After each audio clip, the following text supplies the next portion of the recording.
Book 1, Iron Spiral CH1. A distant roar of frustration is heard echoing throughout the night. The shinobi mustered outside the main gate to their village shiver in fear of it.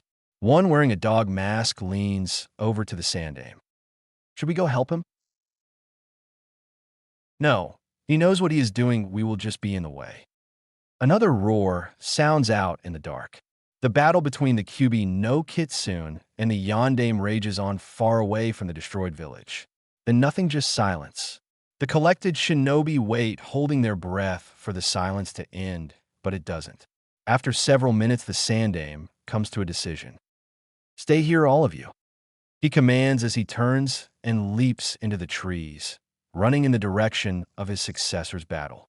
He arrives to a crushing sight. The bodies of the Yondaime and his wife, dead, pierced through the abdomen. Before them is a newborn sleeping soundlessly in an altar. The Sandame walks over and closes the eyes of the dead on their last sight, their son. He picks up the baby and walks back to the village, swearing to honor his fallen friend. 6 years later, a young man walks the streets of Konoha, watching the villagers prepare for the annual festival celebrating the defeat of the Kyubi no Kitsune. The man stops outside a small restaurant, deciding to get lunch. But as he reaches for the door, it slides open and an orange blur flies out, closely followed by a meat cleaver. Just before the cleaver makes contact with the young boy, the man snatches it out of the air. The blonde-haired youth looks up at him and smiles before dashing off. How strange, thought the man, as he walks into the restaurant. He hears the cook behind the bar mumble about a demon brat and quiet agreements from the patrons already seated. The man scowls. The tone and atmosphere of the restaurant is all wrong. Not one filled with excitement for the upcoming festival that night. He walks quietly up to the bar unnoticed by anyone. Then, after hearing the cook describe the boy he just saved from major injury as demon scum, he slams the cleaver, which was still in his hand, into the bar, where it remained embedded into the wood. What was he about? He asked with the tone of someone used to being answered when he demanded and won. The cook turned around about to berate whoever had just spoken to him like an underling, but stopped in his tracks when he looks at the young man. Standing there was a samurai easily 6 feet tall, with light armor meant for fast travel. A steel plate covering his abdomen on top of a tight, sleeveless shirt that fits snugly as if it was formed to him, with bandages wrapped around his forearms from his elbows to the first knuckle on his fingers.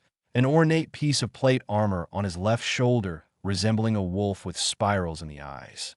Under his left arm was a large coat that he had opted to take off on the warm autumn day. Almost hidden under the coat was a full katana strapped to his hip. Then the cook looked up at the man's face and noticed the large scar that started under his left eye and disappeared under his shirt. His eyes, rimmed with dark blue and filled with white until the abyss-like pupils, which froze you where you stood. And a head of hair, crimson red in color with a strange haircut, spiky on top, buzzed on the sides, and pulled into a short spiky ponytail in the back. The cook finally recovers from his surprise and calms down noticeable. The appearance of the samurai cools his head, not wanting to anger the large man. I have the right to refuse anyone my business. The samurai eyes the cook, who scrums under the look of a seasoned veteran. It rivaled the older shinobi who the cook had met. Finally, the samurai cocks an eyebrow. So you throw a meat cleaver at a child who at worst could run out on his bill and get a free meal, instead of telling him to simply leave. That child, the cook hissed, is nothing more than demon scum and should be run out of the village. The reply that the samurai received was met by many here by the other patrons, and a smug look on the cook's face. And here I thought that Konoha held children as precious, the will of fire and all that.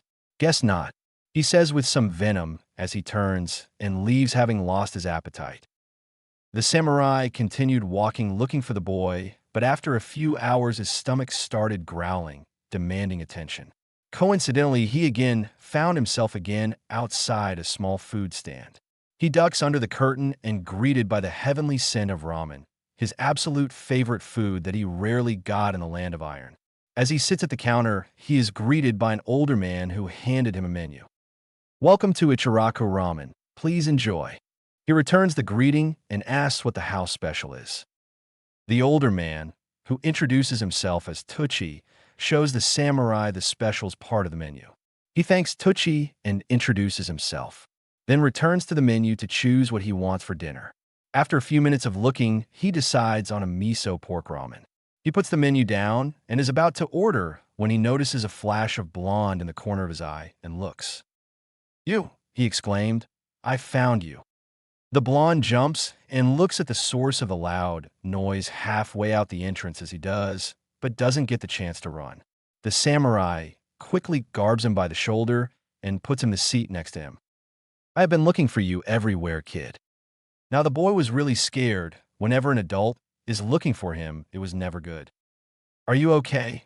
asked the samurai, throwing the child off balance. No adult other than the Hokage and Tuchiaji asked him that. All he could do was nod, which was enough for the samurai, reassuring him. Good, that asshole back at that restaurant. I almost hit him, but I don't want to cause any more trouble than necessary. Treating a kid like you like that. Dick," he said mostly to himself, who honestly seemed annoyed by the actions of the cook and the villagers at the restaurant earlier. "So what was that about you owe that guy money or something?" the samurai asked. The boy had calmed down and wasn't at risk of running off again, so the samurai let him go. The boy looked up at the samurai and shrugged. Thanks for earlier, and I don't know why the villagers always treat me like that, especially on my birthday. Only a few minutes after you saved me, a lynch mob started chasing me, but 2 YNBU stopped them and I could get away." "You're welcome, and if it's your birthday, you should spend it with your family, not dodging cleavers and mobs, or a stranger at a ramen stand. Even if it's great ramen, which it must be by the way it smells." He jokes, but the boy just hangs his head a little saddened. The samurai quickly sobers up. "Orphan," more of a statement than question. The boy nods quietly. "Well, in that case, happy birthday, Naruto," says, not believing what he is hearing. No one wished him a happy birthday. The samurai smiles back. "Happy birthday, Naruto. Have as much ramen as you like on me," he says, startling Naruto. "Really?" he asked with a look of wonder. "Yep, it's the best present I can give you on such short notice. You didn't give me much time to prepare, did you?" He teased and placed his own order. Naruto just sat there a little stunned. "What are you waiting for? Order something." "I don't want to eat alone. It's depressing." Naruto quickly placed his order. The pair waited in silence until Tucci placed their orders in front of them. "Naruto, what do you say to someone that gives you something?" Tucci said, reminding the boy. "Sorry, Tuchiaji. Thanks for the ramen, Zenichi," says the samurai as he snaps his chopsticks apart. "Thanks, Zenichi." He nods in acknowledgement as he digs into the ramen, which did taste as good as it smelled. After that, the conversation and ramen flowed. Naruto asking Zenichi about what was it like as a samurai, and Zenichi telling him stories about his training and adventures. And in turn, Zenichi asked Naruto about the village and about himself. They enjoy each other's stories. At one point, Zenichi blows noodles out his nose when Naruto tells him about the Hokage's reaction to his infamous sexy no jutsu. And Naruto sits, wide-eyed, as Zenichi tells him the story of how he got his scar. They would fall silent when their orders arrived, but it was content silence, not an awkward one, as they enjoyed their ramen. Naruto found great joy in having someone to share stories with, and was having a great time. And although Naruto liked Zenichi's stories, Zenichi found listening to Naruto's a little painful, and some, particularly about how the villagers treated him, infuriated Zenichi.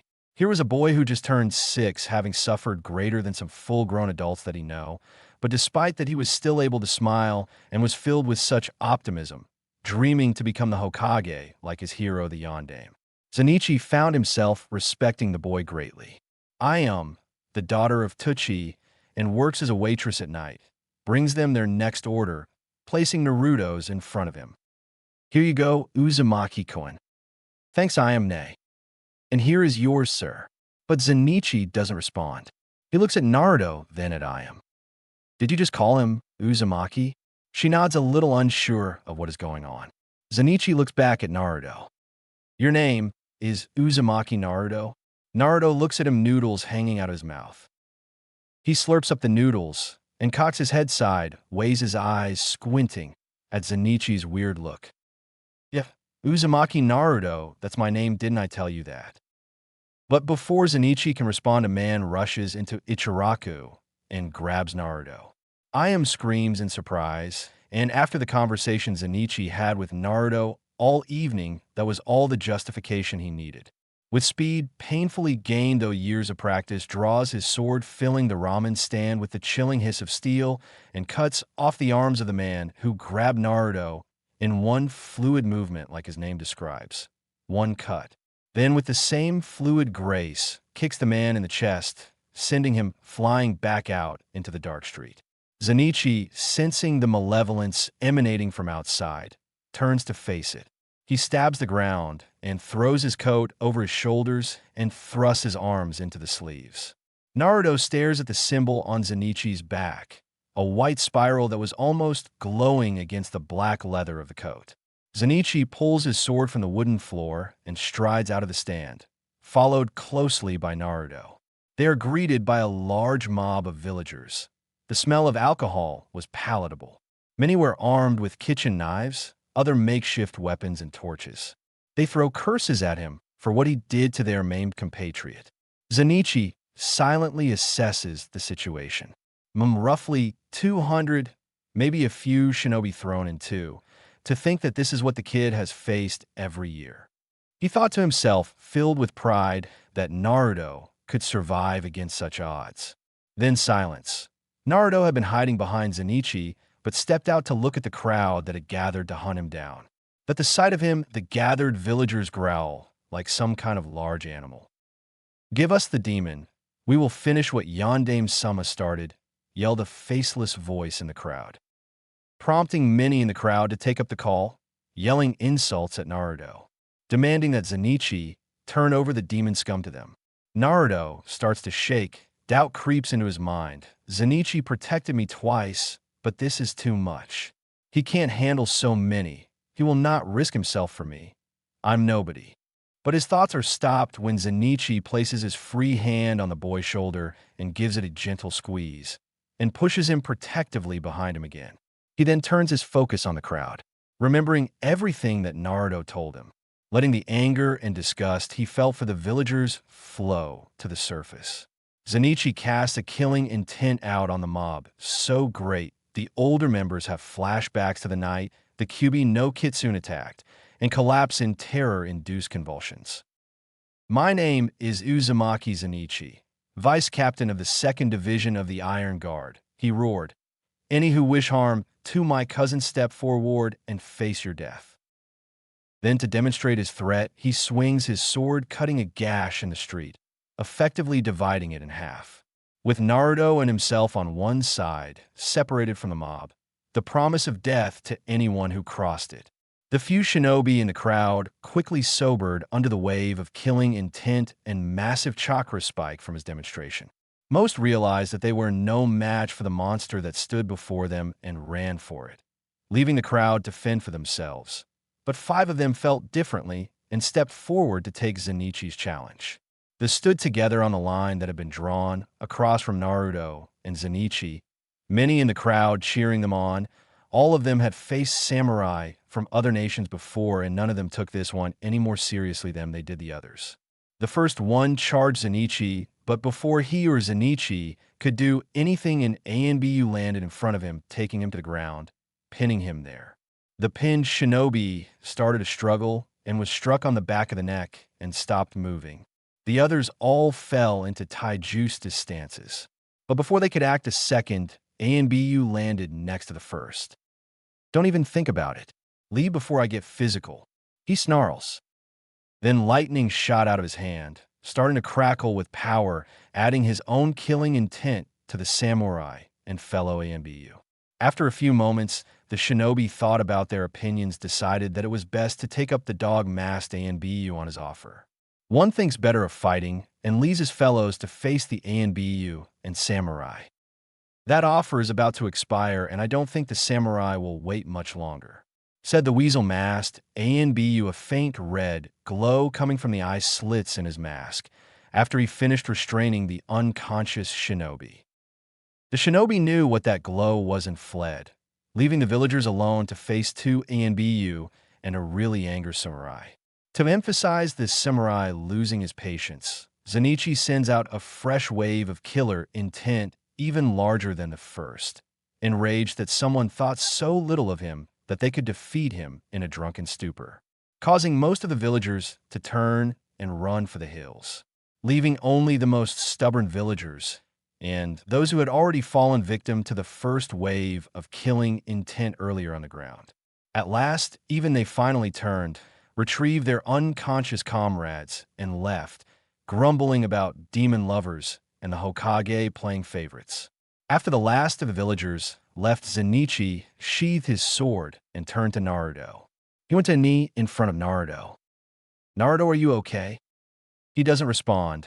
The fear of having another mob nearly kill him on his birthday. Again, but to only be saved by a complete stranger who turns out to be his cousin. It's too good to be true. He couldn't be my real cousin. It's not possible that after so long my wish just comes true on my birthday like some fairy tale. But he is disturbed from his thoughts by Zenichi shaking him, trying to get his attention. "Naruto, Naruto, can you hear me? Are you okay?" Naruto's eye refocused, and he looks at Zenichi. "You're my cousin?" he asked hesitantly. Zenichi sighs in relief. "He's okay." "That's right, Naruto. My mother is the older sister of the only Uzumaki in Konoha until she died. Uzumaki Kushina, and you must be her son. You have the same eyes as her. This makes me your cousin." Zenichi can see that Naruto is still hesitate, so he reaches into his coat and pulls out a small scroll. It had the Uzumaki clan crest on it. Zenichi unrolls the scroll, revealing a list of names on it. "This is the Uzumaki family tree. See, this is me." He points to his name and traces it back to his mother and father, then at the name next to his mother's, Uzumaki Kushina. "Put some of your blood here, in the circle." Naruto, instinctively knowing what the seals on the scroll would do, he does as he is asked. He bites his thumb and places the bloody digit into the circle Zenichi indicated. At first, nothing happens and Naruto is chest-fallen, but then the blood he put on the scroll disappears and his name is added under Uzumaki Kushina. The boy's eyes go big as he looks at the scroll. Zenichi smiles and rolls the scroll up, puts it away, and looks at Naruto. "Welcome to the family, Naruto." "Sanichi ni." Naruto cries out and hugs his new cousin. Happiness overtakes him, for his greatest wish had come true. He had a family at last. The Ambu look at each other, and then at the little reunion, a little uncomfortable about what to do. Then the one with the dog mask coughs. "I'm not to butt in or anything, but this is not really the place to sit and talk. Those shinobi might get friends and come back, and although I doubt that they will attack us, I would really not want to have to try and stop you if they threaten your nephew again." Zenichi nods and picks up Naruto, who at first tense bit, then relaxes, putting his arms around Zenichi's neck, snuggling his head against Zenichi's neck and squeezing tightly, trying to get closer. Zenichi smiles at his little cousin's attempts at closeness, and then saddens thinking about someone so young being so desperate for physical contact. "Fine, take me to the Hokage. If he is anything like Mifune-sama, he will still be up doing paperwork despite the late hour. I wish to discuss the treatment of my cousin, among other things." The samurai's tone was commanding, and the ANBU snapped to attention at hearing it. Even if he wasn't from the village, he was obviously someone of high rank, and they were trained well to challenge a superior, partially an angry one. The both nod and take positions on either side of Naruto and Zenichi as they walked to meet the Hokage. The three men and Naruto walked through the village. It was near midnight, and most of the festival was over. What villagers that were on the streets had been in the mob that the samurai and Umbu scattered or just too drunk to find their homes. Naruto quietly clung to Zenichi as they walked, basking in the happiness of finding his family, thinking how he so easily told Zenichi all the things he told him about his life, why he had followed him out of Ichiraku, even when he knew that there was a lynch mob waiting for him, and why he felt so safe with Zenichi even when he didn't even know who he was, despite his serious trust issues. He could count all the people he trusted on one hand. Maybe he had no on some unconscious who Zenichi was. He wondered if that was what family was like. He giggled into Zenichi's neck. I'm going to find out. Zenichi, on the other hand, was on high alert. After the mob, he wasn't taking any risks with his newly found little cousin. He watched with disgust as the villagers looked out their windows at them with looks of complete loathing for the boy, many shutting their shutters as they pasted by. Slowly, Zenichi's hostility for the village grew. He started thinking seriously that the real reason he was in the village was a mistake, even if he was the one who came up with the idea. He was now leaning more towards taking Naruto and leaving for the Land of Iron to return to raise the village to the ground. But then Weasel throws a kunai into a nearby ally, shortly followed by a pained cry. Naruto smirked. Nice throw, Weasel and I. He held up a peace sign for Naruto, whose grin spread from ear to ear, causing Zenichi to correct his heated thoughts. I was right after all, so what if the civilians were not worthy of sword fodder? And maybe some shinobi are not that great. Not all the samurai are honorable as well, but there are more good ones tend not. So Weasel, are you Naruto's guardian all the time, or just on nights like tonight? Weasel shook his head.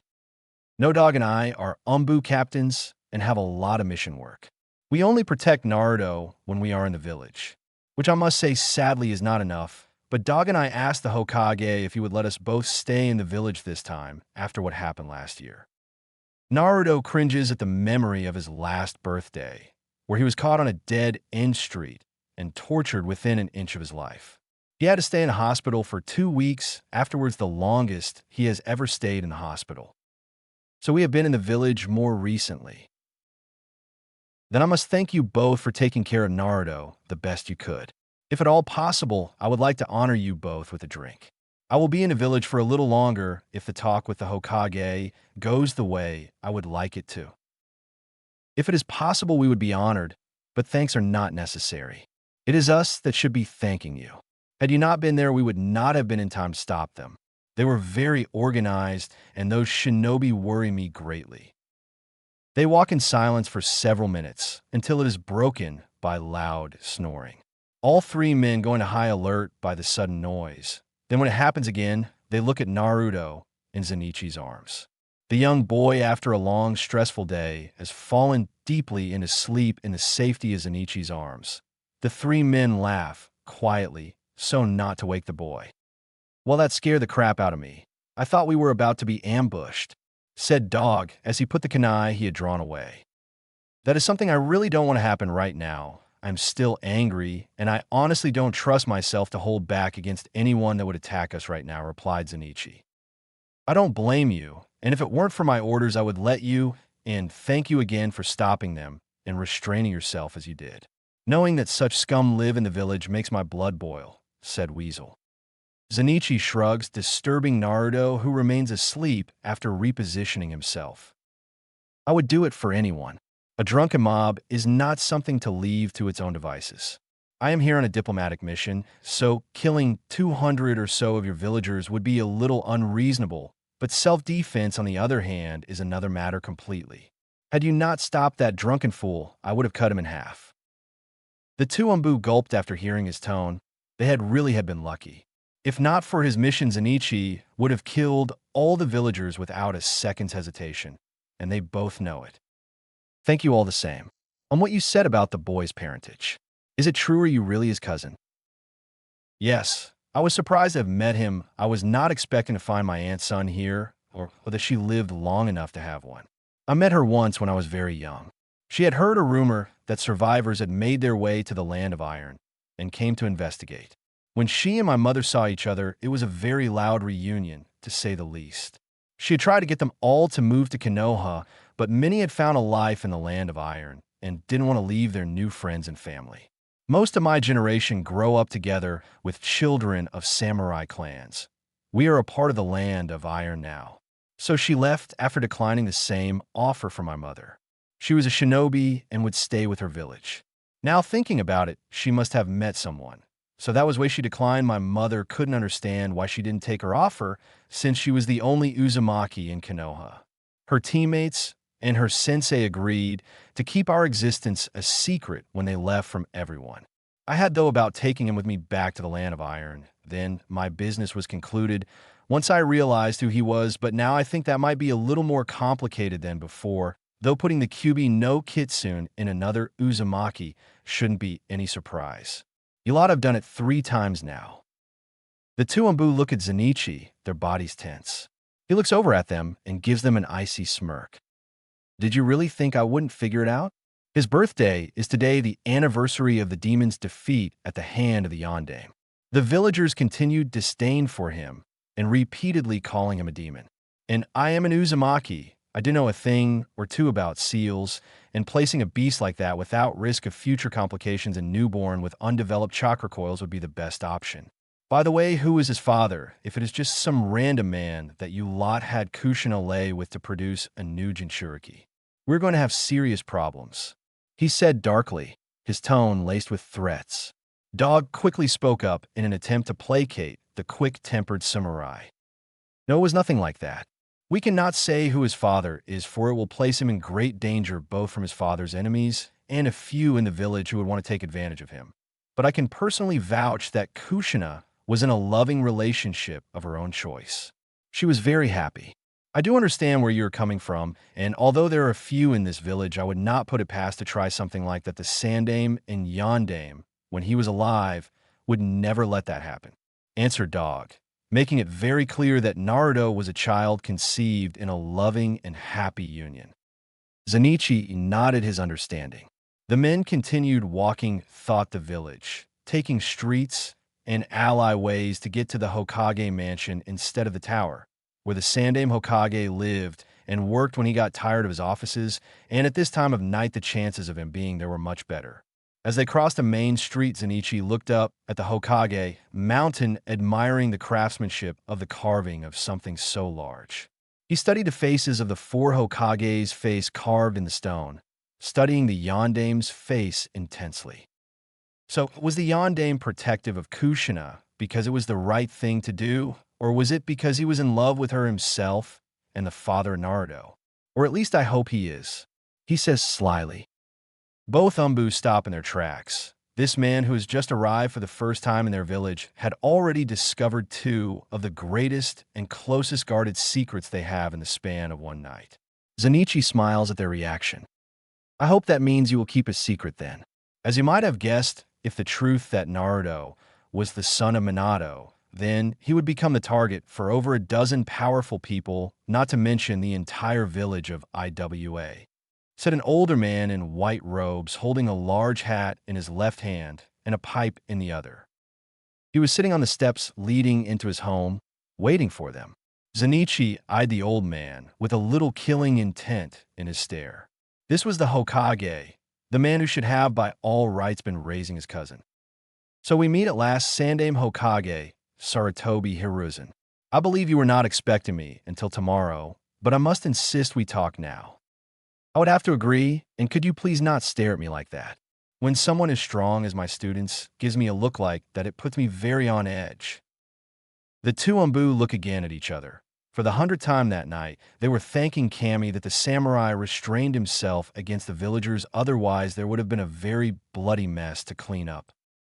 I will after you explain why over 200 villagers tried to kill my cousin for the 2nd time. His voice was so icy it made the old shinobi shiver. This man is very powerful. He is most likely on par with Jiraiya. I must be careful no to make this man an enemy. He very well might take Naruto and leave. I cannot lose this chance. If this is what I think it is about, then it might answer all my problems. He stood up and dumped the tobacco out of his pipe. He walked into his home, followed by Zenichi and the Umbu. They walked in silence until the Hokage spoke. I think we could disguise this further in my study. It will be far more comfortable, and it will give you somewhere you can put Naruto down to sleep. I don't think I have ever seen him sleep so peacefully before. Well, when you're running from murderous mobs all the time with no one to run to, I would be surprised if you could sleep easy. Zenichi taking a shot at the Hokage, whose eyes sadden a little. They arrive at the study, and the Hokage opens the door. Entering, he points to a couch that Zenichi could deposit Naruto, to sleep, which he does. Taking off his coat, he places it on top of Naruto like a blanket, who wraps himself with it in his sleep, hugging it tightly. I'm sorry for that. The villagers can't get over the pain from the lose of their hero and loved ones. They find it easier to blame Naruto. Though it is good to see that crest again, it seems right for him to have it. He says, looking down at the sleeping boy. It could have happened much earlier. I understand not telling him about his father, even if I don't agree, but his mother should have been enough. He is entitled to that much, and if they knew he was a true Uzumaki, then he would have been easily taken care of. The clan had large amount of savings here in Konoha, and I'm sure they had grown with Kushina's mission work. Not to mention the clan shrine we kept here in the past. It would have been a good home for him. Better than that flop house in the red light distract you dumped him in. What do you mean flop house? Naruto should be in the village orphanage until he becomes a shinobi and has a larger source of income than the monthly allowance I arranged for him. Well, he got kicked out about a year ago and has been using the allowance you give him to pay his rent. He barely has enough to buy food, so he eats mostly wild game and fruits. The working girls in the area, though, took pity on him and helped him a little. They gave him the clothes he owns and taught him how to cook for himself, though, until recently, he didn't have much to cook. The grocers in the village overcharge him or will not sell to him at all. Someone else taught him how to hunt and to forage in the forest to survive. My guess would be those two Umbu. Pointing his thumb over his shoulder at the door where Dog and Weasel were waiting. As Zenitsu finished telling the Hokage about Naruto's life for the last year, the Sandaime grew more and more furious. He had no idea that Naruto was living like. He was surprised to hear that the girls of the Red Light District had for the most part adopted Naruto and had been raising him in an off-handed way. Outcast raising an outcast, he thought. For helping him, he was grateful. He would make sure to thank them somehow later. But when he heard that Dog and Weasel had known and said nothing to him about it, he was livid. Two of his most trusted agents withholding information from him was unacceptable. Dog, Weasel, he commanded, front and center now. Both Umbu shunned Shin into the room on either side of Zenitsu's chair and stood unmoving at attention. Would the two of you please explain to me why I was not told about Naruto's living arrangements when you learned about them? And I want the truth. The undertone in the Hokage's voice was dangerous at best. The Umbu stood very still until Dog sighed. Well, Weasel the cat's out of the bag now. Weasel just hung his head. Can I just say that Naruto asked us not to tell you? He didn't want to burden you with his troubles. We told him that you would want to help. But he is a lot smarter than people give him credit. He knows that if you did, the council would be on you for favoritism. He knows that they are against him, but not why. The Sandaime sighs, dropping his head in defeat. It was true. Every time he had tried to do anything for the boy, the council would do just that, and he would be forced to retract his motion. Not for the first time, he cursed the council and the civilian side in particular. The shinobi clan heads that make up the other side were indifferent or didn't like the boy.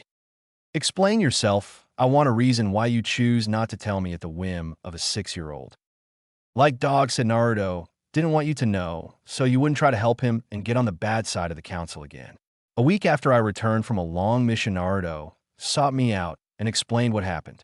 I initially wanted to take it to you, but he stopped me and explained why. After listening to him, I had to agree, and while the way he called all the girls in the Red Light District Wani-san, I know that Naruto's wouldn't just leave them anyway. So I asked him why he then came looking for me. He told me then about the grocers and that they wouldn't sell to him and they overcharge as Wani-sans. So he wanted me to teach him to survive in the forest like I had been taught as a shinobi. At first I was hesitant, but after Dog returned and I talked it over with him, we agreed to teach him under the condition that he wouldn't stray too far from the village. At first he agreed, but as we couldn't stay in the village and hold him to it all the time, he made it out farther and farther until he was taking hunting trips, coming back with enough game for most of the girls and himself. After that, we just started teaching him more and more.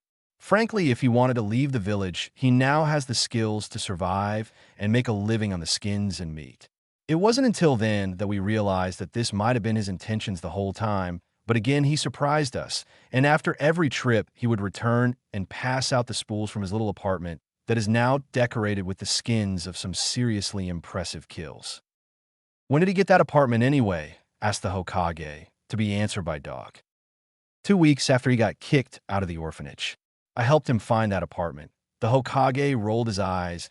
I should have known he did, and the girls promised me that they would look out for him.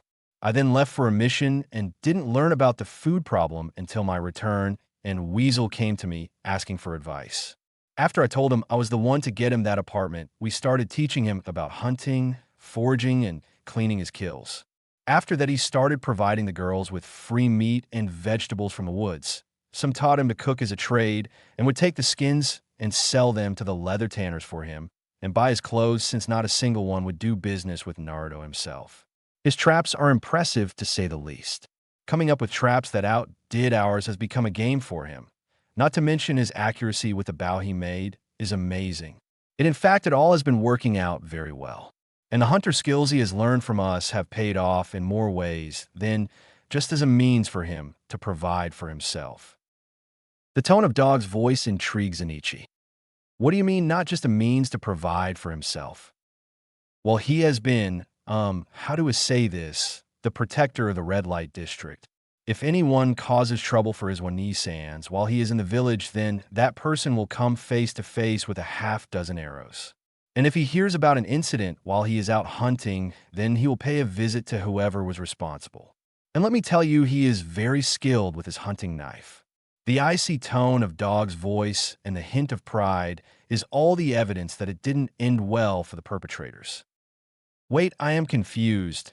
Are saying that the vigilante that has been ruling over the red light district is Naruto? Asked the Hokage in shock. Both of the Umbu nod in confirmation. Zenichi can almost see the smiles on their faces, matching the one he himself had, proud of his newly discovered cousin. But a question had formed in his head. If Naruto is so skilled, why was he running from that mob? He should have been able to at least protect himself. Weasel shook his head. Naruto was never up front, and one drunken adult, or two from afar with a bow and arrow, or a sleeping man already tried down with your face hidden is very different from facing over 200 drunk and angry villagers. Zenichi had to agree with that logic, but still it was impressive to say the least, and it made him even more adamant to take the boy. But the Hokage saw the look in Zenichi's face. Making eye contact with Zenichi, the Hokage spoke. Well, it looks like he will make a good addition to the Umbu when he is old enough. Do not think that will excuse the two of you for not telling me, though.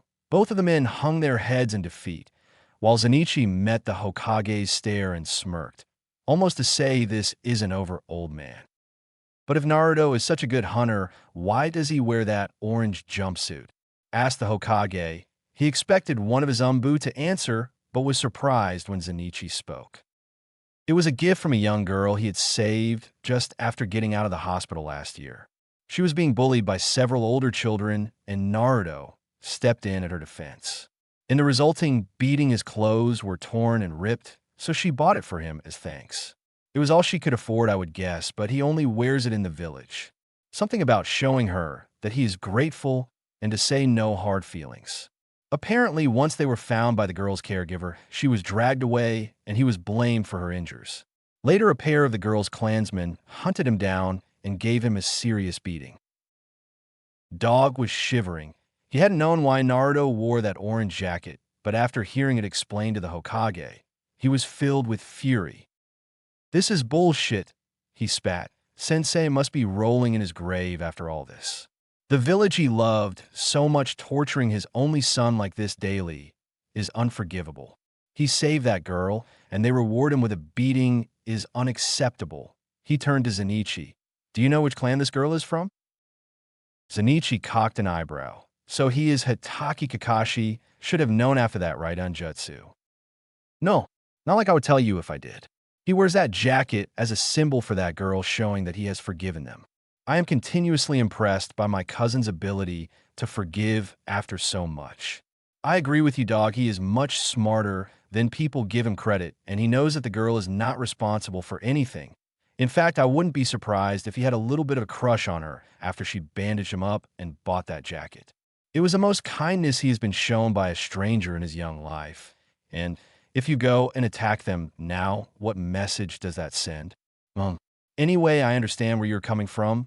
I was furious after he told me about his life at Ichiraku's, but after hearing about her and seeing the way you two have looked out for him, I know I was right about this village.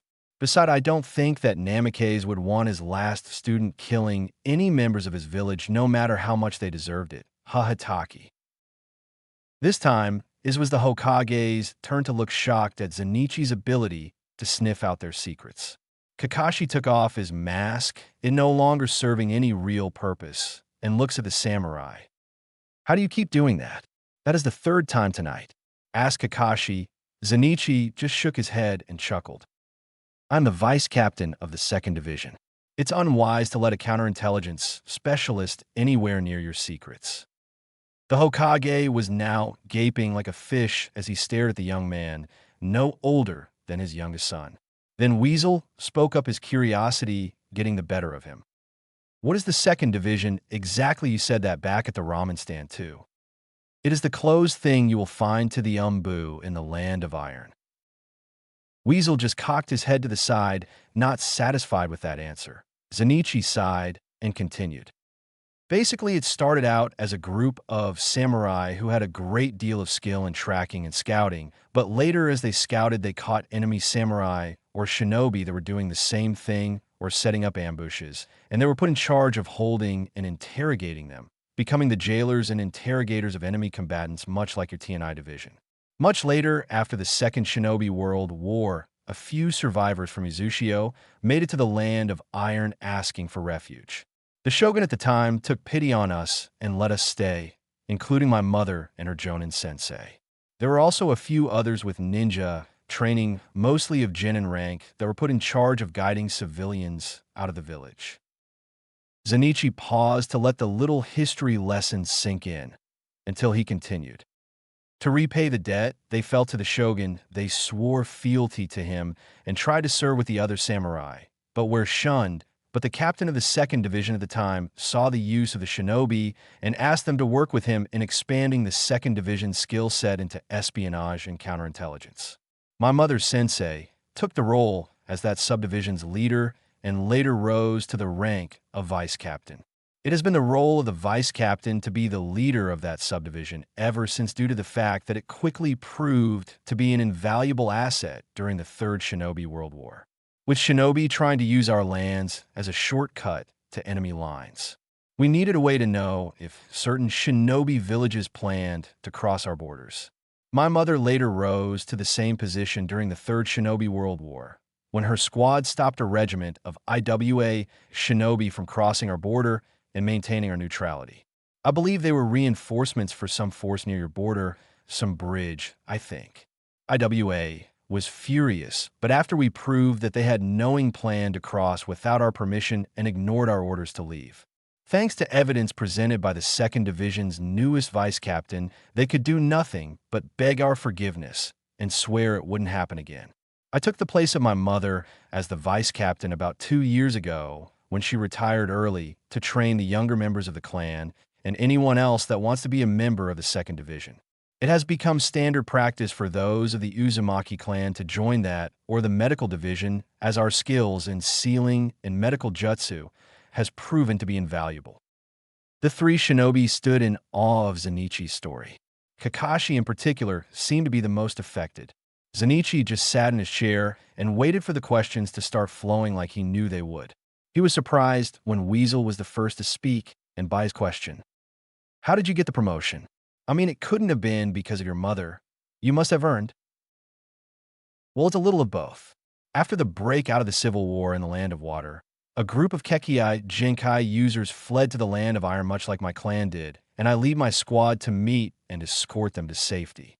We later were ambushed by Kiri Hunter-nin and had to fight them off. I ordered my squad to get the refugees to safety, and I remained behind to guard their retreat. I fought off most of the Hunter-nin, but was attacked by a Kiri ninja that looked like he was born from a shark. He was an excellent swordsman and managed to give me this scar before I pulled out my trump card and forced him to flee. I then made my way back to my squad safely at our border base. The Yuki clan matriarch was among them and thanked me by healing my wounds with Swait-un style medical jutsu, that with my Uzumaki blood healed my chest up in a matter of days instead of months given the size of the wound. I was later recognized by the shogun Mifune-sama. When my mother announced her retirement and the division captain put my name forward as her replacement, many of the other traditional clans argued against my promotion, but after testimony from the Yuki clan and my own squad, Mifune-sama agreed with my captain and approved my promotion. His reasoning being that the child of Uzumaki Yuryu, the Crimson Wolf, would have the skill to fill the position, and after I fought off a dozen Hunter Nin and Kisame Hashigaki, who I later learned was the ninja who cut me, and taking care of the quiet interrogation of the refuges into the 2nd Division in one capacity or another proved to him that he was right. So like I said, a little of both. Which leads me to why I am here. As the vice captain and the head of the counterintelligence branch, I was sent to meet with you to discuss the militancy portions of the alliance Mifune-sama asked for and negotiate with you for the betterment of our land security. I know the true state of your military Hokage as well as the state of our own, so it was logical for me to come. The two younger men look over at Zenichi, a man their age but on a completely different level. The Hokage stared at the samurai and thought to himself, this young man is no older than Asuma, and yet is of equal or just below my strongest student, and has a mind that would give Shikaku a run for his money. We need this man to be our ally. The Hokage shifted in his seat. I received Mifune-san's letter and read it about 3 times, and no, where does it explain why he wants this allegiance now after years of neutrality by the Land of Iron? It would be a sign to the other nations that you're going to be stepping out and having a bigger hand in the world. He asking for an explanation. Yes, well after my battle with the Kiri shinobi, rumors of an Uzumaki in the Land of Iron started to spread. As I don't wear a helmet, my features were on display for all to see. My captain and Mifune-sama are worried that if the truth that the Uzumaki clan is still alive and growing strong once again were to be discovered, we will be on the receiving end of an all-out invasion, just like the land of whirlpools, and are seeking ways to strengthen our military force. I suggested that we form an alliance with Konoha and the Land of Fire. Mifune-sama was worried that an alliance would send just that kind of message put after I told him about how you all marched out to avenge Uzushio, which had been a close ally at the time. He changed his mind. Loyalty is a big deal to him, and what you did in the name of our memory moved him greatly. The message asking for an audience with you was sent shortly after. When we received a reply, I was sent immediately. I made good time and arrived a day early and decided to visit Lady Mido and Kushina's graves, but instead ran into their living legacy in more ways than one. Zenichi drops hints about the Kyuubi with a disapproving tone, but the Hokage was too busy thinking about the possibilities of an alliance with the samurai of the Land of Iron. The Hokage had known Mifune for a long time and had known Mifune's father and know both to be proud, strong, and loyal man set deeply in their sense of right and wrong, but as a leader one could not think of the well-being of only one clan, a problem he himself was facing, and one nagging thought kept popping up in his mind. If the traditional samurai clans were against letting someone of shinobi decadence rise to a high rank, then how will they work with actual shinobi, and how will the chain of command work? This could cause major problems in the long run and leave us weakened in a time of need. His Umbu, on the other, and had different thoughts completely. Both had seen the power that Zenichi wielded and both know that if this man was only the second in command in his division, then the captain must be a true monster, and then all the others that they lead, although would be weaker, but still they would make strong allies. The Hokage was the first to speak, though raising his doubts for Zenichi to answer. So, Mifune-san truly wants to end 3 generations of neutrality, just for the Uzumaki clan, just one clan? I find that hard to believe. As a leader, one cannot make such actions without consulting his advisors. Zenichi nodded his head in agreement. You're worried about the other samurai clans. Well, you don't have to be. Before he sent you that letter, he called all his military and civilian leadership for a war council. Many were anxious about why the meeting was called. Once all parties were gathered, Mifune-sama started in about the call by the younger generation, my generation, to end the isolationism that we had wrapped ourselves in like a child does a blanket when scared at night. He spoke about the fall of Uzushio and how it had been an unjust an unprovoked atrocity, and it's repeating in the land of water. He then spoke about what my squad had done, about the rumors of the Uzumaki in the land of iron, and that it is only a matter of time until the truth that it is not just one Uzumaki, but the clan itself thriving and growing strong once again. He then spoke about his intentions to end the isolation with an alliance with Konoha and the Land of Fire, who have proven time and again that you will honor our wishes to stay out of shinobi matters until now. He told them about what you did in our memory, and that had calms any doubts he had about an alliance. When he was finished, the council erupted into chaos and quickly split between those in favor and those against. Surprisingly, there were far more samurai clans in favor of the alliance than we had expected. Finally, after an hour of back and forth, the head of the Kenpachi clan and the captain of the 11th Division, which is made up of traditional samurai and frontline troops, and have been the rivals of the 2nd Division since their inception, stepped forward and to everyone's surprise embraced me as a brother, then turned to the assembly and spoke out in defense of our plan, supporting it as the correct course of action.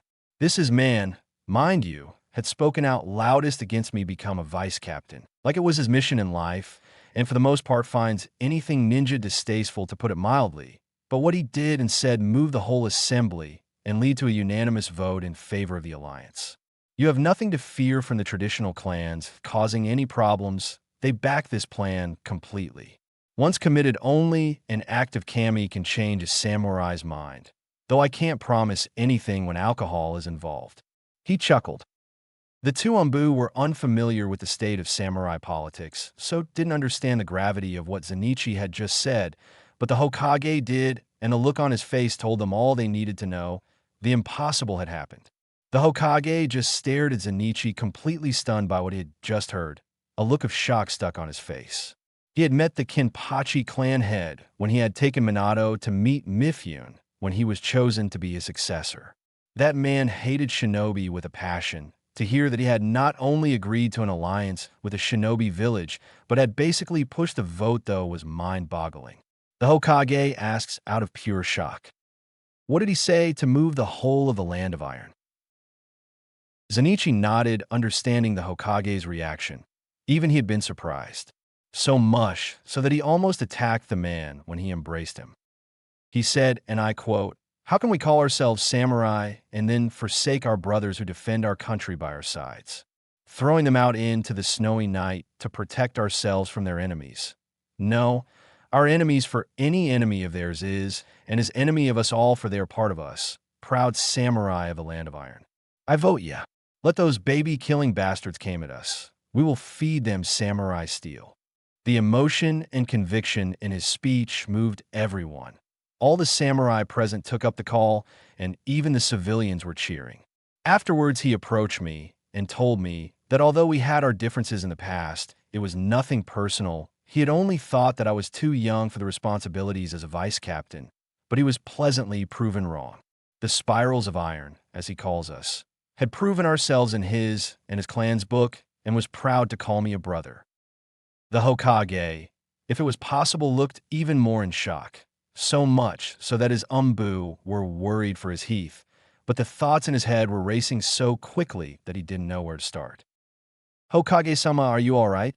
asked a worried weasel, snapping him out of his thoughts. "Zenichi Dano, what?" The Hokage dry swallows. "What are the terms of the alliance? I have a few things I would like to add, but I want to hear what you want first." Zenichi smiles, hearing the new level of respect that the Hokage addresses him with. He takes out a scroll and places it on the Hokage's desk for review.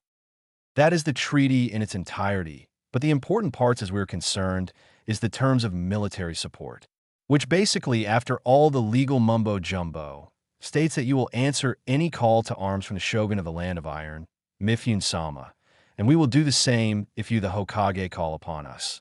The movement of our troops, though the Land of Fire's borders, will go unchallenged, and your shinobi will receive the same treatment in the Land of Iron. Though I suggest that you don't expect to be welcomed with open arms. At the beginning, the people of Iron are a slow group to change, and after 3 generations of isolation, it will take time for them to get used to outsiders in our land on a normal basis and not under guard.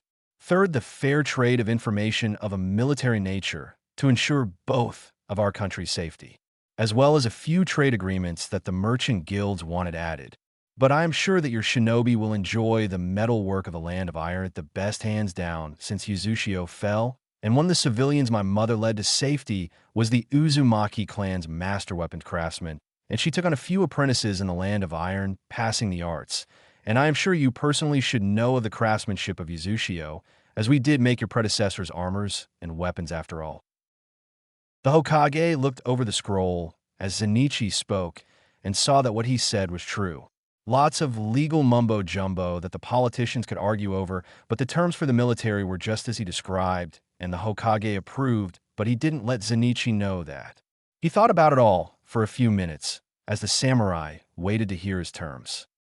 These terms are most generous, and I find them very agreeable to say the least. I would like to add that a garrison of samurai be housed in the village to assist in its defense if the need should arise.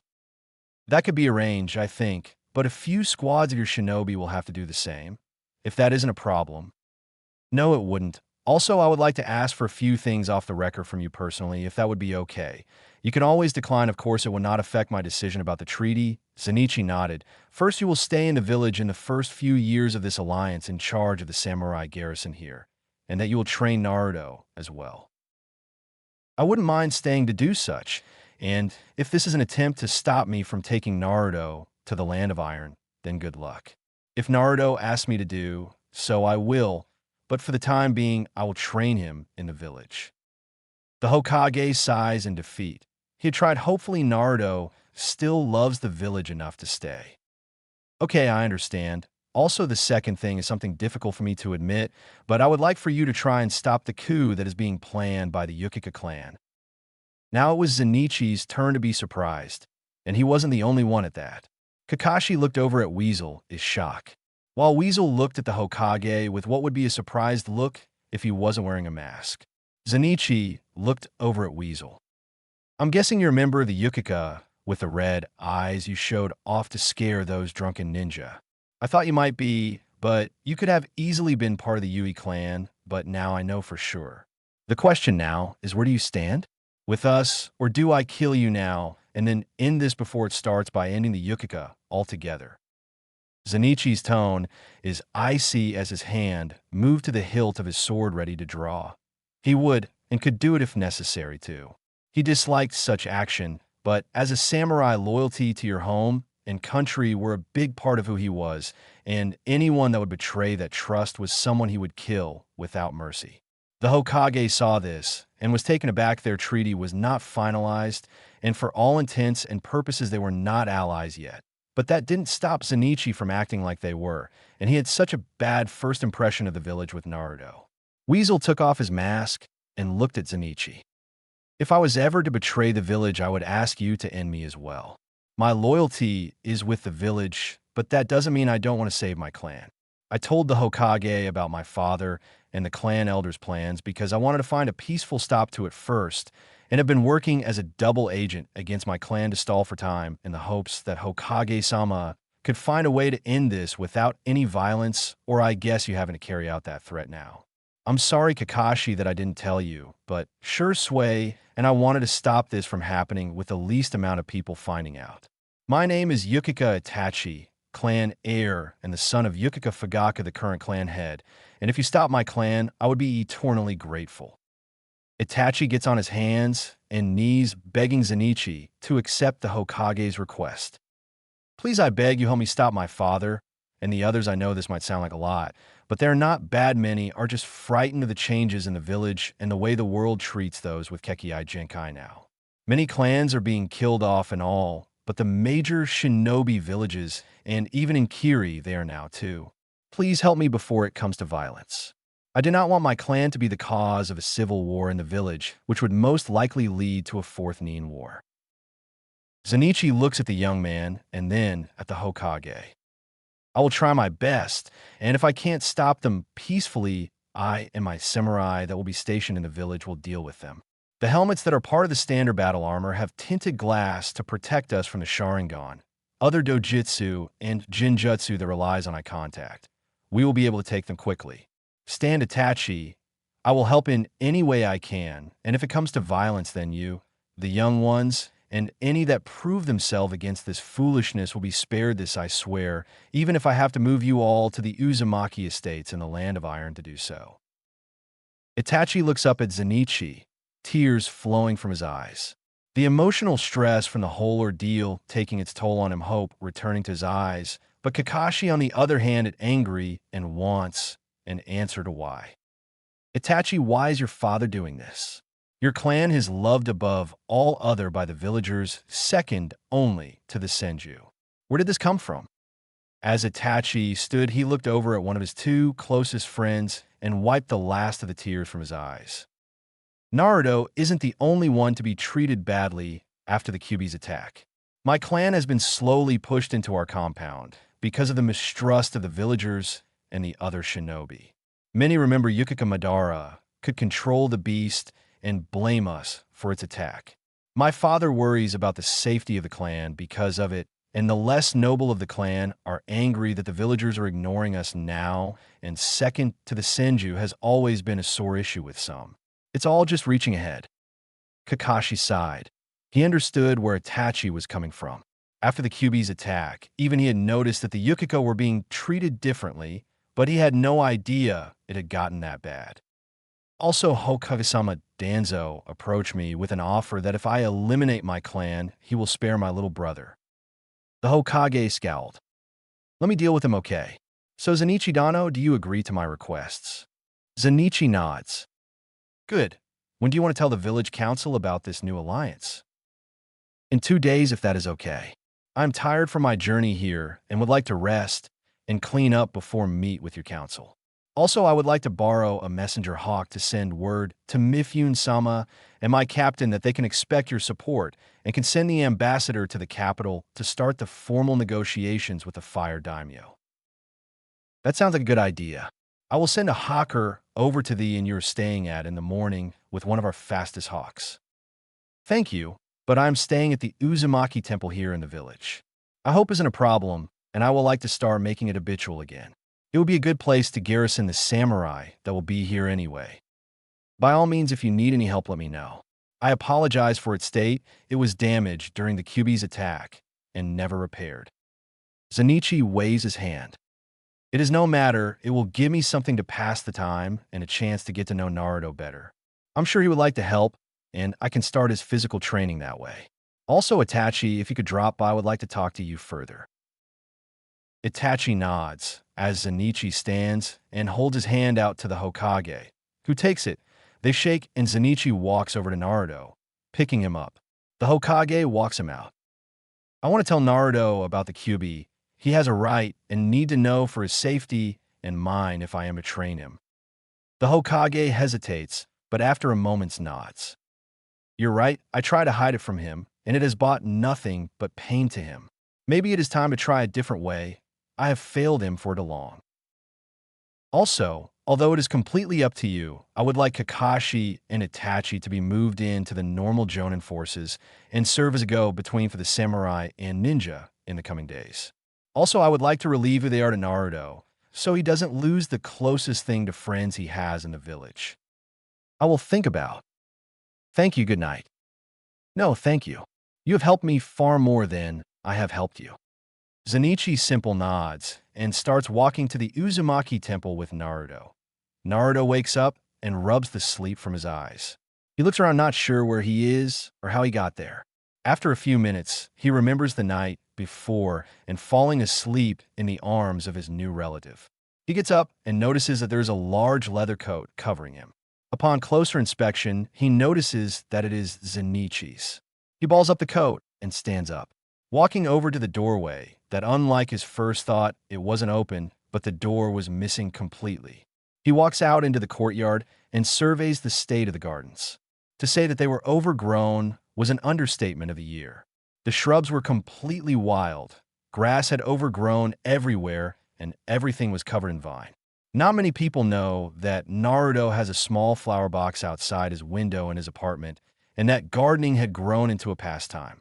He had found that he liked it after cultivating a vegetable garden hidden in the forest to make getting produce easier. He walked through the courtyard and exploring the wild garden and notices the obvious states of neglect the buildings around him had fallen in.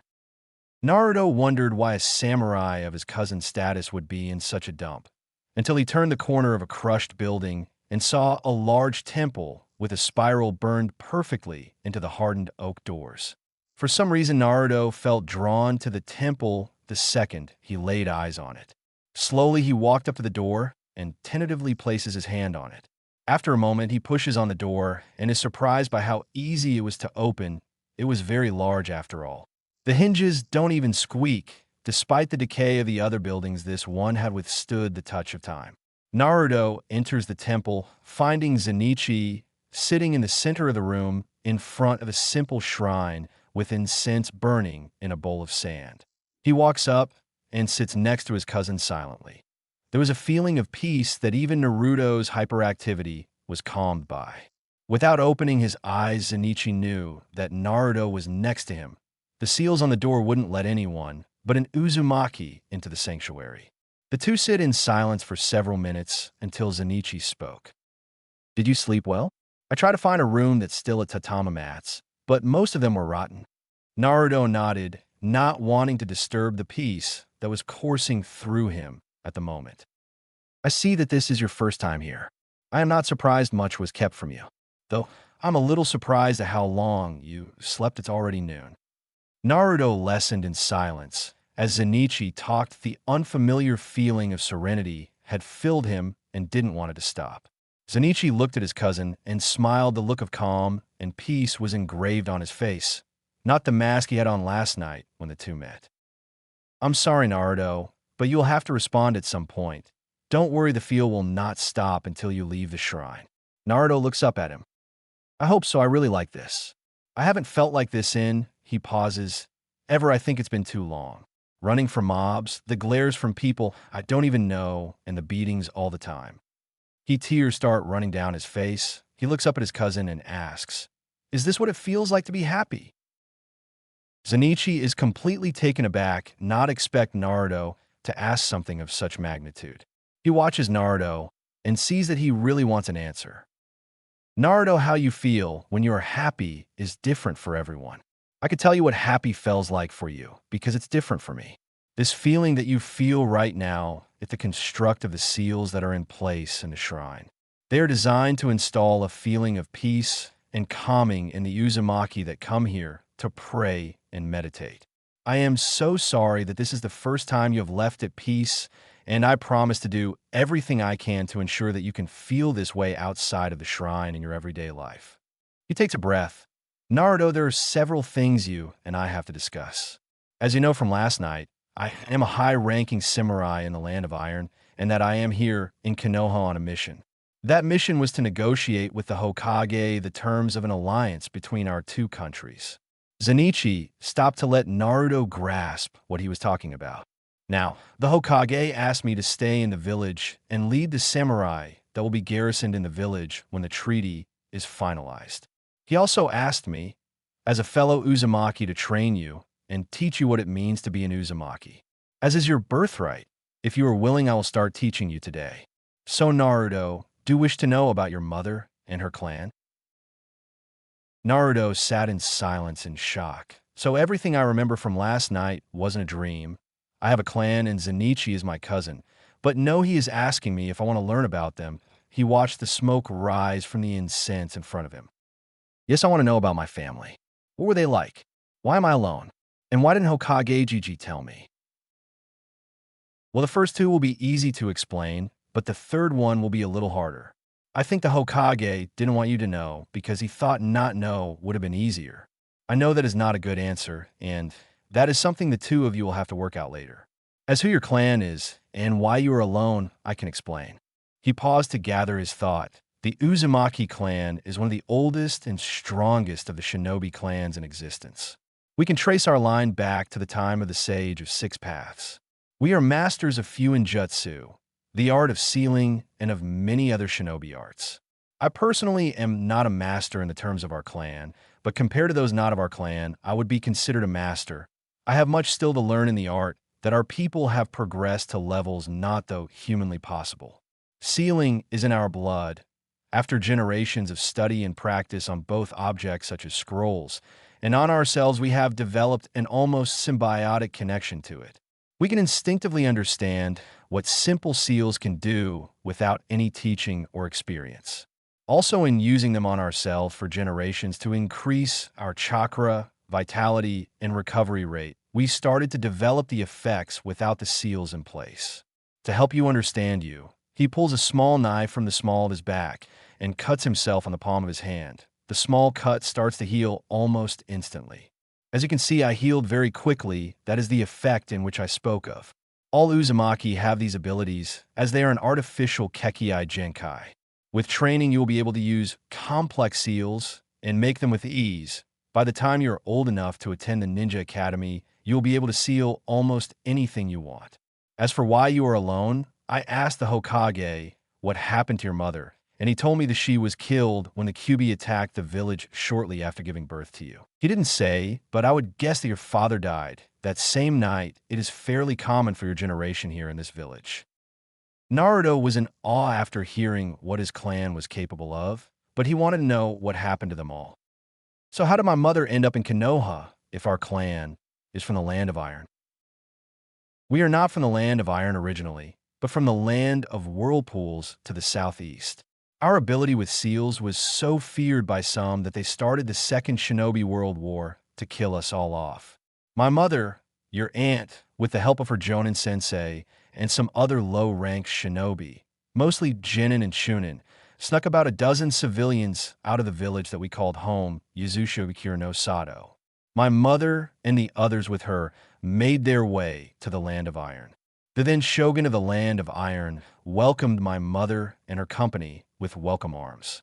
We have been members of land of iron ever since. My mother told me that your mother was sent to Konoha to take care of Lady Mito, the wife of the Shodaime, in her old age. We never made contact out of the fear of discovery and that we would bring our enemies to our new friends, but that is no longer the case. Not sure what to say, Naruto sat in silence. He tried to bring his hand together, but Zen'ichi's coat was in the way, reminding Naruto that was carrying it. He hands it to Zen'ichi, who takes it and unrolls it to hang it on the wall. Naruto watched and stared at the spiral on the back. Why is that spiral on the back of your coat if you just now are making an alliance with the village? That is because it is in fact the Uzumaki clan emblem. When Konoha was first founded, our clan acted as moderators for the Senju and Yukika clans and helped them with the forming of the village. The truth is that although we were a minor village, as we were made up of a single clan, Uzushio was in fact the first shinobi village before Konoha, and the Shodaime wanted our help in how the village would be formed. As thanks, our clan emblem was made part of the standard uniform to show thanks. I see. Naruto wasn't sure if he was okay with that. Here he was a member of the clan that helped to make Konoha, and not only did no one know the truth, but he was outright hated by the general populace. For reasons he didn't understand. Zen'ichi could see the thoughts that played their way through the boy's mind. Now, should I try to talk to him about the villagers, I would have to explain to him the Kyuubi and the Hokage hasn't given me permission to do so. Not like I'll really care. The man might have been to Shinobi no Kami once, but that was a long time ago, and I have my own tricks I can pull if you want to be violent.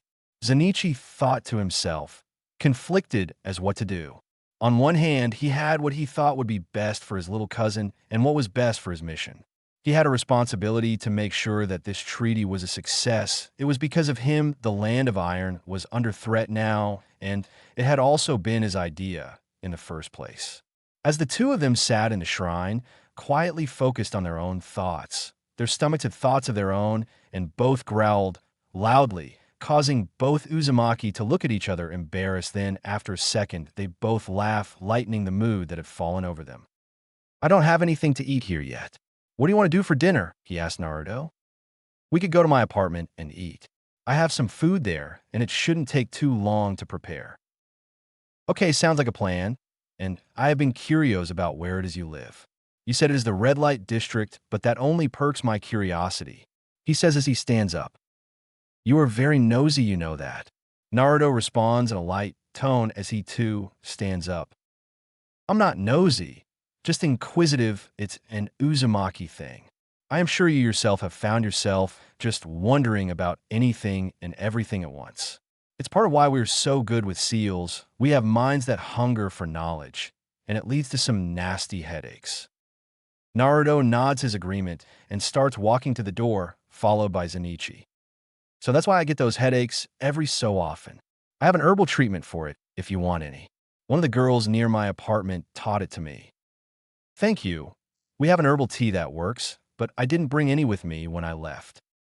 The two left the shrine, and as Zenitsu had told Naruto, the feeling of peace slow faded away and was instead replaced with a feeling of contentment. Naruto looked up at his cousin about to ask the question, but as he did realize that this feeling from talking with Zenitsu and learn about his clan. Naruto led his cousin through the village and to his apartment. They crossed the paths of many more shinobi than normal. Naruto, are there normally this many shinobi in the village? I never really paid any mind to the shinobi. Most leave me alone, and the only ones that bother me are pretty weak. I think that once I get to the academy, I would be able to beat them, but until then, I'm still at their mercy. Naruto, I know that you are a capable hunter and that you are the one that has been watching over the red light district. It's not too hard for me to figure out after all. What I don't understand is why do you put up with their treatment? You can leave, you can fight back, but you don't, why not? I don't like the villagers, but I respect the Hokages and the other shinobi of the village. I want to be like the Yondaime and protect to the village. I didn't have much a reason before, but this was the place that took care of my mother, so I might as well take care of it. Once I prove that I'm strong and earn their respect, things will change. Not everyone in the village is a total asshole, after all. Zenitsu smiled, impressed by his cousin's wisdom once again. Then his smile turned evil as he started to tease him. Not all bad. You mean like the raven-haired girl with the lavender eyes that got you that orange kunai magnet for you? Naruto started to blush at the mention of the girl that he had saved. You're going to keep teasing me about that, aren't you? Until the day you die, little cousin. I will do it on your first date, and then again at your wedding, and every other chance I get. Zenitsu said with an evil grin. Great, sighed Naruto. That's what older cousins are for.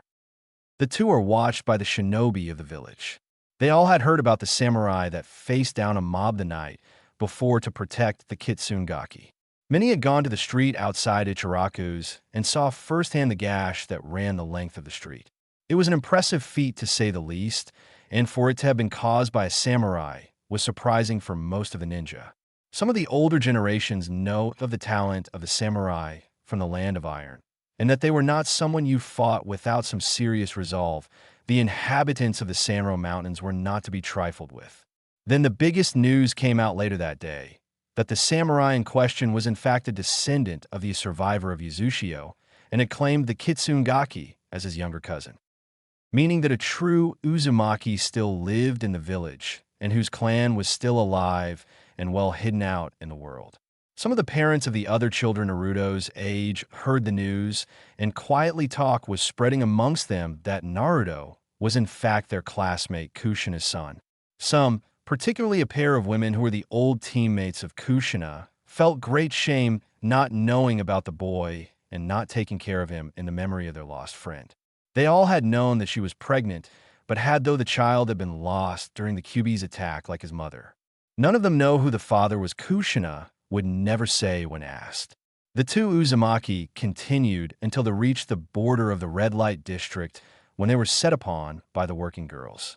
Naruto was for the most part ignored, but Zenitsu, on the other hand, was having a hard time keeping him at bay. They slowly made their way towards Naruto's apartment when a loud yell quieted all the girls around them. All of you leave that man alone. If anyone gets him, it's me. The girls all looked over at the source of the noise. After seeing how it was, they all started to leave, grumbling about loud mouths stealing a good night. After the girls departed, Zenitsu was able to see who it was that had yelled out, and what he saw caused the powerful samurai to dry gulp audibly. Standing in front of him, a beautiful woman that looked about his age, about 5 feet 6 inches, and curves to die, for with purple hair styled in a spiky fan, hazel eyes, and a Konoha Hitate tied to her forehead with a happy smirk on her face. She had on a tan trench coat that was open in the front, relieving that she wore nothing but a full body metal mesh and a dark orange miniskirt that didn't do much to cover her. Her legs were adored with steel shin guards, cover her sandals as well. Naruto looks up at his cousin and see the look on his face and smiles evilly. "Ankawani, how are you today?" he asked. Zenichi looks at Naruto and shakes his head no, but Naruto smiles and nods yes, time for some payback. He thought to himself. Zenichi watches his cousin. Damn, I shouldn't tease Naruto so much anymore. The woman walks up to them and kneels in front of Naruto, showing off her cleavage to Zenichi with a smile. "How am I? I should be asking you the same thing after last night.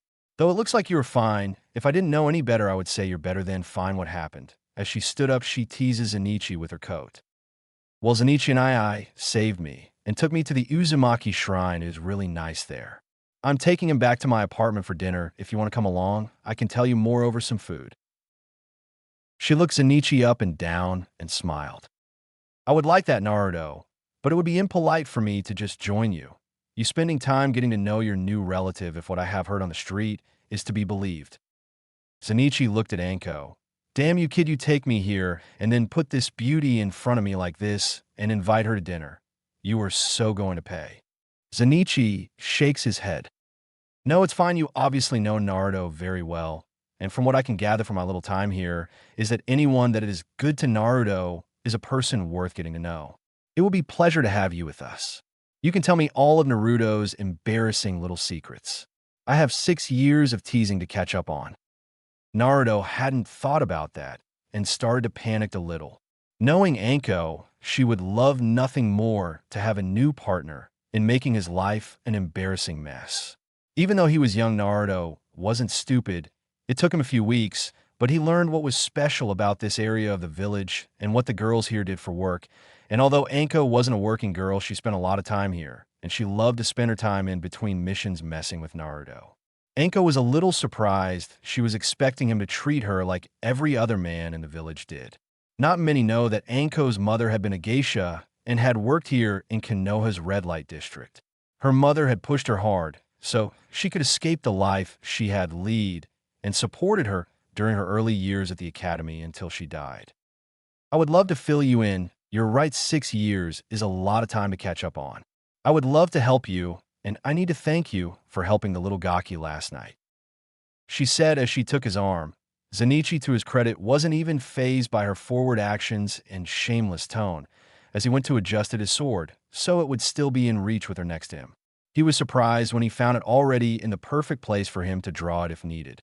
He looked at her, and she smiled back. He returned her smile and started following Naruto again as he had already started walking again, muttering about snakes and needing another belt. Now that Anko was with them, they made much better time and arrived at Naruto's apartment quickly. Naruto unlocked the door and walked in, turning on the lights, followed by Zenichi and Anko. Anko, having been in the apartment before, just strolled in and kicked off her sandals next to Naruto's. Zenichi unclasped his boots and followed the two of them in, but stopped in his tracks after he was past the entryway. He stared at the half-dozen pelts that were arranged in the small living room, all of which were from dangerous predatory animals that many considered more like monsters than animals. The largest on the floor as a rug. He studied them and started to identify each one at a time. The last one, though, blew his mind. "Naruto, is that a lightning liger?" he asked, pointing at the largest pelt on the floor, which was white with black zigzagging stripes that resembled lightning. Naruto poked his head out of the kitchen, where he was making a quick dinner for the three of them with the help of Anko. "I think that it is what Dog and I called it. It was trying to steal the deer I had caught in one of my traps. He told me they're really rare in this part or the continent, and that if I sold it, I would be rich enough to buy a house. But I like to keep the pelts of the kills that almost killed me in the process. The one on floor of my room was a huge bear that tried to eat me. It's even bigger than that one, but it isn't it cool looking, so I put it in there." Zenichi just shook his head. Naruto was a complete mystery. Just the night before, there was a little boy that needed protection, but now here was a skilled hunter that could take down a liger, even if it was a smaller one. Zenichi know that Kimagakure no Sato listed the lightning liger as an A-class predator, and that anyone that killed one was hailed for their skill. He walked in the kitchen to see Anko and Naruto talking about yesterday and last night. Zenichi couldn't help but stare at Anko, who had taken her coat off, was now nearly naked in her tight, wire mesh suit in front of him. Zenichi noticed the ways her back muscles moved as she cut the vegetables that they would be eating. The mesh just seemed to add to her every movement. He watched her work for several minutes until Naruto snapped him from his trance. Zenichi and I, can you help me set the table up? You can go back to staring at Anko Wani after that. Zenichi looked at his cousin and saw his grin. You little shit, you did that on purpose, he thought as a blush formed on his face. He walked over to take the plates and utensils, hiding his blush from Anko, and smacked Naruto on the back of his head. Anko, for her part, was happy to be standing with her back to Zenichi, hiding her blush from him. Before she thought that he would make a good lay, after the brief from the Hokage that all the Jonin had received about the proposed treaty, but after hearing about how Zenichi saved Naruto from the boy and how he had taken care of him after that, then about what he had told Naruto earlier that afternoon, she had found herself thinking about him a little more seriously. Maybe I should take Nai-chan's advice, she thought to herself. After about 30 minutes, the roast was cooked, and the three of them had sat down to eat. Zenichi waited for Anko to cut off a piece of the roast for him, and noticed that this whole time she had been using a kunai to cut everything. He chuckled to himself. Do you use a kunai to cut everything? He asked in a light tone. She looked over at him with a sly smile. Most of the time I do. They always find their way into my hands like magic. I find it easier to just use them. They are sharp, and if they can cut up a roast well enough, they will cut an enemy. It's a good way to make sure they are still usable. I hope you wash them before you do. You never know. We'll want to catch something.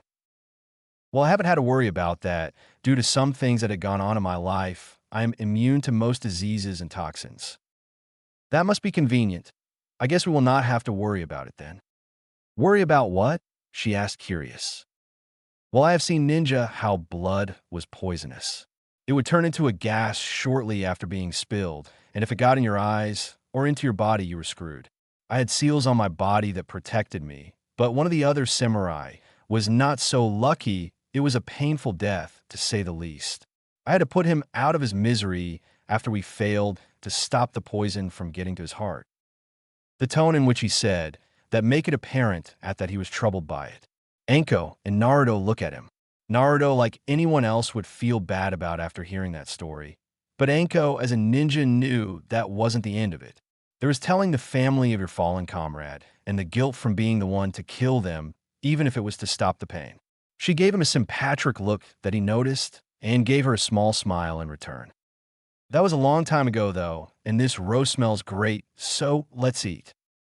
They three of them dug in and enjoyed the food together. Where Zenichi answered questions from both Anko and Naruto, and he asked some himself, mostly fishing for embarrassing moments to hold over Naruto late. Much to the boys' displeasure, and Ando just laughed at the two's antics. After a second helping of meat, Anko asked Zenichi about the treaty. So the Hokage told the Jonin already. I can't say I am surprised, but I thought he would wait to tell you after I talked with the council tomorrow. You know why, and the particles about it, I assume. She shook her head. That's why I asked. The Hokage just said that you wanted a treaty and that it would entail for us. Not as to why you wanted it. Well, 2 years ago, after the Kiri started the Kekkei Genkai purges, a group of refugees made a run for the Land of Iron, and my team met them. We were attacked by Kiri Hunter-nin, and we fought them off, but then Kisame Hashigaki showed up. I was forced to fight him in my full strength, which broke my helmet and showed my face to the Kiri ninja that were still alive. They escaped after I pushed Hashigaki back. Ever since then, we have been hearing more and more rumors about there being Uzumaki in the Land of Iron. We feared that an invasion like the one that destroyed Izushio would be mounted against us, and I pushed for an alliance with Konoha. After a lot of pestering, my captain agreed to bring the proposal to Mifune-sama, and he later asked me why I thought we needed the alliance. Mifune-sama found my reasoning to be sound and started making preparations for it. So that's why I am here, and why Konoha will hopefully be in an alliance with us soon. Naruto looked at his cousin. This was the first time he had heard why the planned alliance was happening. Anko was hoping that it meant that Zenichi would be in the village for a little longer. She wanted to get to know the man, but also contemplated what an alliance with the Land Iron would mean. So this whole thing was our fault and plan? Zenichi nods. So are the samurai going to be in the village much? I don't want to sound like a downer, but samurai and ninja have never really gotten along. She asked. Yes, the Hokage requested it be added to the treaty that a garrison of samurai be in the village. He then asked that be put in charge of them for the first few years of the alliance, until everyone grow comfortable with one another. I told him that a group of your fellow ninja would have to do the same, though I don't think that it will be that big a deal. My division will be making up the bulk of the force in the village, and your shinobi will be working with my division, mostly in the Land of Iron. We are very ninja-ish in our own way and are more accepting of those from ninja backgrounds.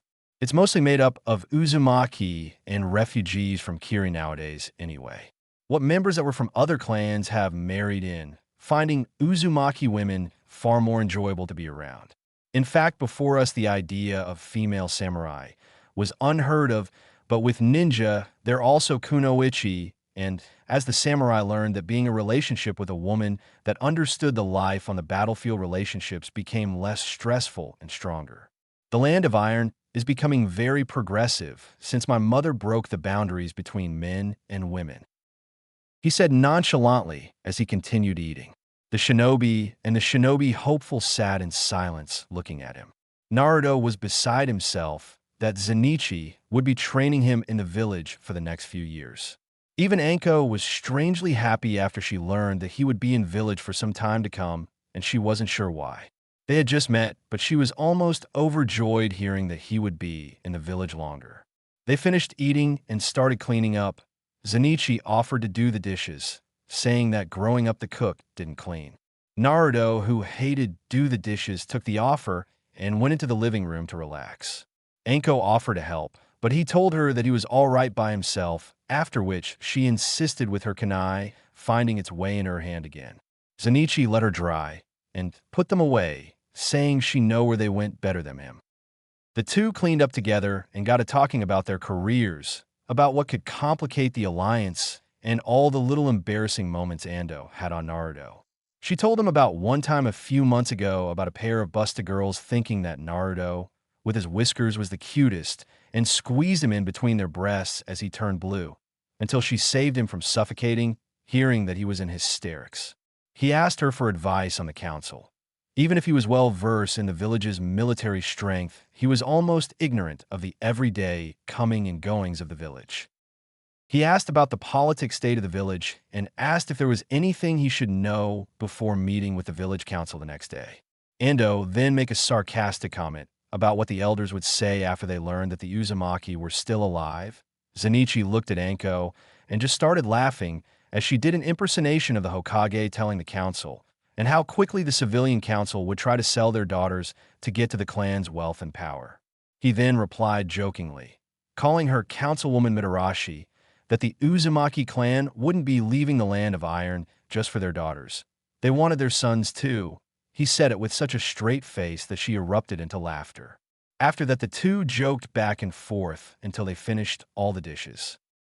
Watch out for Shimura Danzo. He will prove to be a major player in the way the council will vote. The civilian side normally votes with him. He has a small group of umbu that are loyal only to him called the Root, and you should watch your ass when dealing with him. He has been trying to steal he hat from Sarutobi-sama forever now. The other one to watch out for is the Uchiha clan head.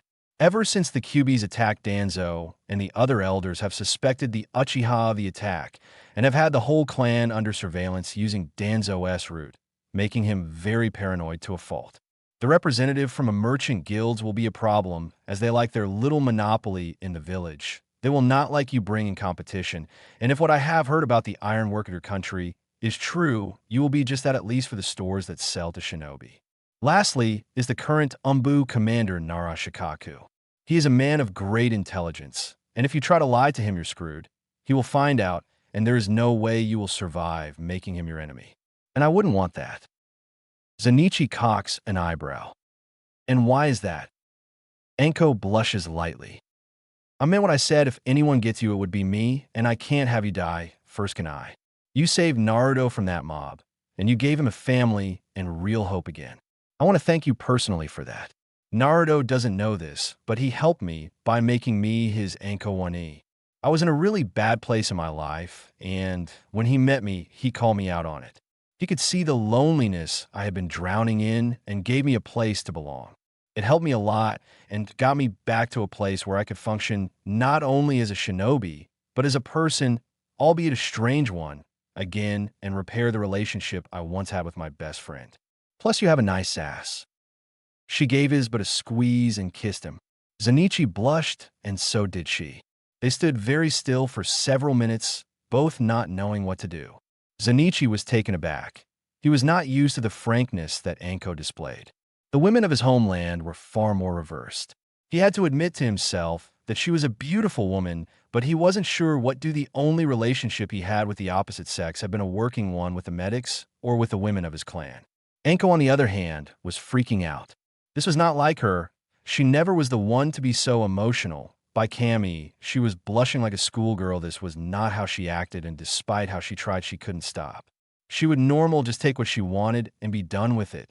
She never got into any relationship with a man, but something about him caused her to act strangely. Why isn't he responding? I just told him I want him. I even kissed him for Cammy's sake. She thought, wait a minute, this guy is from a powerful clan and a high-ranking military leader. He probably already has a girl. The thought deflates her pretty quickly, and the blush fades away. I guess you already have a girl, don't you? And with all that samurai honor and loyalty thing, you must find me a little disgusting, don't you? He shook his head no. I just wasn't expecting you to do that. The women I am used to are very reserved, little surprised is all. Oh, when I like your ass too, plus some other things. He reached down and kissed her on the lips and put his hand on her bottom and pulled her closer to him. Anko responded with a hunger and pushes her tongue into his mouth. He returns the treatment, and soon the two of them are locked in a battle of tongues. They separate and breathe heavily. Zenichi kisses her lightly on the neck at the base of her ear, causing the woman to shiver. It feels like your tongue is a foot long. He says into her ear with a raspy voice, which causes her to shiver again. She gives him a seductive grin and sticks her tongue out until it reaches just past her chin. He looks at her in stunned shock. She then feels his arousal against her thigh and giggles naughty. He takes her lips in his own again, only to be disturbed by Naruto. Can the two of you please not make out in my kitchen? It's weird having to listen to you panting and breathing heavy like that. The two quickly separate themselves from one another, with bright blushes on their faces. They look at each other with a hungry expression on their faces. Anko winks at him and speaks first. Well, it's getting late. I'd better go. Good night, Naruto. Thanks for letting me eat here tonight. It was great, especially dessert. Causing Zenichi's blush to darken and even Naruto to blush lightly. She kisses Zenichi on the lips and Naruto on the cheek as she leaves. Zenichi stares after her until Naruto speaks. Just go, I know you want to. You have the same look on your face a lot of the men who come to this part of the village do. I am sure she wants you too. Zenichi looks at his cousin. What? I'm 6, not stupid. I live in the red light district for Cammy's sake. I know what sex is. Just go, we can talk later. Where does she live? Knowing her, she is taking her time, so you can catch up. Okay, thanks. I have to meet with the council tomorrow, so we will talk tomorrow night at the shrine. We can start fixing up the temple and figure out where to start her training. Naruto nodded, smiling, as Zenichi was moving past him and out the door. Zenichi is hurrying, and instead of taking the stairs, he jumps over the railing and falls to the street below.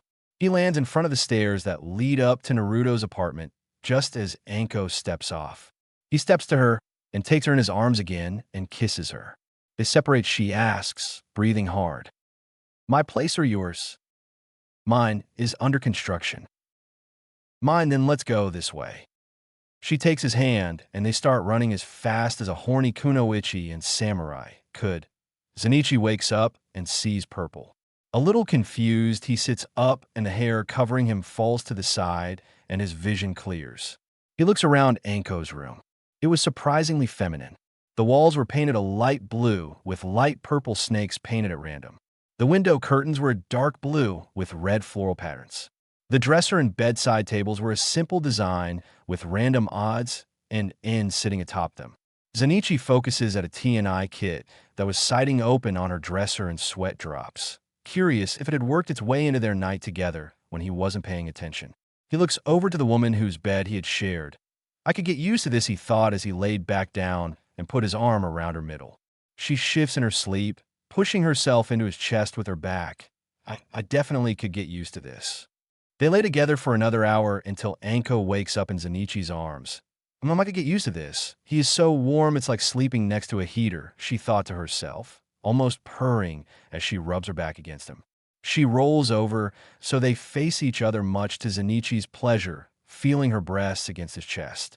He kisses her lightly on the forehead. Morning, Hebelheim. I hope you slept well. Anko blushes at the pet name Zanichi has given her. After they had satisfied their desires for each other, they had spent the rest of the night talking. Anko had told him about how the villagers would treat him if they found out about the two of them being together and wanted to keep it a secret if they pursued a relationship, which she was hesitate to do. Zanichi was shocked to learn that the villagers would treat not one, but two of the people that he was growing to care about. And as she tried to convince him that a relationship with her was a bad idea, Zanichi had proven to be just as stubborn as she was, telling her that the one opinion of their relationship he cared about was hers, and if the villagers didn't like him, the feeling was mutual, because he didn't like the villagers that much for the way they treated Naruto anyway.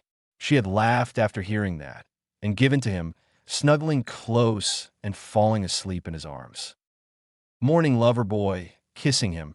You know you should get ready, you have a meeting with a bunch of old windbags in a few hours, and you have to get to the other side of the village to get your things. Unless you're going in those dirty clothes and stinking of hot sex at that, you could use a shower. Does the temple have one? It does not in fact have one. You wouldn't mind if I borrow yours, do you? I don't know if you promised to wash my back, and you still need clothes. Even if you wash yours, they're not really fit for a meeting with the council, if you want to be taken seriously. I have everything with me in storage seals and the scroll pouches on my belt, and deal. Even do your hair, which looks good down like that, by the way. You are quite the charmer, you know that.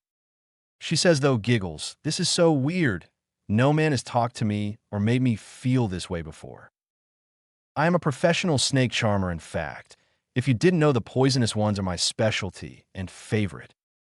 She looks over at him with a questioning look and sees him holding her T&I kit with vials of venom with small chibi snake stickers on them.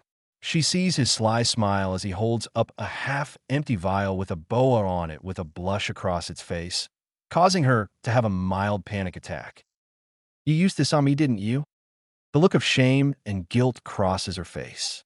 She gulps, fearing the worst, kicking herself for screwing up whatever this was before it even started, believing he would angrily break it off before it even started, but is honest and nods in the affirmative. What does this one do, he asks. That one induces rigidity in muscles that it is injected into. It harmless depending on what muscle groups it's injected in. For example, in the area around the throat, it makes it hard to breathe and simulates suffocating. And let's say in the crouch area, it induces dash. Raging hard on.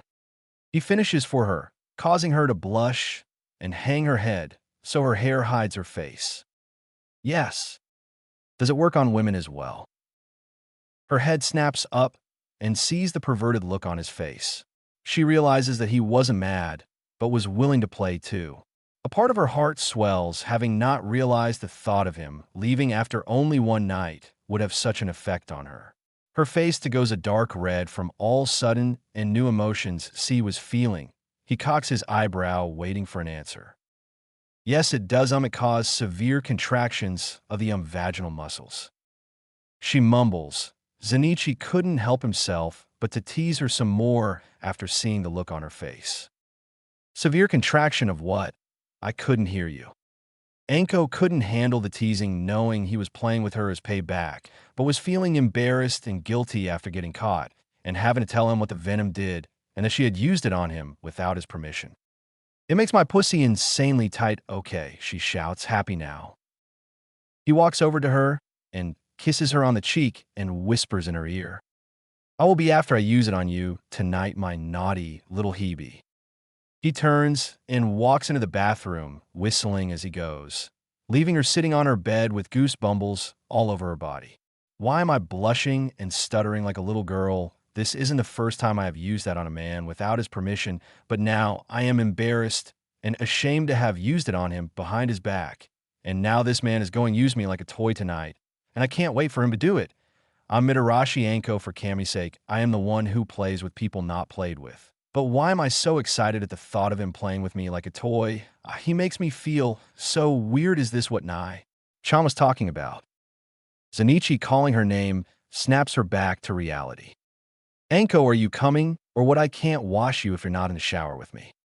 She shakes her head and gets up and walks into the bathroom and sees him standing in the shower with the glass door open for her.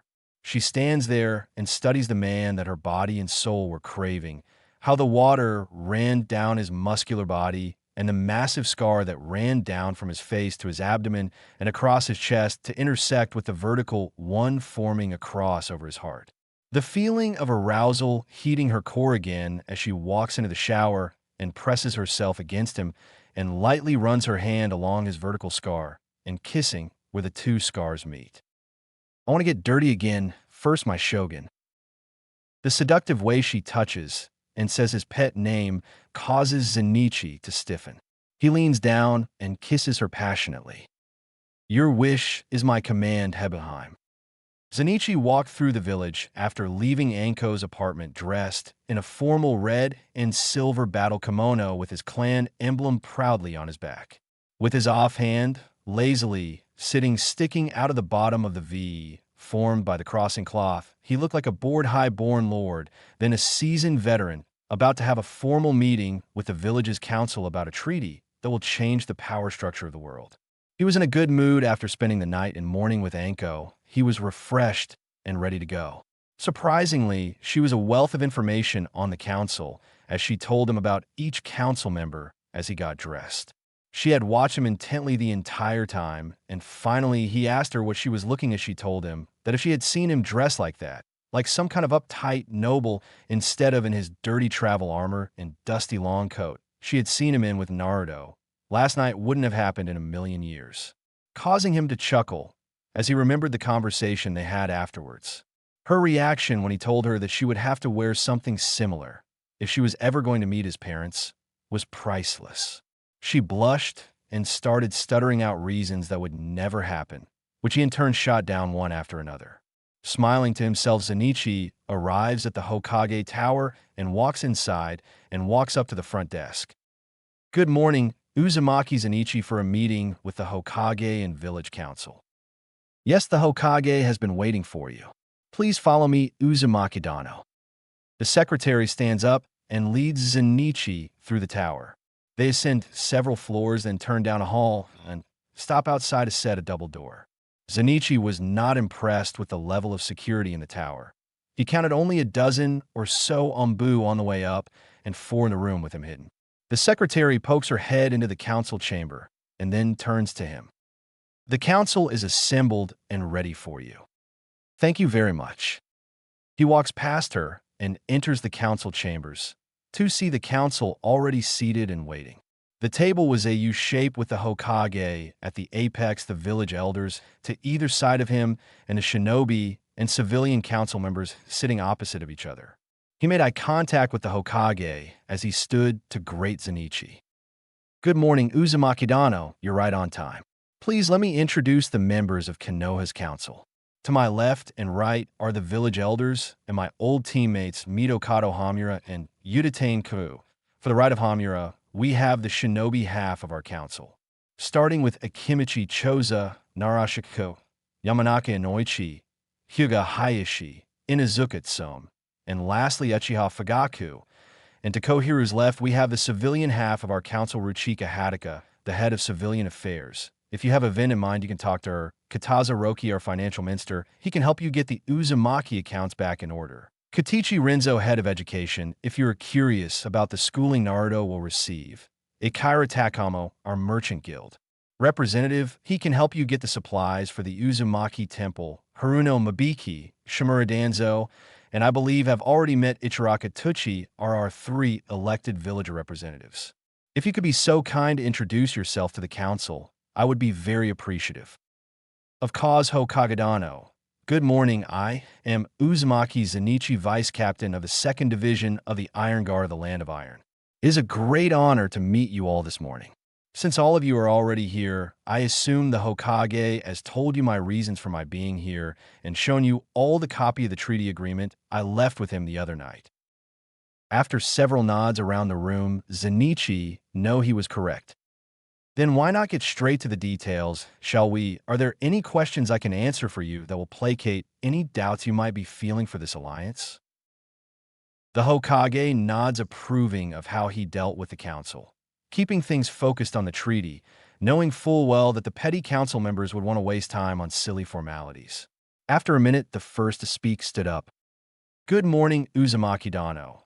Allow me to introduce myself. I am Uchiha Fugaku clan, head of the Uchiha clan, and the chief of the Konoha military police, and I would like to ask you about what happened 2 nights ago outside Councilman Ichiraka's ramen stand, and also why you believe that we should ally ourselves with a group of hot-tempered samurai who would cut the arms off helpless civilians.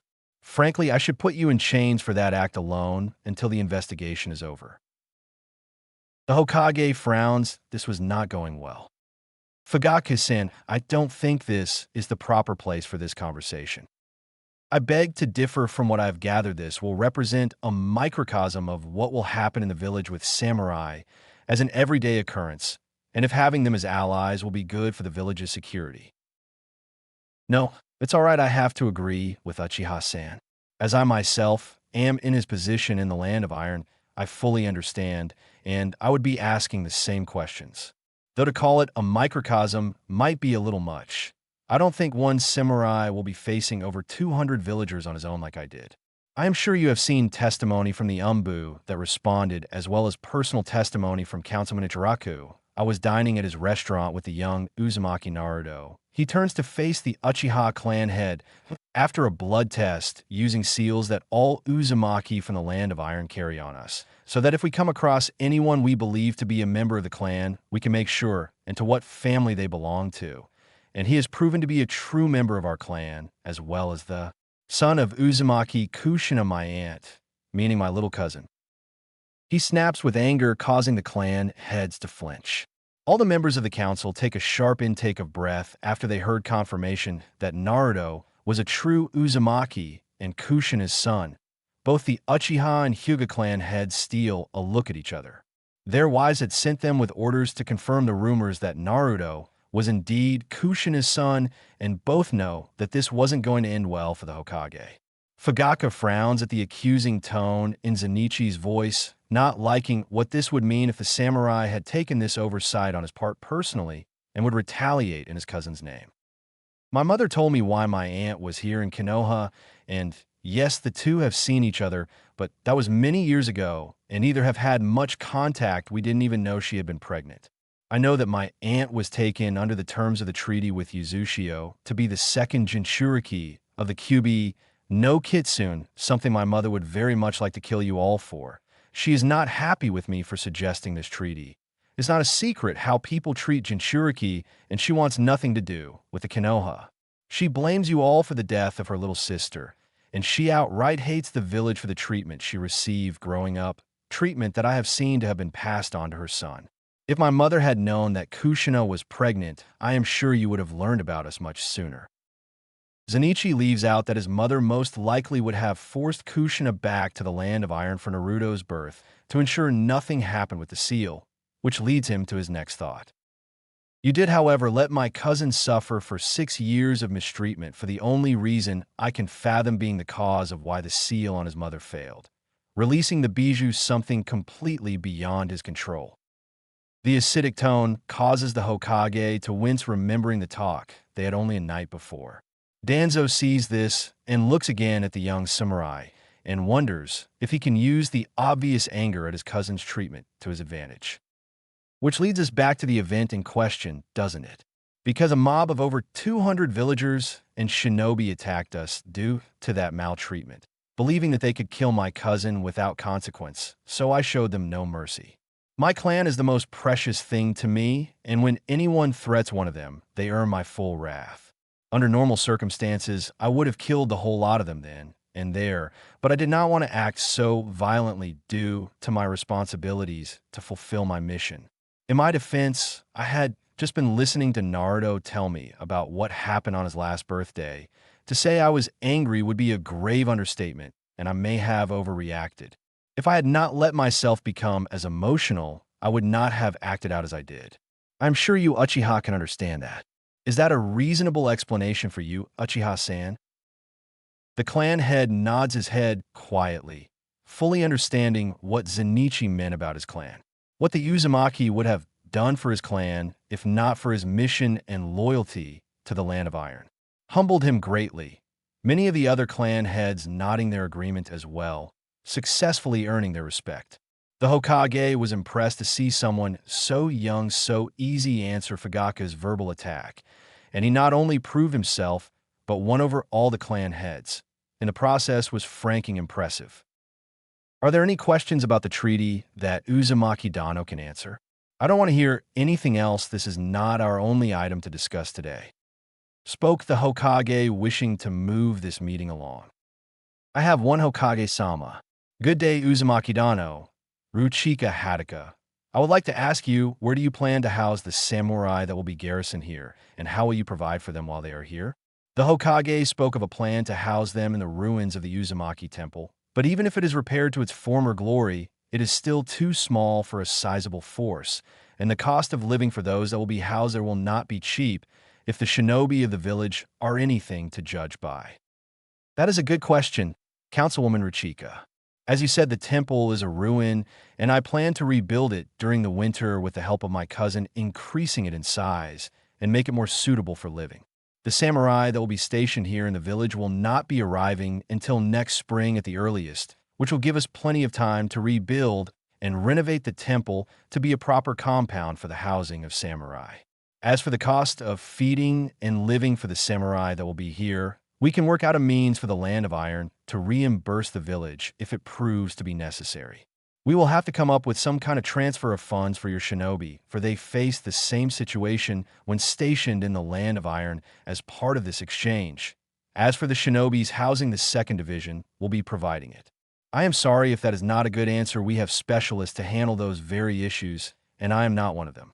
Otherwise, we will have a bunch of hunger samurai and shinobi on our hands. And if your shinobi are anything like my samurai, then a hungry shinobi is the last thing we want now, is there? The last comment gets several chuckles and nods of agreement from the clan heads, and Tucci, who has personal experience of the appetites of the village shinobi. After getting his laughter under control, stands up and addresses the council. I think I have a simple solution to this problem. Since there will be both samurai and shinobi participating in this exchange, why not let the already in place means of providing meals and other services to those on duty and service to our respective villages take care of them and not try to steal a profit from our guests and new friends? Both groups will be working to the same end, protecting our allies. What do you say, Ruchika-san? In fact, for the first month of the samurai stay in the village, I will comp a meal for each samurai that will be staying in the village to help protect us helpless civilians as a showing of welcome. The tension in the room after Tucci's sly comment about the councilwoman's intentions and quoting the Uchiha's words showing what he thought of the clan head rises noticeably.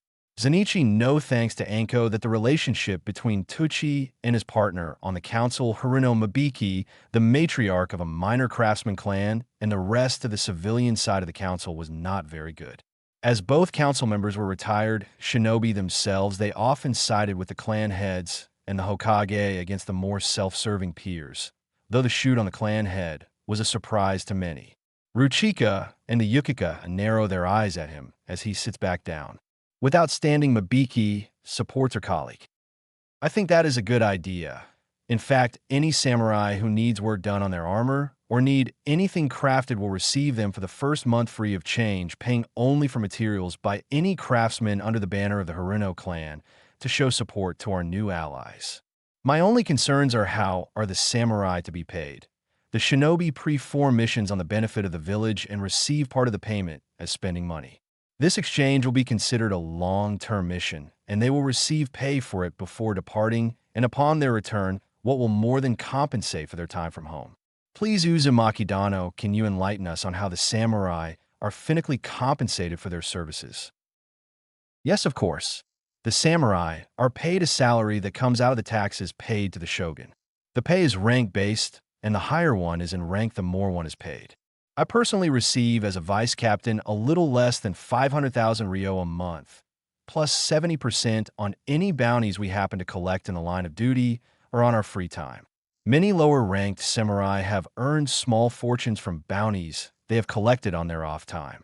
Your village has not been on the paying end of those transactions, but Iwa Kumo and many minor villages have. I myself did a bit of bounty work in my time before becoming an officer, and then most of my free time went to the evil of paperwork. The look on his face causes anyone in the room with experience as a military officer to burst out laughing, causing the four other council members to look around at them with looks of confusion. After several minutes, or so, all the shinobi and former shinobi calm their laughter. Mabiki speaks up again. So, if the samurai are paid a salary, how do you intend to pay them if they are stationed here? I have not been to the Land of Iron personally, but I have been near your borders in my youth, and even during the summer months, there is a frost.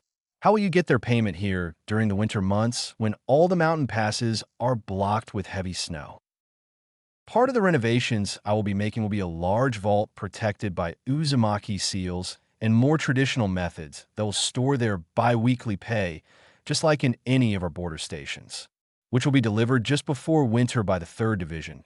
They are transport and logistics specialists I spoke of, who receive special training for guard duty of high-risk convoys. Trying to take one of their transports will prove to be suicide.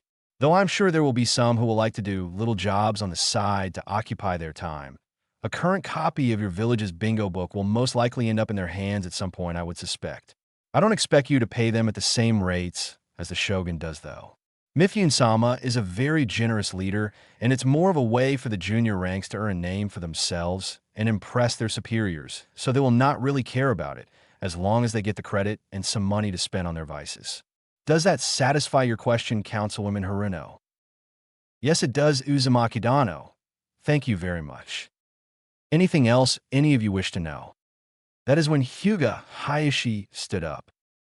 Yes, I have some questions about the military strength of you yourself and your fellow samurai. I'm sure that many here have met or faced samurai before in combat, and I personally can say that I was not impressed. The ones I have faced were no challenge for any shinobi except the greenest of genin. As this is primarily an agreement for military support for your country, I would like to see what we have to gain from it all. At first, Zenichi is a little offended, but after seeing the horror on the Hokage's face for what the arrogant Hyuga said, the look said it all. Are you mad? He starts laughing hysterically, much to the stunned faces of the council. I must apologize, I didn't mean to laugh, but the look on the Hokage's face was too much. A demonstration of my caste power is in order. I must say that I am a little offended that you Hyuga-san, as a veteran, would outright call my people weak. A little bit of advice for you to pass on to your colleagues and clan members, he says as he closes his eyes to focus. The looks of horror spread from the Hokage to the other clan heads, except Hayashi at hearing Zenichi's tone. Don't ever insult a samurai's power to their face. It will only lead to a fight. We have a saying in the Iron Guard, live with honor, die with pride, and you just insulted the honor of all samurai in the guard. Just then Zenichi flexes his chakra, quickly building it up and concentrating it. The effect on his surroundings was noticeable instantly. First, every Umbu in the build arrive, circling him, 30 in total. But as the pressure from his flex of power grows one by one, they all step back, instinct forcing them to get away from the heat of the air around him before they got burned. Next, the floor beneath him starts to crack and split under the strain, spreading out as he continues to gather his strength. The room starts to smell of ozone, causing some to wonder what his element was. Then, like a spark igniting a flash fire, he snaps his eyes open, and his chakra becomes visible, a fireball of dark blue energy encircling his whole body. Small lightning bolts arc at random from his body as his elemental affinity starts to show itself, his eyes releasing a thick mist of potent chakra, which continues to rise as he stares at the Hyuga, who sweats under the stare. He then speaks as the walls crack and push outward from the pressure as it continues to grow. Are you satisfied with my strength, Hyuga-san? The Hyuga clan head nods without saying a word. Although I'm the strongest of the vice captains, all the division captains, as well as Mifune-sama, are stronger than me. Do not compare that trash you have faced before to us, you arrogant ninja.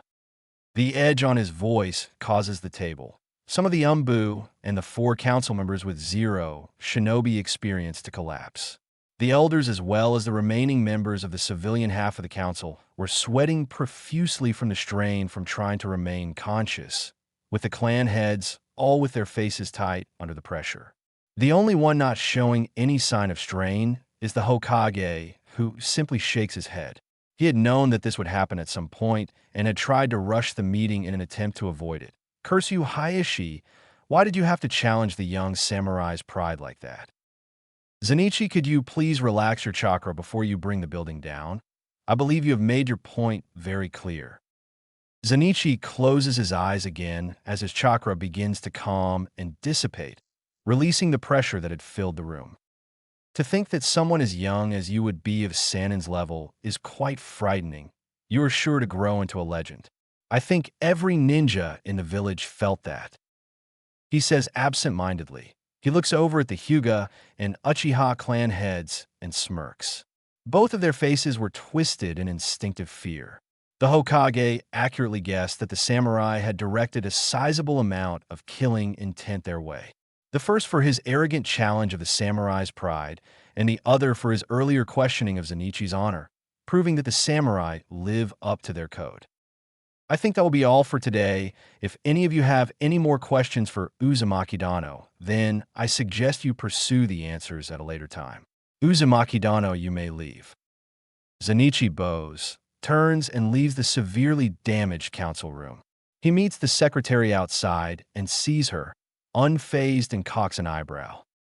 When you have served as the personal assistant to the teacher and then student of Jiraiya, that short-tempered frog Sanin is always in the office. You get used to little outbursts like yours, young man.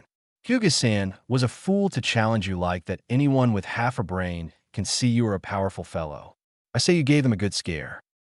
Zenichi smiles and blushes at the teasing from the older woman. As he steps outside, he sees Anko standing there panting and sweating with her hands on her knees. Zenichi cocks an eyebrow. What are you doing here? She rights herself and looks at him. I thought the Hokage was going to kill you or something after I felt that chakra spike. There are over 3 dozen Jonin and every Umbu in the village on the roof of the tower right now. He chuckles hearing that the shinobi of the village thought that the chakra spike was the Hokage's and not his own. They were seriously underestimating the power of the samurai of his homeland. Would make for some good bar fights. He knew would be unavoidable. At some point it was going to happen. Then or why you are down here? She sticks the tip of her tongue out at him. Snake-like senses remember. I could smell you and know you were walking this way. He walks up to her and takes her arm in his own. She leans into him tired. She had sprinted across the village from the Umbu TNI headquarters worried for her new whatever he was. It was still too early for her to call him her lover or any other titles like that. They start walking, and as Zenichi reaches for his sword, he finds it moved to the perfect place again. You are the best escort any samurai could ask for, you know that. She smiles. Not any samurai, just one. Now it's his turn to smile. You want to get lunch? She nods her head. Then lead the way, Heboheim. I have only been to 2 restaurants here, and I don't think we will be able to eat at either. She shakes her head, laughing, knowing full well what he was talking about, and leads him to her favorite dango shop in the village. After he and Anko got lunch, she had to go back to work, and they promised to meet up for a dinner date. After she asked about the condition the temple was in, she insisted that he stay with her until the renovations were done. He said that it was okay, he was used to sleeping outside, and he pointed out that her apartment was too small for 2 people, but like he had that morning, she shot down his every argument. When they parted, she kissed him and walked away, purposely swinging her hips side to side, which Zenichi watched contently until he notices a dog masked Umbu watching. What? Just was curious to see who had Anko in such a good mood this morning. A word to the head of the TNI department, Marino Ibiki thinks of her as a little sister, and if you hurt her, he will most surely will hurt you. Zenichi looks up at him. And why would I do that? She is far too fun to be with and sexy to boot. If I ever hurt Anko, it will be in bed, and you know what, I'm not talking with you about this. Zenichi starts walking away, as Kakashi smirks behind his mask. At the temple, Zenichi finds Naruto in the shrine, sitting in the same position he had seen him in yesterday. Zenichi walks over to one of the enclaves in the side of the shrine and changes out of his formal clothes. After sealing them away and putting on comfortable training attire, he walks over to Naruto. So you really must like it here. Have you been here all day? Yes, though it was the easiest way to get away from the girls. They wanted to know what happened at Ichiraku's and wouldn't leave me alone. After some of them started whispering about finding you and showing you a good time on the house, I might have let it slip that you and Ankone were together. He winced a little. He wasn't sure how Zenichi would act to hearing about his personal business being talked about by another. So that is how dog know it was me who had Anko all sunshine and rainbows this morning. He looked over at Naruto, who had a look of horror on his face. What? Ankone is never sunshine and rainbows, ever. What did you do? The accusing look startled Zenichi. Nothing, we just spent the night and the morning together. Nothing special, honest. We're going out on a date tonight. She asked me to stay with her until we get the temple fixed up. The look on Naruto's face shifts from suspicion to worry. Ankane never lets men stay at her apartment ever. She always goes with them back to their place. I haven't even been there, but she took you. Naruto sounded a little jealous as he revealed that Zenichi was the only man to ever share Anko's bed. Zenichi stares at his cousin, feels a moment of male pride after hearing that he is the only man to be brought into Anko's personal space, but then the moment passes and he hears the rest of Naruto says, and smiles at the young boy. Don't worry, Naruto, I am not going to take your Ankone from you. But how do you know about where Anko spent her time with other men? She told me. Zenichi didn't like what he was hearing, a little upset that his 6-year-old cousin knew what sex was and knew a full-grown woman was sharing her sexual exploits with him wasn't pleasing at all. Naruto, who told you what sex was and how the girls in your neighborhood make a living? Ankone did. I asked her after a while. It was kind of embarrassing to ask a girl somehow. I tried to ask Dog and I and Weasel and I, but they wouldn't tell me, saying I was too young. Zenichi just shook his head, having already experienced Anko's bluntness. He knew that if Naruto asked, she would have told him whether it was appropriate or not. It was too late for that, but something else bothered him. Naruto, how do you know that Anko doesn't take other men to her apartment? Well, I asked her if I could see it, but she wouldn't let me. I tried to follow her home, but she would always notice me. So I tried when she would go pick up guys and was distracted, but she would always go to either their place or one of the brothels. The madams respect Ankone a lot and let her use a room when she wants for free. I don't know why she never takes them, but she never does. The number of guys she would go looking for has dropped a lot since we meet. I don't know, she just spends more time with me and Akunoichi, I don't know, more now, than looking for guys. Zenichi looked at his cousin, once again surprised by the young boy. You know, if I didn't know any better, I would say you are far older than you appear, Naruto. You surprise me a lot. Ankane said the same thing.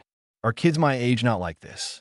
I was thinking that maybe it was an Uzumaki thing.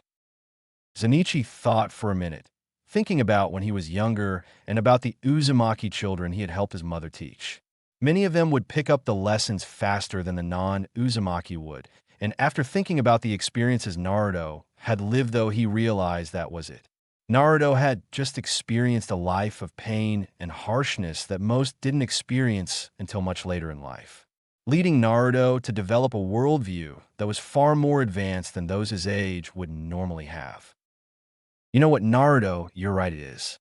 I will be frank with you. You have experienced some difficult things in your life, and being an Uzumaki, you learn from those experiences. Most kids your age don't share your wisdom as they have not experienced the things you have. The harsh treatment from the villagers and living in the red light district with prostitutes being your Wani-sans, and let's not forget Anko. She is something else, am I right? Naruto laughed, nodding his head in agreement.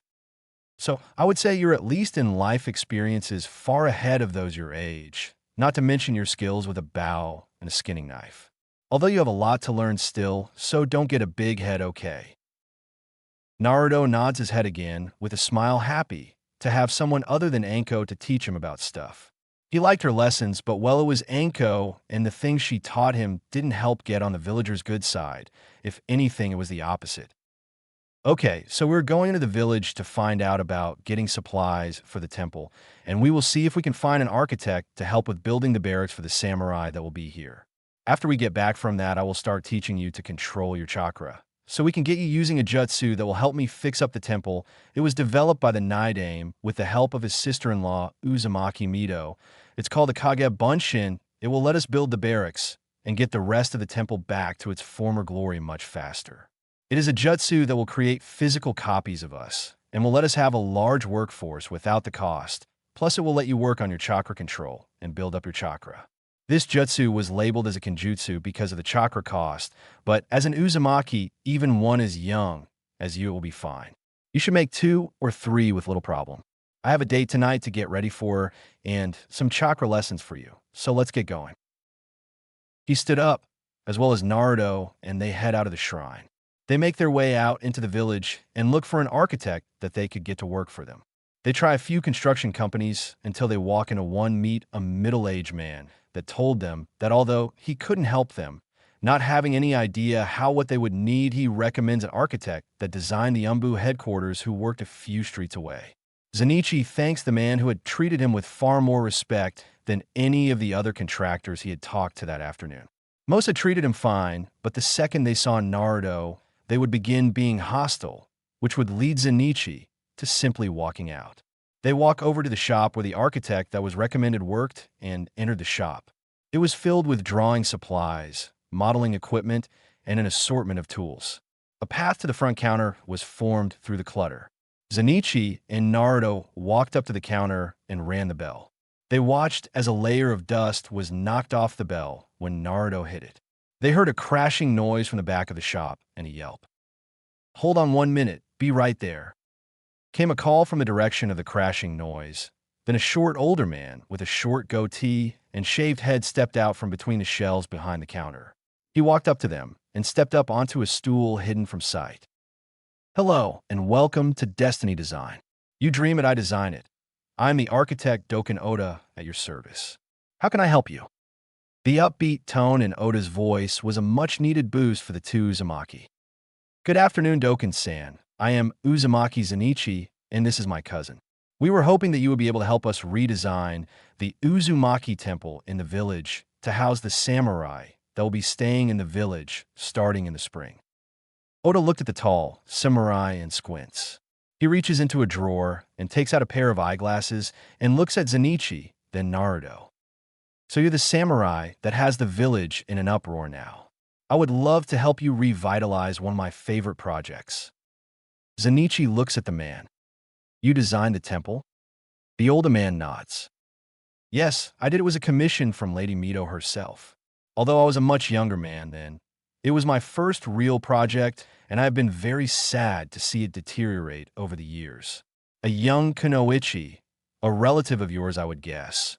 Uzumaki Kushina had talked to me about restoring it, but she passed on before we could make her dream a reality." Naruto tries to get up on the counter to see the man. Zenichi sees him struggle and picks up the boy and puts him on the counter. "You know my mother? And who might this be?" "Well, if it isn't the young Naruto, the little scoundrel of the village now, and you are the son of Kushina? Well, I say that makes sense seeing you look just like her. Have you pranked anyone recently? I just love your work. You're just like your mother pranking everyone that made fun of her or her friend." Zenichi and Naruto look at the old man stunned silent by his quick outburst. "You like my pranks?" asked a flustered Naruto. Oda nods his head quickly. "They're just great. bring some life back to this village. It used to be a very different place before the Third War. I don't know, since then it's been much colder in the village. Your mother and her friends would raise all kinds of hell, the three Hikiko they were called. A regular trio of fiends they were. The only ones that could stop them once they started were the Yondaime and his two teammates. I can't remember their names. I heard that at some point Kushina-chan and Minato-chan teammates ended up getting together. It's a shame the two of them never did. They made such a cute pair. Zenitsu and Naruto were once again stunned by the old man. Both of their mouths hung open after hearing the old man call the Yondaime Minato-chan. Zenitsu was first to compose himself. Doken-sen, not to sound rude, but how old are you?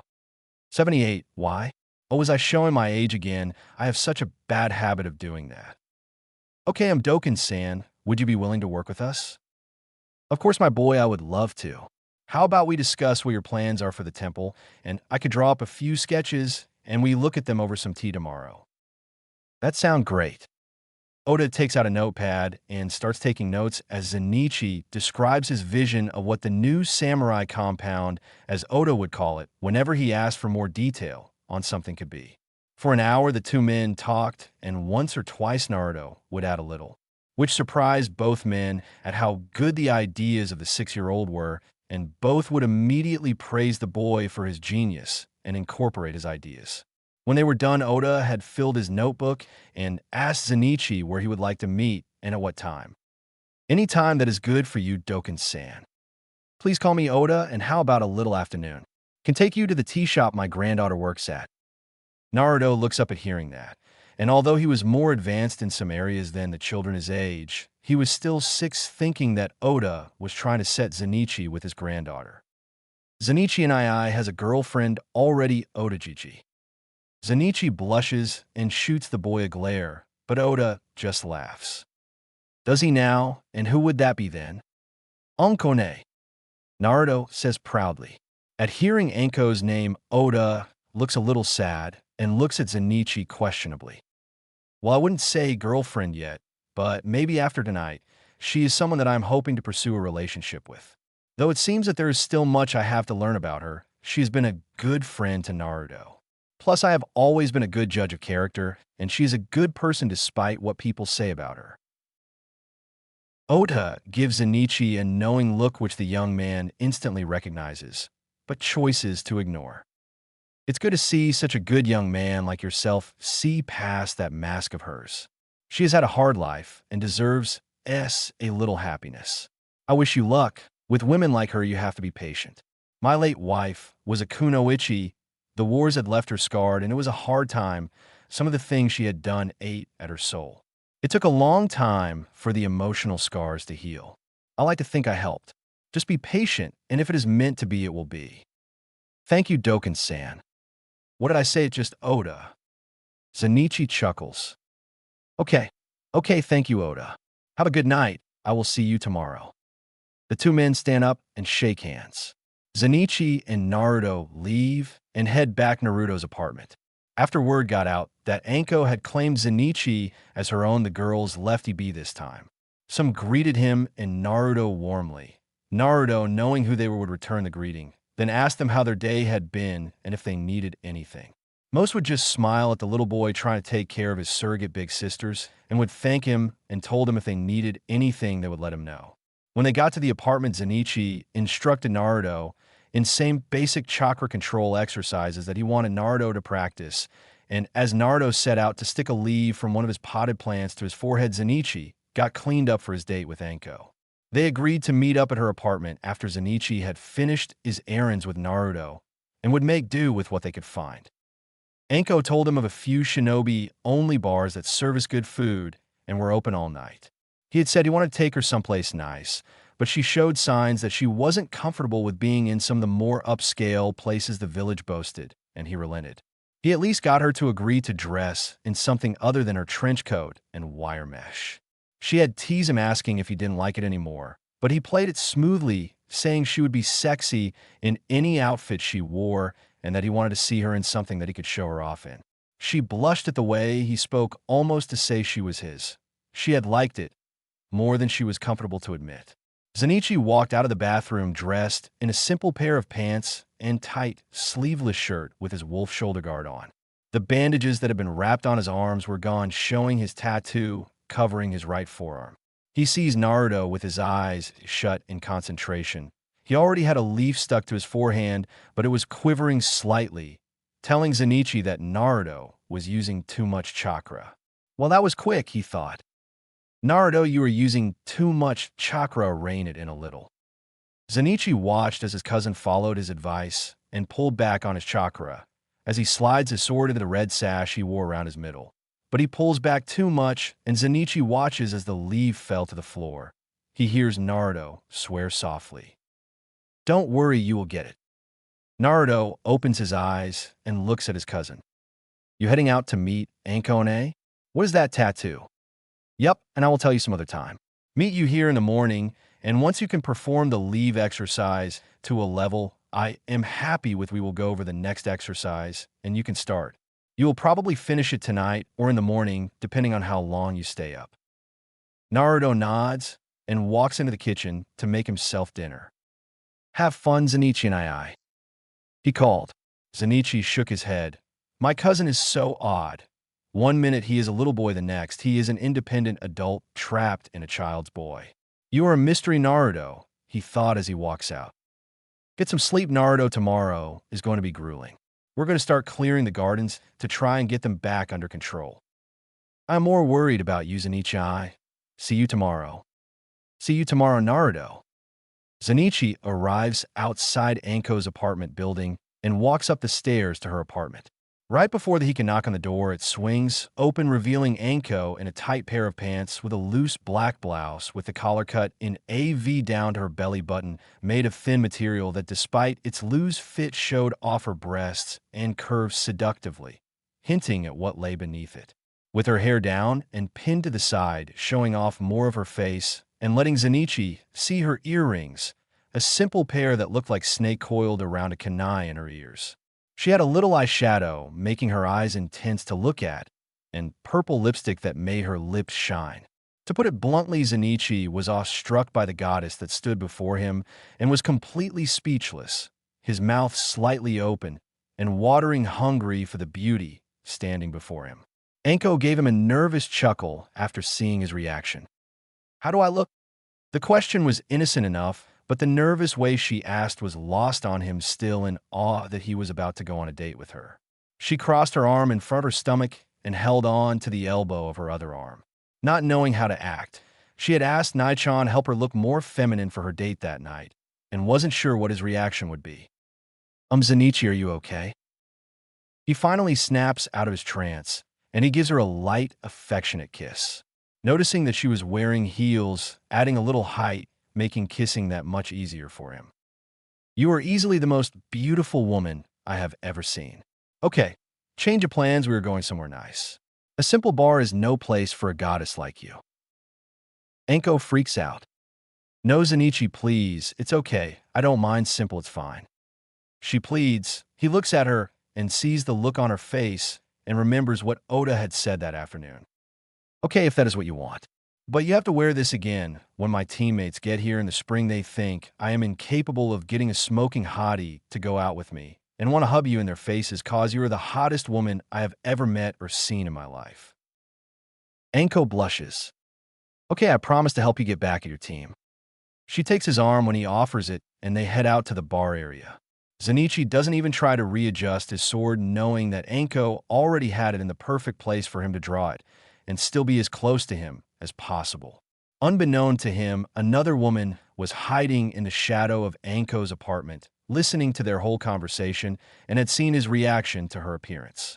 The woman stepped out of the apartment and watched as the two left, smiling to herself. Kurenai Yuhi watched her best friend go.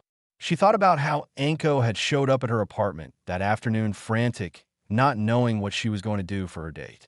It had taken Kurenai 20 minutes to calm the snake mistress down to figure out what was going on, and after Anko explained that she had a date with the samurai here to negotiate the treaty, she promised to help get her ready. They had gone back to Anko's apartment only to find simple training clothes, 3 sets of Anko's infamous mesh bodysuit, and several different colored miniskirts, and insisted they go shopping. Anko had been completely lost when picking out clothes. But as it stood, Kurenai had to talk Anko into trying on everything. She showed her using Zenichi as a taunt to get her over her embarrassment at wearing girly clothes, as Anko had put it. Kurenai just shook her head, thinking about how the Uzumakis in Anko's life had changed her so much. First, the little outcast who reminded her so much of herself as a child, calling her out on her loneliness and pain that had caused her to start down a self-destructive path that temporarily ended their friendship. But after a few months with the boy, leading to Anko apologizing to Kurenai and asking if she wanted to mend their friendship. Then this man now, who had unknowing sparked a desire in Anko that she disclosed to Kurenai, scared her a little, forcing her way outside her comfort zone. She had pointed at her bed and almost screamed, "He slept here with me last night. I let some guy I just met sleep in my bed with me. Slept not just sex, but cuddle, pillow talk, everything. I never do that. It's always just sex, then I leave, end of story, and I have never let a guy in my bed, not to mention my apartment. Not even Naruto has been here, who is a little boy, and who is the longest relationship have had with any male since him." She spat. Kurenai just chuckled and told her the last thing she wanted to hear, "You're in love with him." But she stops with her mouth open about to reply and rushes to the door to meet the man that was the cause behind the final return Anko's old personally. She was happy for her best friend. "I will have to thank them both. If it wasn't for these Uzumaki, I would have never gotten my friend back, and this afternoon was so much fun. She is totally in love with him, even if she doesn't know it. All she did was talk about him." Kurenai blushed thinking about the conversation they had when looking for clothes. Being Anko, it had been pretty graphic. Anko takes Zenichi to the bar area in the village. Many of the shinobi and villagers stop and gape at the kunoichi and samurai as they walk by. They walk by them, not noticing, too absorbed in their own world to even care. "So where's this bar you are taking me to?" "It's just a little bit more. Be patient."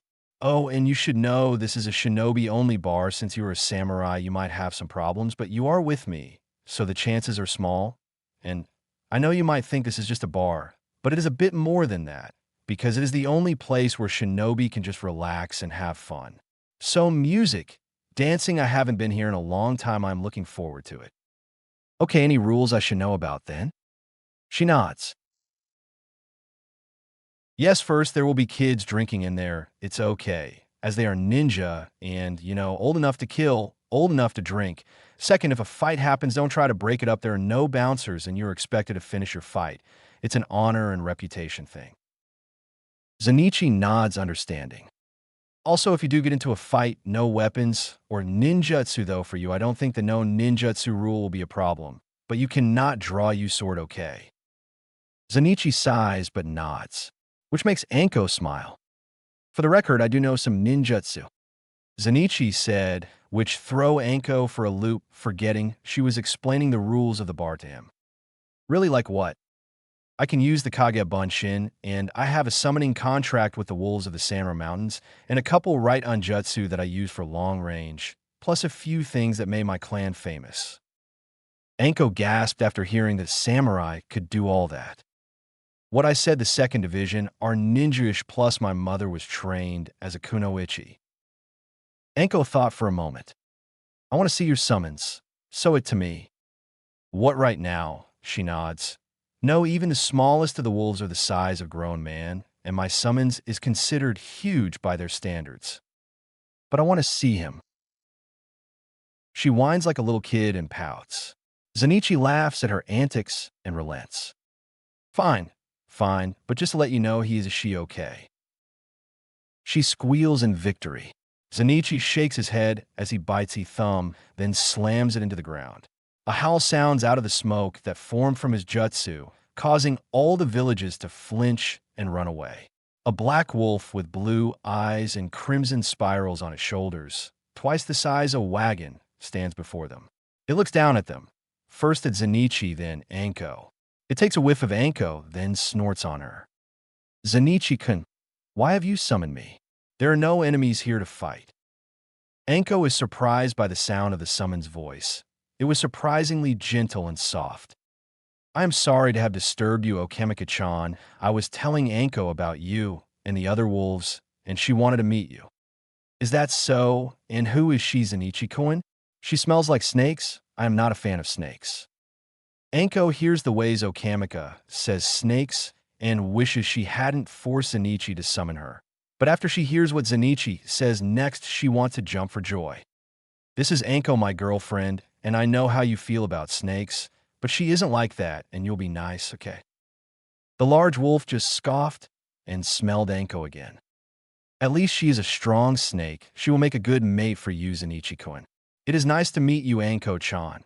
I hope we will get along, even if you smell like snakes, and I will not tell you mother you are in a relationship with a kunoichi from Konoha, Zenichi-kun. Zenichi shudders, and Anko looks at her new boyfriend questionably. Thank you. Okamika-chan, tell Okeminadare that I said hi. I will let mother know you wish her well, and Anko-chan, if you hurt my Zenichi-kun, I will rip you to pieces. Have a nice evening. Okamika disappears in a cloud of smoke then. Anko was confused, but happy at the same time. Confused because she had no idea what the wolf was talking about not liking snakes, and why would Zenichi be worried about his mother knowing if he was in a relationship with a Konoha kunoichi? Did you mean it? What you said to Okamika? What, that you're my girlfriend? Yes, of course. I mean, if you want to be, I might be going a little F.A. dash. He doesn't get to finish as Anko places a huge kiss on his lips. Yes, I want to be your girlfriend. Anko blushes when she realizes she had just screamed that out loud. Both smile, Anko resting her head on his arm as they start walking again. Anko finishes explaining the rules of the bar, and Zenichi promises not to cause a scene unless provoked. Then they get there. Anko points out the entrance to the on the outside of the 3rd floor. That's why it's a shinobi-only bar. The only way up is to walk up the wall. I think I might have made a mistake in picking this top. If I walk up the wall, my breasts will be completely visible. And how is that a problem? You wear a mesh bodysuit. Well, yeah, but you can't see, though, it with all the layers of fine metal mesh. And, well, I don't want anyone other than me to see, right? She blushes. I belong to only you now. She whispers. Zenichi kisses her, then surprising her by picking her up bridal style. What are you doing? If you can't walk, then I will just carry you. Hold on. Following his command, she puts her arms around his neck as he bends his knees. No way, you can't jump that high, you're crazy, EI. She says as he jumps up. The force of his acceleration pushes her face against his chest. Next thing she sees is the door to the bar in front of her. Zenichi puts her down to stand on her own. I can't believe you just jumped up here. She starts giggling. That was fun. Zenichi just smiles and opens the door to the bar, and they walk in. The two of them get everyone in the room's attention when they walk in. Everyone wanted to see who it was after feeling the chakra that it took for Zenichi to jump 3 stories. Now, they couldn't stop staring. All the ninja at Anko in her sexy outfit, and the kunoichi staring at Zenichi in his tight shirt showing off his muscular frame. Both Anko and Zenichi could feel the hungry, predatory stares each other were getting from their respective opposite sex, causing both to put their arm around each other's waists and blasted a wave of killer intent out at the other bar patrons. Both thinking, she is mine, back off. They others in the bar hurriedly go back to their drinks. Anko and Zenichi sit at a table in the back of the room and order drinks and food when a waitress walks by. Anko asks him how the meeting with the council went. He told her and thanked her for the information she gave him that morning. It had proven helpful. She was pissed about the way the Uchiha clan head had attacked him and had laughed when he told her about the way Tucci silenced the greedy councilwoman. She asked why Okamika didn't like snakes. Her father was killed by the chief snake summons Manda of the Ryuchi caves. She was really young, and he died protecting her, and her brothers and sister really affected her, and so she dislikes snakes as a rule. Don't worry, once she gets to know you, it will be fine. Oh, okay, well, I hold the summoning contract for the snakes of Ryuchi caves for our generation. I don't like Manda, nor does my primary summons does. Then everything will be fine, trust me. Idozanihi. But what about your mother? Why did she say she would tell your mother about me? That is not about you, and more about the village. I will tell you later, it's not something I want to talk about in public. It's clan stuff. All right, later, then don't think you're off the hook, lover boy. Wouldn't dream of it. Their orders arrive, and they eat, sharing each other's dinner. After a few more drinks, she asked him what he did to anger the Hokage for him to raise his chakra to that level. Zenichi finished his drink and slammed it on the table, cracking the glass. The noise caught the attention of some of the people sitting nearby. That wasn't the Hokage, it was me. That arrogant prick Hyuga Hayashi called me and the samurai of the guard weak. So I showed him how weak I am. He started laughing. The civvies in the room collapsed under the pressure I created. The looks on the clan heads' faces were priceless. Ha, it was great, and the Hokage is something else I will give him that he didn't even flinch. Anko looks at him, and then at the people around them. Here we go, she thought to herself. They had heard him call himself a samurai, and that he had humiliated the council. Normally it wouldn't be a problem, but he wasn't a shinobi, and he wasn't from the village, so now it was a problem. They stood up and walked over to the table. Did I hear you right? You're a samurai? Shit, I was too loud, wasn't I? Anko just laughs at his tone and nods her head. These idiots want to kick me out of the bar, don't they? Anko laughs harder, nodding her head again. So all because I, a samurai, made fools out of your pussy-ass council, they're going to pick a fight with me. Anko completely loses it. She starts laughing so hard, she almost falls out of her top next to him. The four ninja lose their patience and yell at Zenichi. Shut your mouth, you samurai trash, and shut that snake bitch up. That wasn't the best thing to do, as both Anko and Zenichi are a little drunk. Anko stops laughing and wipes the tears from laughing so hard from her eyes and looks at the four ninja. Her expression was venomous, unnerving the ninja. Some jonin sitting on the other side of the bar was watching what was happening after Anko started laughing. Zenichi's face was blank, any sign of drunken merriment gone. This is going to be good, thought the jonin. Hey you, you're not going to step in, right? The jonin simply dips his head. No weapons, right? Again, he dips his head. Okay, then. He pulls his sword from the sash at his waist and hands it to Anko. Hold this for me, Hebelheim. Anko smiles. Of course, my shogun. She says his pet name seductively, extremely turned on by what he was doing and the killing intent he was putting off. He stands up and pushes his chair in. He turns towards a ninja and disappears. The jonin's eyes go wide. Zenichi is standing behind the four ninja. He slams the heads of the two in the middle heads together. They fall to the floor, knocked out cold, blood coming out of their ears. The other two look over, but he is gone before they can catch sight of him. The one on the left suddenly flies up into the air and hits the ceiling so hard it cracks. He falls to the floor on top of his two comrades. Last is the leader who had insulted Anko. Zenichi start taunting the ninja, still moving so fast that he couldn't be seen. So, you think you could take me, little ninja?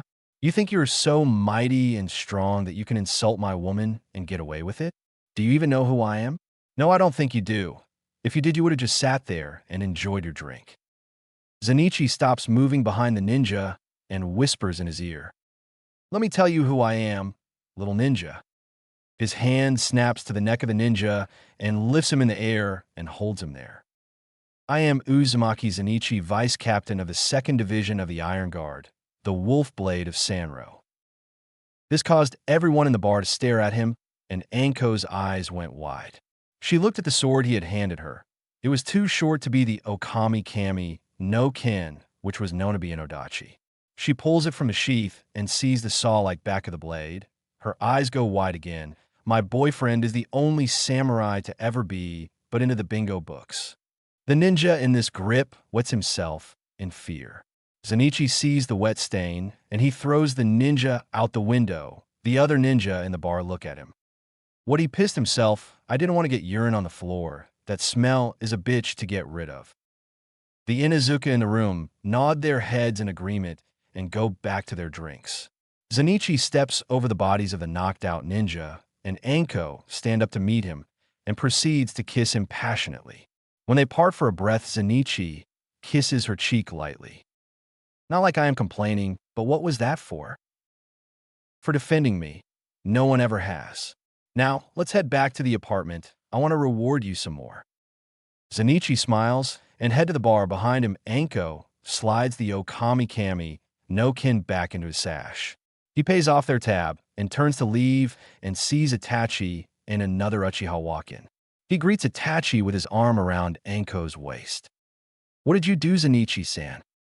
Nothing, just defended my girl.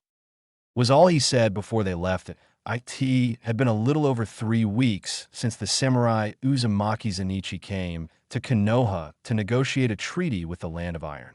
He and Naruto had made steady progress in the repairs of the Uzumaki Temple and the surrounding lands that the Hokage granted to them for the samurai barracks that were set to start construction on in another week with the help of Oda. Naruto had finished mastering the leaf and tree climbing exercises that Zenichi wanted done and was now working on the water walking exercise.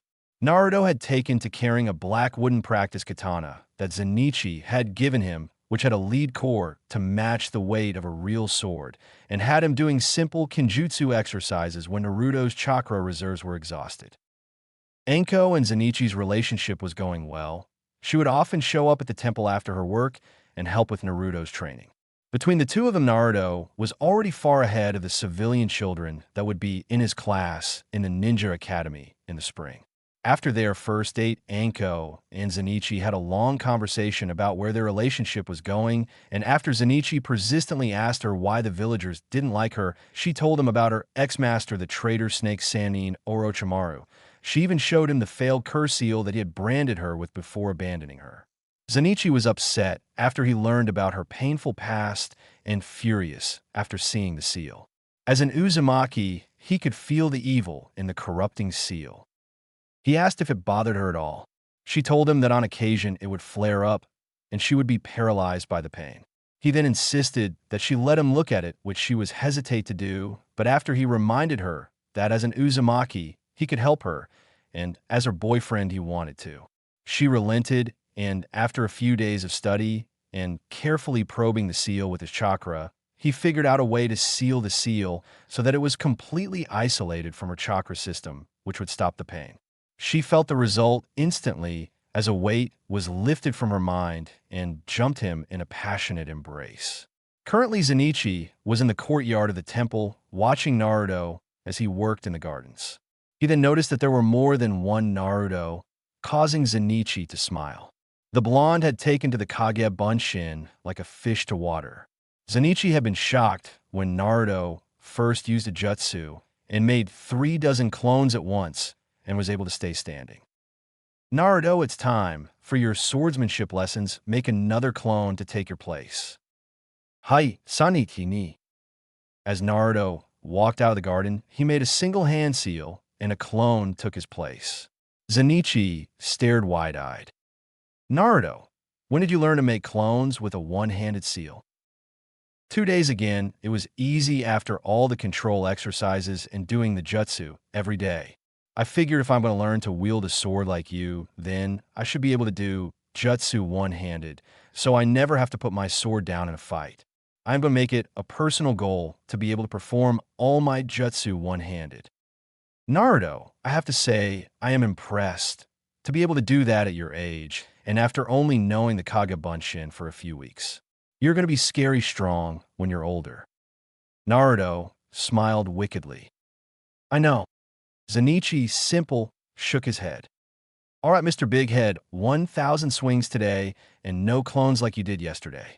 I told you they will only send back their experience, not any physical results of their training, so the muscle memory will be lost. That's why they're only good for sparring and practicing jutsu or formal study. Got that? Naruto let out a sigh and started swinging his practice sword in the courtyard, counting out as he went. When he was done 2 hours later, Zenichi looked over from his scroll. The merchant guild representative had sent him explaining the bylaws that the merchants from the Land of Iron were expected to follow. Zenichi simple sent a current of right-on chakra, though the document, vaporizing it. Like Chi-Chi and the other merchants will follow these laws, 40% to the village guild office, my ass more like his pocket. Anko was right, that fat little man is a greedy little pig, thought Zenichi. 500 one-handed swings in each hand. Now Naruto, if you want to cast jutsu, with one hand you will wield your sword with one, and I don't want one of your arms getting bigger than the other one. That would just look weird. Naruto let out a cry of protest, but a look from Zenitsu silenced him in an instant. Naruto had learned that in anything that involved training Zenitsu was as merciless as Anko was in the interrogation chambers of the TNI department. But that never stopped Naruto from grumbling as he did as he was told. Zenitsu smiled at his cousin's compliance. He went back to the stack of paperwork he had taken out to work on. Just because he was in the village didn't mean he was saved from the evil paperwork that was expected of him back in his division in the Land of Iron. Shortly after his message arrived at his captain's office about the Hokage's extra conditions, he had sent half a dozen messenger hawks to him with the collected paperwork and a letter explaining that he still had to do his work. Zenitsu sighed. The amount of work kept increasing daily. Every morning he would wake up to find more hawks from the Land of Iron waiting for him at the village rookery. After seeing his hawks with sensitive samurai documents sitting next to shinobi ones, he set up one of his own rookery, separate from the village's hawks on the temple grounds. At the moment, his clones were working on a building to the western side of the courtyard, with a few Naruto clones rebuilding it to serve as his office and home. He decided early on that the commanding officer of this compound would live separated from the rest of the force. Something not seen in other samurai outposts, but other CEOs weren't dating a kunoichi who liked to scream his name in bed. Plus, this wasn't really another outpost. Even the barracks that was planned was different from most outpost barracks Zenitsu had seen. This one had a long-term stay in mind, instead of a few months until your relief arrived at the end of the season. Those here would be staying for a whole year or more, and in his case, even longer. So comfort was more of a concern than normal. His captain had asked who he wanted to have with him in the village, and he had asked for his original teammates. The samurai that had known him the longest, and he could trust to keep the others in line, and if anything were to happen, he wanted them with him. Plus, with a strike group of 12 11th Division samurai being part of the exchange, Zenitsu wanted officers that he knew would and could keep them in line. His captain didn't want to send so many skilled samurai to the Land of Fire, but he understood Zenitsu's concerns about the more junior ranks and the bruisers from the 11th. After another hour, all the paperwork from that morning's hawk was done, and Naruto was just finishing up the swings on his offhand. 497, 498, 499, 500, done Zenitsu and II. What next? Zenitsu stood up from his seat and walked over to his cousin. Let's work on your control some more. You can stand and walk on the water with ease now, but you start to sink when you moor too quickly or are distracted. They walk over to the pond behind the shrine and take off their outer layers and walk out onto the water. Zenitsu settles in a comfortable taijutsu stance, which Naruto mimics. Zenitsu starts going through the katas with Naruto, shadowing his movements while trying to stay on the surface of the water. Zenitsu increases the pace until Naruto loses his concentration and falls into the water. Zenitsu stops and walks over to his cousin and pulls him out of the water and sets him back on the surface. You know the drill, 20 laps across and back. Naruto shakes himself off like a dog, then sets out at as fast as possible while maintaining his footing across the surface of the water. Zenitsu goes back to practicing the forms, but at a pace much faster than when Naruto was following him. Halfway through the kata, a flash of metal and orange enters his field of view, as well as a series of fast, precise strikes. Zenitsu smiled. This was a normal occurrence, and meant that his favorite snake mistress was done with work for the day. They two have started sparring, and Zenitsu picks up the pace again, finding it harder to evade his girlfriend's attacks. She is improving, he thought. After she gets a hit on him, he jumps back and sees her fully without her trench coat or leg plates and sandals. She was wearing nothing but her mesh suit and miniskirt. She smiles back at him and give him a come and get it gesture with her outstretched hand. Zenitsu returns the smile and goes on the attack. She evaded him effectively until he picked up the speed again and disappears from view. She stops moving and looks around her, then sticks the tip of her tongue out and scents the air. Just before he grabs her, she turns around and tackles him. She knocks him into the water with her following. They sink down to the bottom of the shallow pond. Zenitsu smirks at her on top of him and kisses her under the surface. She returns the kiss, then kicks at the bottom and head to the surface with him following. You were able to follow me. You have gotten better, Anko. Thanks, Anichi. I can't let you keep catching me and toying with me all the time. I thought you liked it when I toyed with you, he said slyly with a lustful look on his face. I do, but I want to toy with you sometimes too, and don't even think about letting me catch you because I will know, and I want to get you myself. Zenichi swam over to her and pulled her close. Wouldn't dream of it, and I look forward to the tonight, cause you caught me Hebelheim. She slaps his chest playfully. Baka! They kiss again, but are disturbed by the sound of gaping. They both look over to see Naruto holding his throat and pretending to vomit. At seeing that a tick mark appears on Anko's forehead, she pushes Zenichi away and surges chakra to her feet, propelling her out of the water and standing on the surface. She stares at Naruto until he stops and looks over at her. An evil grin spreads across her face as a kunai appears in her hands. My turn, Gaki, start running.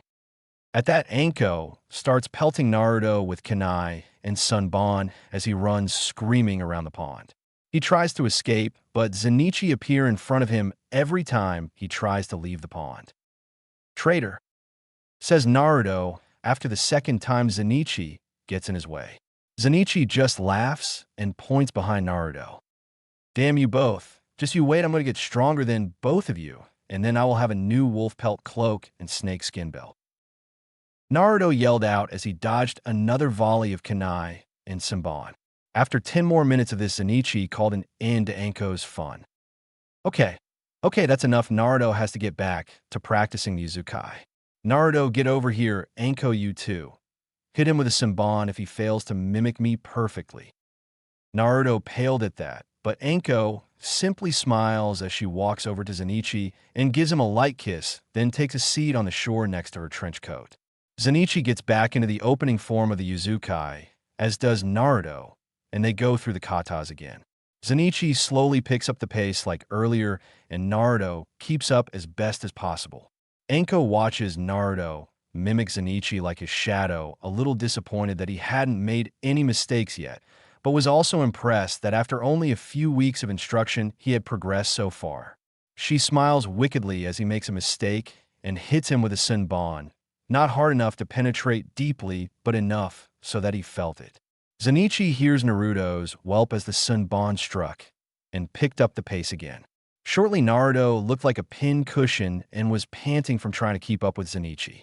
After an hour, Zenichi finally stopped and turned to see Naruto breathing heavy and having a hard time keeping above the water surface. Okay, Naruto, that's enough for today. You have gotten better. I say you have mastered the water walking to the point you will need anything from now on will only help to improve your control, but it will be slow improvements, the little precision stuff that are the sign of a true expert. So we'll focus on your Uzukai tomorrow. I will show you the forms and instruct you movement by movement, so you know the correct forms instead of just trying to mimic me. Naruto nods as he pulls out Sunbon and gives Anko dirty looks, who just ignores him with an innocent expression on her face. So, as a reward for doing so, the last few weeks tonight, we will have Ichiraku's for dinner. All you can eat on me. How does that sound, Naruto? Sounds great. I haven't eaten at Ichiraku's since my birthday. Just give me a sec. He pumps a lot of chakra through his body and starts healing all the little holes left behind by the Sunbon, like Zenichi had taught him. When Naruto asked why he hadn't healed like Zenichi had when he explained their Kekkei Genkai, Zenichi told him that it wasn't automatic and that he had to actively channel chakra to his wounds for it to work. Afterwards, Naruto had jumped for joy, exclaiming that he would never have to stay in the evil hospital again. Zenichi had started laughing when Naruto asked him what was so funny. Zenichi explained that he had done the same thing when he learned how to get his wounds to heal. He also explained that the only reason Naruto could use that part as Kekkei Genkai was because he was nearly beaten to death the year before. It takes massive damage to the body to activate your healing factor the first time. Also, your healing factor will only help you so much. Major damage like what happened on his birthday still required medical treatment to a degree, he had explained to a sober Naruto. This was the first time Anko had seen the Uzumaki healing factor. She watched as the small holes healed with her mouth open. Hebeheim, you shouldn't open your mouth like that, you might find something in it. Anko snaps her mouth shut, but licks her lips and gives Zenichi a hungry look. Naruto rolls his eyes. Okay, I know that I might be older in a sense, but I am still 6 years old, guys. Can you at least try to keep it appropriate? Both Anko and Zenichi look at the boy and hang their heads. Sorry, Naruto, I keep forgetting. You just act so much older so much of the time. Yameto Naruto, sorry. Both the adults look back at Naruto and see him nodding his head, already forgiving them. I am much older. You should get me out of having to go to the academy, Zenichi and I. Now it was their turn to roll their eyes. This wasn't the first time Naruto had tried that. In fact, he and Anko had a very vocal argument about it at one point and hadn't spoken for a few days. Until Zenichi stepped in on his girlfriend's behalf and told Naruto that he had to go to the academy if he wanted to be Hokage. He also told him that Anko was missing him, which had made Naruto feel very guilty, so he ran into the TNI department looking for Anko to apologize. He almost made it to her, but was stopped by Ibiki and made to wait until she finished with her guest. After she walked out with blood on her face, Naruto ran up and hugged her, saying he was sorry. Talking incoherently and making such a scene that Ibiki intervened again and took Naruto to an empty interrogation room and ordered Anko to clean herself up before talking to the boy. Ibiki then asked the boy why he was apologizing, and Naruto reluctantly told the man. Ibiki hadn't said anything after Naruto had finished. He had known Anko for most of her life and had more or less adopted her as his little sister, and know that she was no good at explaining anything with any sense of tact. After a minute, he told the boy that he and Anko just needed to talk it out and reassured the boy that Anko would forgive him. Then Anko walked in and Ibiki left and guarded the door so they could talk without being interrupted. He knew that it was Naruto who had helped Anko get out of her spiraling depression and owed the boy that much and more. After Naruto confronted Anko, she had come to Ibiki and asked if she had been as bad as the boy had described, and he told her no, she was much worse. After that, the most feared man in the village became a silent supporter of the boy, and if anyone spoke ill of him in his presence, there were repercussions, severe repercussions. No, Naruto, I understand that you don't want to go to the academy, and honestly, I would prefer that you just stay as my student, but you have to go and get to know those that will one day be on your team, and there are some things as a samurai I just can't teach you. Naruto sighed and nodded his head. After Anko and Naruto's talk, she went looking for Zenichi to thank him for talking to Naruto, and after she finished, they talked about why Naruto was so adamant about not attending the academy. Both had been at a loss until Zenichi remembered how he had met Naruto, and it clicked. He's scared that all the other kids will treat him the same way their parents and the other adults do. Before he didn't have any other options, but now with me, and you to a lesser extent, he was a way out that will still get him the training he wants and needs. Anko rolled over and looked at her boyfriend with a sad look on her face. I'm afraid his fears are justified. Most parents tell their children that he is a bad kid and not to associate with him. I don't think that he will find any friends at the academy, at least until they are split up into teams and they get to know him, and even then it's a maybe at best. Zenichi thought about that and had a few ideas that might help, one taking the form of a mystery raven-hair, lavender-eyed girl. What if he had friends before going to the academy? Anko's eyes light up. That could work, but we still have to get their parents first. I have an idea, but I need your help for it to work. He told her about the girl and the orange jacket. He then asked her to find the girl and what clan she was from. Anko agreed, saying she would start right away and tell him the second she found her. So far, the search had turned nothing up, but both were committed to see it through. Okay, I'm all healed up, let's go. Naruto, maybe you should put some clothes on first, suggested Zenichi, as he put his shirt back on, much to Anko's displeasure. Naruto nodded and started putting on his shirt and orange jacket. By that time, Anko already put her sandals and bracers back on and was holding her coat, waiting until they got to the edge of the compound to put it back on. They started walking, and Naruto told Anko about his day and how hard of a task Master Zenichi was. All normal conversation when she showed up. Naruto would try to get Zenitsu in trouble with Anko, who would look at Naruto with wide eyes and would playfully reprimanded Zenitsu, who would whine about her always taking Naruto's side. It was all in good fun and always left the three of them smiling. Anko would end up with Zenitsu's arm around her waist with Naruto walking in front of them with his hands behind his head, fingers laced, and smiling. He had a family and was for the first time in his life happy. As they walked through the village to Ichiraku's, Zenitsu watched the villagers pass by with their eyes cast down. He had made it a point to whip the villagers in line. After the first time the three of them had gone out to eat, both Anko and Naruto got their normal hateful glares until Zenitsu lost his patience and struck a large man who had the gall to call Naruto a demon and Anko snake bitch in the same sentence. The strike was so powerful that the man went through a wall, and the killer intent was so heavy that the other villagers couldn't move. Later, when some members of the military police showed up at their dinner demanding that Zenitsu come with them, Zenitsu then made it very clear that he would not, and if they wanted an extended stay in the hospital, they were welcome to try and make him. They wanted to try at the samurai, and both of the Uchiha flared their Sharingan. Before they could move, both ended up beaten and thrown into the street. It happened so quickly that it appeared as if he never left his seat. The villagers in the restaurant watched wide-eyed as the two Uchiha were crushed with ease. Since then, no one would risk angering the samurai. So as long as he was with them, both Anko and Naruto were treated with respect. After word got out that he was untouchable due to diplomatic immunity, rumors started that the Hokage gave the samurai his status, so he could beat on unruly villagers that the Hokage himself couldn't touch. They arrived at Ichiraku's and sat at the bar just after the dinner rush, so they had the stand to themselves. "Hi Tsuchiyaji, I am Chan, how you been?" Both the ramen chief and his daughter snap around at the sound of his voice. "Naruto, Naruto-kun." They both call. It had been a long time since they last saw him and had been worried that what happened on his birthday stopped him from coming to eat at their restaurant. He was their favorite customer after all. Naruto, not used to anyone being excited about his presence, before scratched the back of his neck nervously. Tsuchi notices the nervous twitch and calms down. "Naruto, how have you been? We have been worried about you. After your last birthday, you never came back."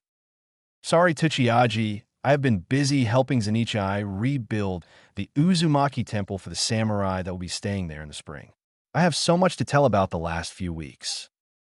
Zenitsu and Anko quickly made their orders and just sat back and enjoyed the time together, with Naruto so absorbed in telling the Ikarakus about the last 3 weeks of his life, they were completely forgotten by the blonde, giving them time to just be a happy young couple. The smiles on their faces as they played with each other's ramen didn't go unnoticed. My Tsuchi and the older man was happy for them. Life was short, and even shorter for those in their particular profession. When Naruto told them about the training he has been getting from Zenitsu, and Anko, the old man, looked at the two. Both returned his look. When the older man raised an eyebrow, Zenitsu responded, "One day, he will have to face enemies for many reasons. But the most powerful will be those that wish to kill him because of his heritage. Whole villages will be against him, and he will have to weather the storm. He will not be alone, but he cannot simply hide behind Anko and I forever."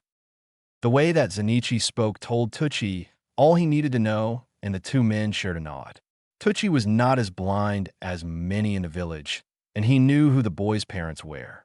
His mother Kushina had been just as big a ramen addict as her son, if not a bigger one, and when she was pregnant, her cravings for all types of ramen had pushed the man's skills to the max. Then when Namikaze, the yellow flash, Minato would flash in just before closing asking for the same crazed concoctions that Kushina would crave, Tsuchi did the math. He looked at the mini Minato in front of him, knowing that the boy was in good hands that would make him strong enough to protect himself and follow in the footsteps of both his parents. When Naruto was finished telling them about his last few weeks, Ayame noticed Anko and Zenitsu, and like any young woman her age, squealed at the sight of the two of them. She practically jumped Anko and started the infamous girl talk, the kind of talk that all boyfriends feared and dreaded. At first, Anko was hesitate to talk about her relationship, But after Ayam kept excitedly asking questions, Anko gave up and started talking to the younger girl. Little by little, Anko opened up to the girl, and they started talking in earnest. To Zenichi's dread, Tucci laughed and struck up a conversation with him and Naruto about the finer parts of Naruto's training. As a former shinobi, it was a topic he found most enjoyable. The two men exchanged notes, and Tucci asked Naruto questions about what he liked most about his training. Surprisingly, the boy told him that Kenjutsu was his favorite, with Fuinjutsu being second only because it was so easy. Kenjutsu was more of a challenge, making it more fun to learn. This continued for most of the evening until a pregnant woman and her daughter walked in.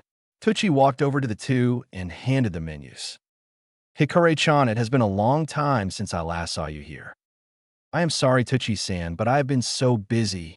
Relations with the branch clan have been falling apart, and my nephew, after the loss of his father, is falling victim to the hate that exists between the two families. I have been trying to help him, but he will not trust me at all. You wouldn't happen to still have that special menu you made for Kushina? I find that nothing will satisfy my hunger." Hinata was never this much of a picky eater. The young girl blushed at her mother's comment. At hearing his mother's name, Naruto looked over.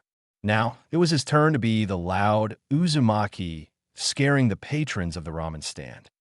"It's you." The young girl jumps from the loud voice. She looks over and sees Naruto standing up on his stool with his orange jacket unzipped, mimicking the style in which Zenichi wore his coat, pointing at her. The jacket looked familiar. Then she looked up at his face and saw his blonde spiky hair and sucks in. "You?" she whispers. The adults look at the two children, completely confused, until the woman identified by Tucci as Hikare gasped. "You're Naruto-kun." Naruto felt very uncomfortable, then only Ayam and Anko, when she was drunk, called him that. Zenichi looked at the younger girl and notices her features. The raven hair and pale eyes marked her as a Hyuga, but after looking closer, he noticed that her eyes had a slight lavender shade to them. He turns to Anko and whispers into her ear. Her eyes go wide as she looks at the girl. Naruto finally musters up the courage to ask who the woman was. I don't know you, lady, but why are you talking about my mother like you know her?" Naruto's tone was accusing, and the hormonal woman starts tearing up after hearing it. "I'm Esusuru Naruto-kun ni. I was teammates with your mother before she died. I'm so sorry I wasn't there for you, Naruto-kun. I didn't know you had survived that night. The Hokage told us you were dead, killed by the raging Kyuubi before Minato could finish it." Hikare starts crying. She stands up and walks over to Naruto. "I know I have no right to ask, but please forgive me. I had no idea you were her son and that you were facing the things you were until I heard about the night your cousin confronted that mob." The woman tries to get on her knees to beg for forgiveness, but is stopped by Naruto. He looks into her pale eyes and smiles. "It's okay. I forgive you. You didn't know, right? And I don't know how I know, but I know you are truly sorry." Hikare bursts out into hormonal tears again and thanks Naruto and hugs him. Naruto tenses up at the contact, but forces himself to relax. Zenichi watches his cousin, impressed by the boy's capacity to forgive. The girl had watched the whole scene with her mother in silence, staring intensely at Naruto the whole time. "Ka-san." This gets her mother's attention. "Ka-san, it's him, the boy I told you about who saved me months ago." The girl had whispered the whole time. Hikare gasped again and holds Naruto at arm's reach and looks at the boy closely. He did in fact fit the description her daughter had given her about the boy that had saved her from some bullies several months earlier. "Thank you again, Naruto, for forgiving me and for helping my daughter. You truly are Kushina's son." Naruto blushes and scratches the back of his neck. Hikare tries to return to her seat, but finds Hinata in it next to Naruto instead. She smiles at the girl, and she moves to Hinata's old seat and places an order from Kushina's special menu, which Tucci had kept as a memento of one of his favorite customers. She looks over at Anko and Zenichi, who, after the excitement from her display ended, had gone back to feeding each other ramen and making a mess of each other in the process. She watches as a drop of broth roll down Anko's jaw, line only to be wiped off by Zenichi with a kiss. She smiled at the young couple's antics. She looks over at her normally shy and quiet daughter as she talks with Naruto. Hinata sat wide-eyed as Naruto told her about his training with Zenitsu. She would make eep noises whenever Naruto would jump up on his stool to dramatically reenact part of his story. After they were all done, Zenitsu and Hikare paid their respective bills, and the two groups got up to leave. Hinata looks up at her mother with a pleading look. Hikare just sighed and stroked Hinata's hair. "Ask him," she said to her shy daughter. Hinata nodded and looked over at Naruto, who was saying goodnight to Anko and Zenitsu as they split up to head to their apartments. Naruto, would you like to play some time?" Naruto looks at Hinata, a little shocked, and looked up at Zenitsu. After a second, Zenitsu nods to the silent question and received a big grin. "Yes, I would like to play sometime. Come by the Uzumaki Temple anytime you want to play. I am there most of the time these days." Hinata nods and takes her mother's hand as they walk away, returning home. Zenitsu walked out of his home and stands on his front porch. He takes a sip of his morning tea and watches the sunrise on the early spring day. The samurai that were participating in the exchange were due to arrive any day now, and Zenitsu was excited to see his old team again. Anko walks out to stand next to him. She leans against him in a robe made of red silk with purple snakes on it, a gift for her last birthday from Zenitsu. "Are you nervous, Zenitsu? It has been a long time since you last saw your countrymen." "Maybe a little. It has been a long time since I last saw my team, though we were split up shortly after I became an officer. Excited though I have missed them." He looks down at her. "I'm also excited to see you in that outfit again." She rolls her eyes. "You don't expect me to greet them at the entrance to the compound dressed like that, do you?" Zenitsu gives her a mischievous smile. "No, but I do want to take them out to Long Fall Bar for a night out after everyone is settled in." They walk back into their home. Anko had moved in a week ago. She had asked him if he would mind if she moved into the compound. The compound was separate from the rest of the village and was easier for her to get away from all the glare she received on a daily basis there than in her old neighborhood. Zenitsu jumped at the opportunity to have live with Anko again. He had missed her after he moved out of her little apartment a month or so ago. Since they had already used to living together for most of the winter, it wasn't that big of a change for them, more like returning to their normal routine. With the help of Naruto and Kurenai, the four of them had her moved over in no time. The two sit at the table and eat their breakfast. They speak about their plans for the day and discuss what they want to do that night. With Naruto starting the Ninja Academy, the following week Zenitsu was putting all other daytime activities to the side to get some last-minute training in before he became too busy with the new samurai and Naruto busy with his education. They didn't have much free time during the day to spend together, so they would make up for it at night. As the two lovers finished their meal, they heard their little bundle of Loud arrives in the compound, followed by Loud, but still quieter than him, fretting bundle of Worry Hyuga Hinata, who, over the winter with the help of her mother threatening her husband and several thinly disguised threats from Anko and Zenitsu directed toward the clan elders, was able to form a friendship with the blonde. The two had become almost inseparable since, because neither having anyone else their age to play with, due to parents keeping their children away, Naruto because his condition and Hinata for her heritage. They even started to share traits, Naruto becoming quiet to a degree, and she no longer stuttered and would lash out on anyone who insulted Naruto.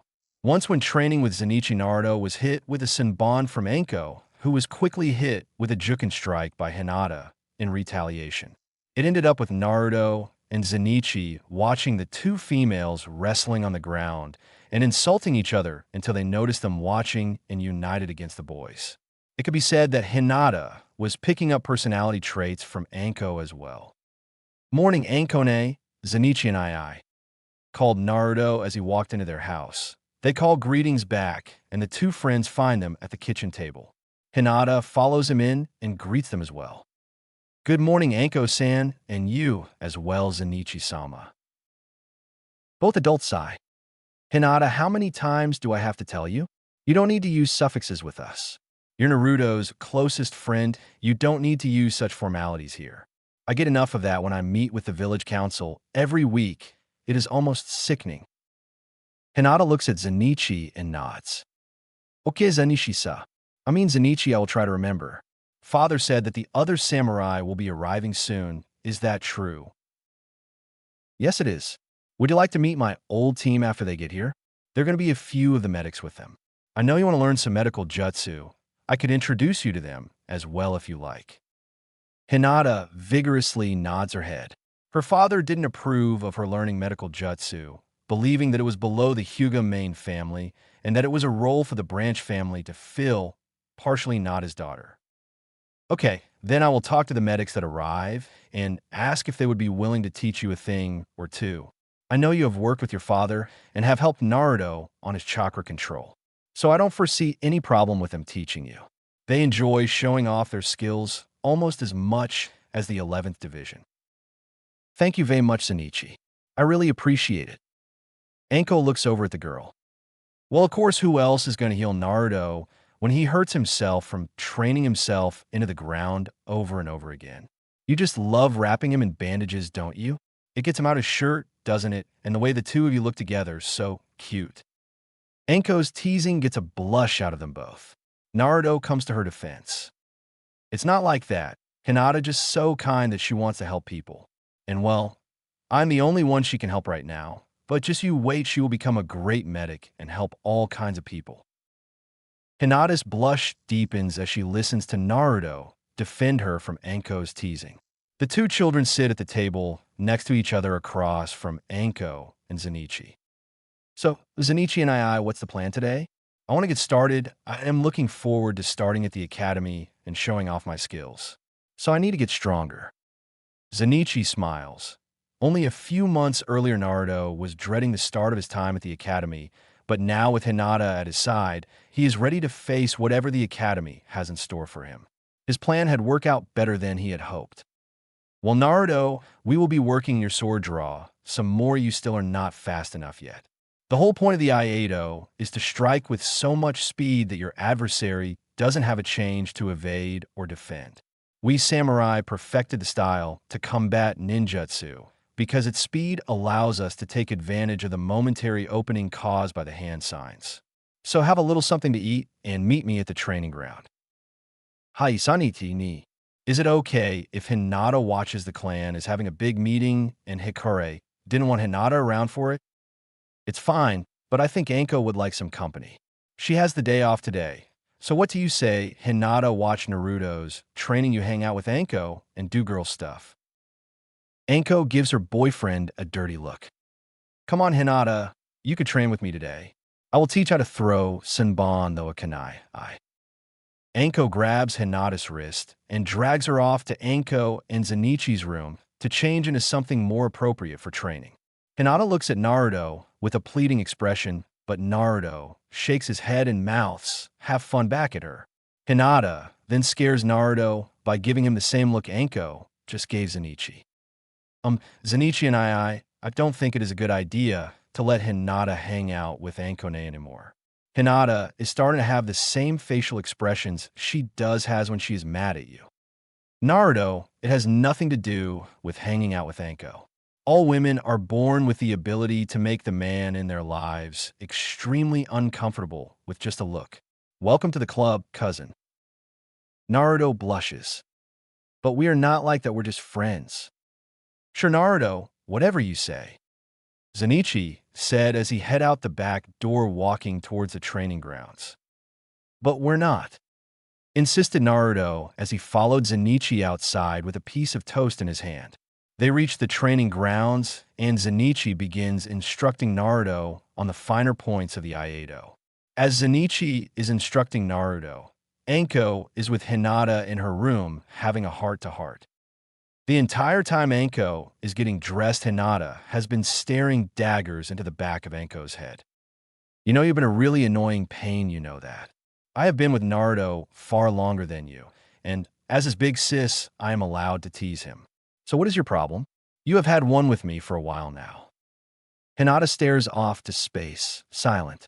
Anko doesn't take the silent treatment well. She walks up to the young girl, her robe left behind, and picks her up, tossing her onto the bed. What is your problem? Damn it. I haven't done anything to you, or Naruto for that matter, to deserve this treatment. I got a rise out of the girl. Nothing, she shrieks. I know about it. The thing in Naruto, and I know you know, but he doesn't. Meaning you haven't told him the truth. You have been lying this whole time to him, and you want to say you haven't done anything to him. You call yourself his sister. Anko is shocked, speechless. She stares at the girl with a look of disbelief, who returns it with one of her own filled with disdain. The law preventing anyone from speaking about the QB was still in act, and under that law, Anko could kill the girl for what she just said. Anko feels a new level of respect for the young Hyuga. She was a smart girl. She must have known that Anko was called to do by law after what she said that, but she said it anyway, and gave her a stare that could terrify a weaker person and a little killer intent throw in for flavor. Anko was impressed by the girl's resolve. Though that would have to wait. First, she had to find out how Hinata found out. Hinata, I don't know what you were thinking, but I promise you that I have never wanted to lie to Naruto. I believe that he should know about the burden he carries, but what do you think would happen if he knew? He might start believing what the villagers say about him. Until Zenitsu and I started looking after him and gave him a family, he had no one. You know that Hinata, no one to support him and to tell him that he isn't the monster like all the bastard villagers think he is. He wasn't ready, but I know he is now, so does Zenitsu, and we're going to tell him before he starts at the academy. But right now I need to know, will you still be his friend, even now that you know? Of course I will. He saved me. He saves me from that monster every day. He is my best friend, and I wouldn't leave him because of this in a million years. Anko lets out a sigh of relief. The girl didn't feel negatively about Naruto because of the QB. That took a weight off Anko that she had felt from the start of their discussion. Thank Kami, you're such a good person. Hinata Naruto is really lucky to call you a friend. Now I need to know how you know about it. There are laws in place that keep people from talking about it. And if someone told you in an attempt to hurt Naruto, I want to know about it. You have to tell me, Hinata. I promise you can trust me. There isn't anyone in the village I care more for except Zenitsu than Naruto. Hinata stares at the woman, not sure if she should tell her the truth. After a minute of staring into Anko's eyes, Hinata tells her, I kind of figured it out on my own, but my mom pushed me into the right direction, though I think she wanted me to figure it out. I asked her about why he has two different colored chakras, and she answered my question with a question, what happened on Naruto's birthday, Hinata, is what she said, and I finally figured it out a few days later. After that, I talked to her again and asked if the other color chakra was the QB's. She didn't say anything. She just nodded and walked away like it wasn't a big deal. The anger fades from Hinata's face, and sadness takes its place. Tears begin building up in her eyes. Why haven't you told him? It could hurt him. I don't want Naruto to hurt anymore. I have seen the looks he gets when he thinks no one is looking. I know that big grin of his is a mask to hide the pain. I don't want him to hide his pain from me. I don't want him to have to feel like that anymore. She has a complete breakdown. I just want Naruto to be happy for real. The girl had figured it out on her own mostly. That changed everything. The law didn't state anything about finding out by accident. Though that didn't help Anko, who wasn't any good with a girl in the middle of hysterics, almost as bad as a guy, in dealing with Hinata's waterworks. I know, Hinata, I understand that you are worried about Naruto.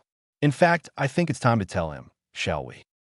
Hinata looks up at Anko, who kneeling in front of her with a smile on her face. Hinata nods and returns the smile. Anko finishes dressing, and together they head out to the training grounds. At the training ground, Naruto is slowly drawing his sword under the careful watch of Zenitsu. When Zenitsu notices a failure in Naruto's form, he tells Naruto to freeze and corrects the problem. Having a proper form will speed up the time in which you preform the Iato. Remember, Naruto's slow is smooth and smooth is fast. I know I put a lot of emphasis on your speed with this style, but this is the best way to speed up a technique regardless the form or style, whether it be ninjutsu or taijutsu.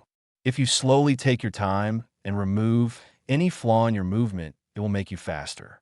You understand, right? Yes, Zenitsu and I do. Zenitsu watches his cousin. Naruto's skills had increased dramatically over the winter months. He was now far ahead of any of his classmates, except those like Hinata from major shinobi clans. Just as Zenitsu had promised he would be. Naruto had mastered the three basic forms of Fuinjutsu: barrier, explosive, and storage, and was now moving on to creating new variants of the basic three.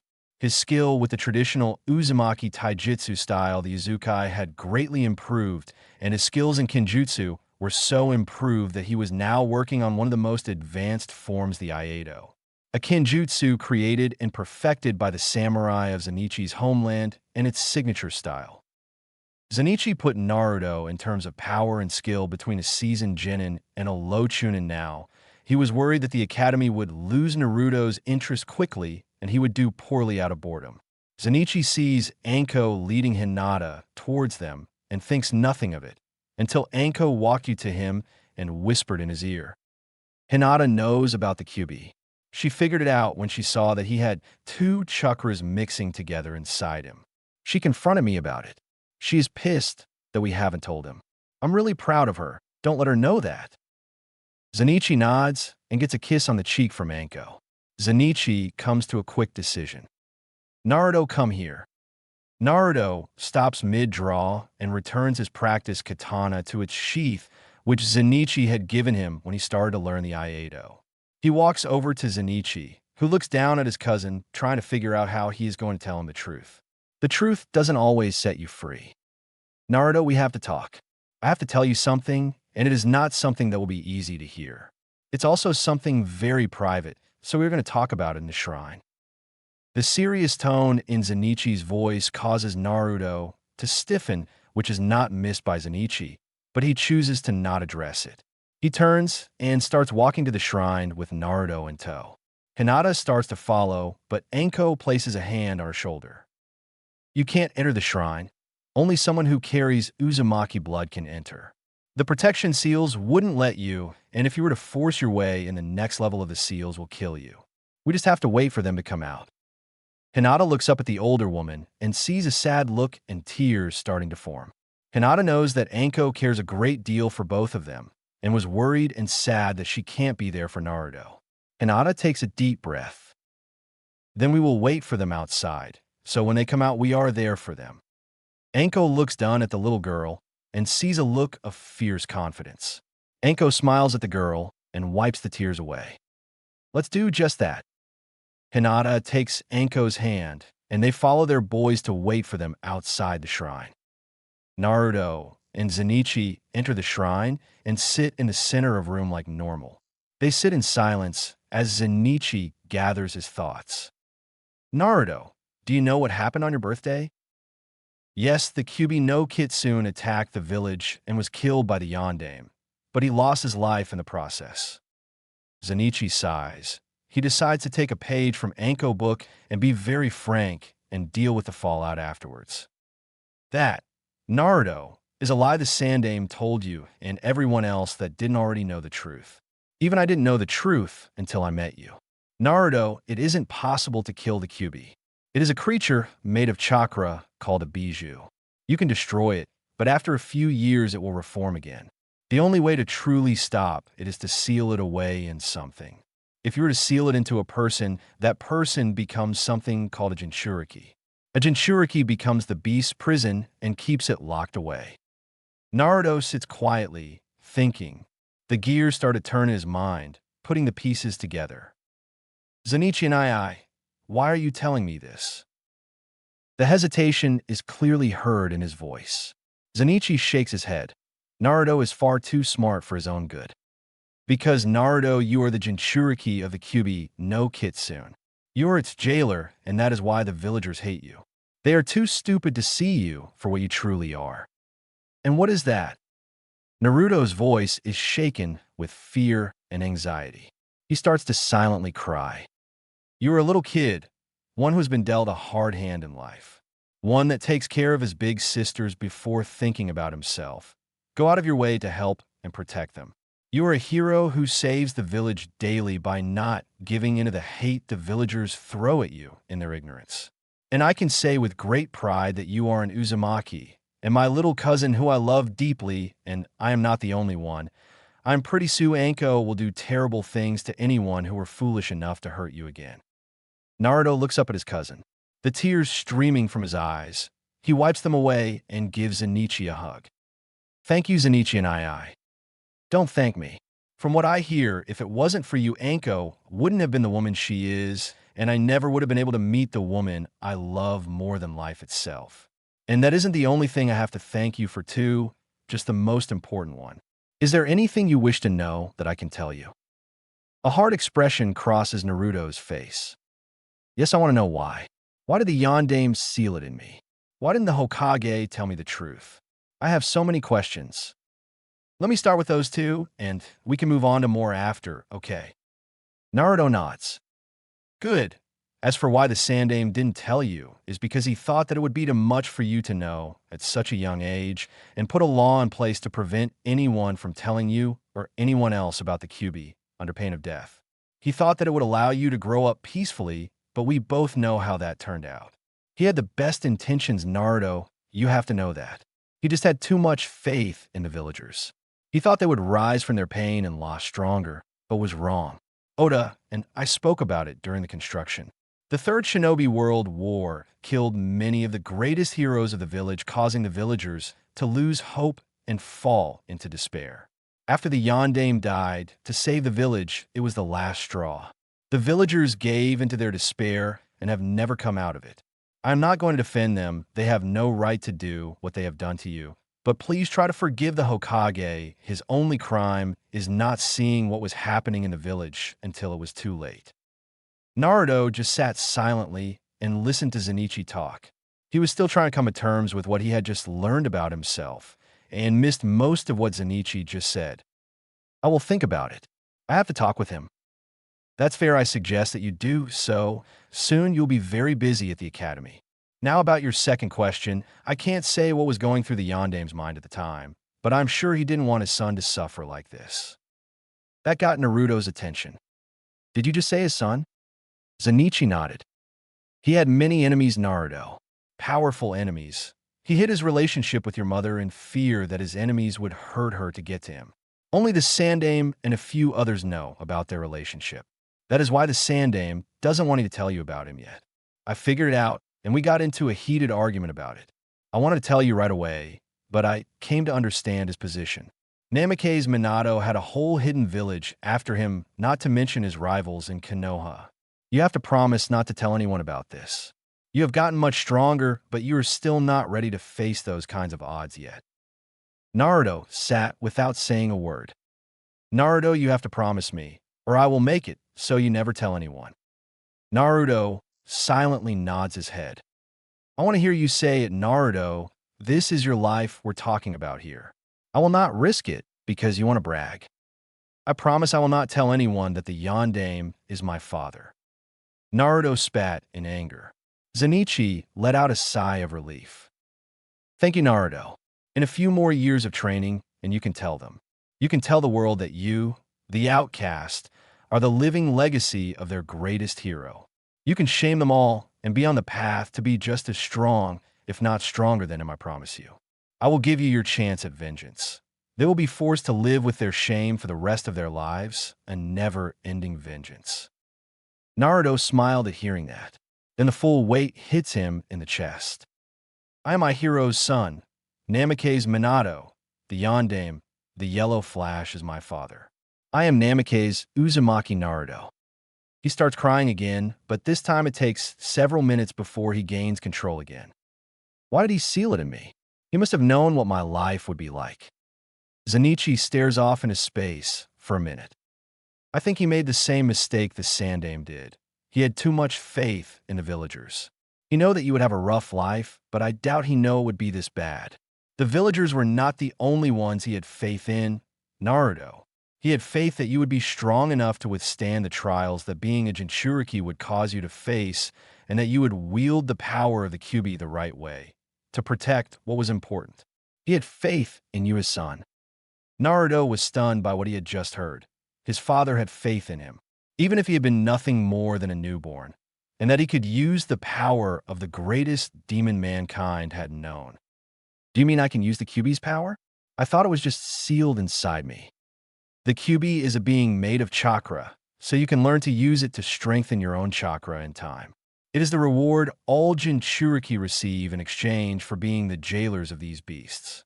It is very dangerous, and I'm not sure how to do it yet, but I'll figure it. It will require you to have unparalleled chakra control, I'm sure of that. I've been training you in it all this time for that reason. Shinobi who are made into Jinchuriki are also called the ultimate weapon, because if you can control a Bijuu's power, you're just that, but you're not a weapon. Though there are some in the village that would like nothing more than to turn you into one, and the Sandaime has worked tirelessly to keep them away from you. After hearing that, Naruto softened a little. The man that he saw as his grandfather had really been trying to look out for him. They talked for a long time. Naruto would ask questions as they came to him, and Zenitsu would answer them to the best of his ability. They spent the entire morning talking about what to do know that Naruto knew and how he was supposed to act. Naruto had a hard time coming to terms with having to take the high road when it came to the villagers. They argued a great deal until Naruto gave in to Zenitsu and agreed to wait until his first Chunin exam to reveal who he was. Around noon, the two walked out of the shrine and found Anko and Hinata siding against the nearest building waiting for them. When Hinata saw the door open, she nudged Anko and pointed at them. Anko sprung to her feet and walked swiftly over to them and gave Naruto a tight hug. Naruto, no matter what, I am here for you, and I am sorry for not telling you sooner. Naruto, a little startled by Anko's show of affection, returns her hug. It's okay, I understand. Thank you for being there for me all this time. I love you, Ankone. Anko starts crying and tightens her hug until Hinata yells at her. He is turning blue, let him go, you python baka. Anko immediately lets go, and Hinata makes her move. She slides in and gives Naruto a hug. I will always be your friend, Naruto, no matter what. And nothing, not even it, will stop me. Naruto's eyes go wide, and he looks at her. You know, I saw that your chakra had 2 colors. I had never seen that before, and I asked my mom about it. She gave me a hint, and I figured it out later. Thank you for keeping my family safe, Naruto. The villagers are idiots. She lets go of him and gives him a smile that he returns. Not his normal grin, but a small, happy smile, which causes her to blush a light shake of pink. Zenitsu places his hand on Naruto's shoulder. Let's get some lunch. The 4 of them walk back to Anko and Zenitsu's home to eat together.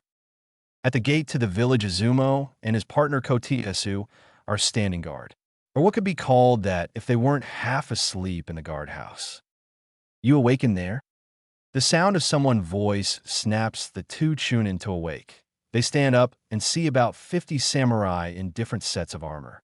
The one who spoke stand in the front of the group. He wore something similar to Zenitsu, but had metal bracers instead of bandages on his arms, and instead of pants, he had the lower half of a battle kimono covering his lower body with his helmet under his arm. He had blue eyes and long, straight crimson hair up in a ponytail. He watches the 2 guards. We are the samurai that are for the exchange. Send someone for Uzumaki Zenitsu. His commanding tone launches the ninja into action as Kotetsu runs to the samurai compound to inform the resident samurai that his countrymen have arrived. As Kotetsu leaves, Izumo watches the samurai. So, you're going to be living in the village for a while. Welcome to Konoha. I am Kamizuki Izumo. The samurai is surprised by the greetings. Thank you. I am Uzumaki Rikamaru. I am surprised by the way you are acting. I didn't expect such a warm greeting by you, Shinobi. It's nice to meet another Uzumaki, and you can't expect that from everyone, but most. I know Zenitsu-san fairly well from his time here in the village over the winter. He is a regular at one of the more popular shinobi bars in the village, and after his first time there, he made a very strong impression on a lot of us. So a lot of us have gotten over the whole samurai shinobi thing. Rikamaru starts laughing. He got into a fight, didn't he? Izumo chuckles. Yes, a couple of new Chunin overheard him say he was a samurai and started it. I don't think he would have beaten them so bad if they hadn't insulted his girlfriend on their first date, but some people are just not too bright. They're lucky he did something cause she would have done worse.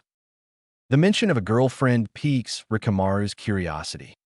My clansman has gotten himself a girlfriend. Well, isn't that interesting? I will have to see what kind of girl she is. He has never had the best luck with women. He is a little different. Izumo starts laughing. Trust me, she is a little different too. Another samurai walks up to the guardhouse in full plaid armor and a twin horn helmet. What is the word around a village about our arrival? Are we expected by your leadership? I once saw one messenger leave. Yes, we were expecting you, and Zenichi-san asked to be informed first upon your arrival. I believe the plan is for you to be lead to your barracks by Zenichi-san. The Hokage and other council members will meet with you tomorrow after you have rested.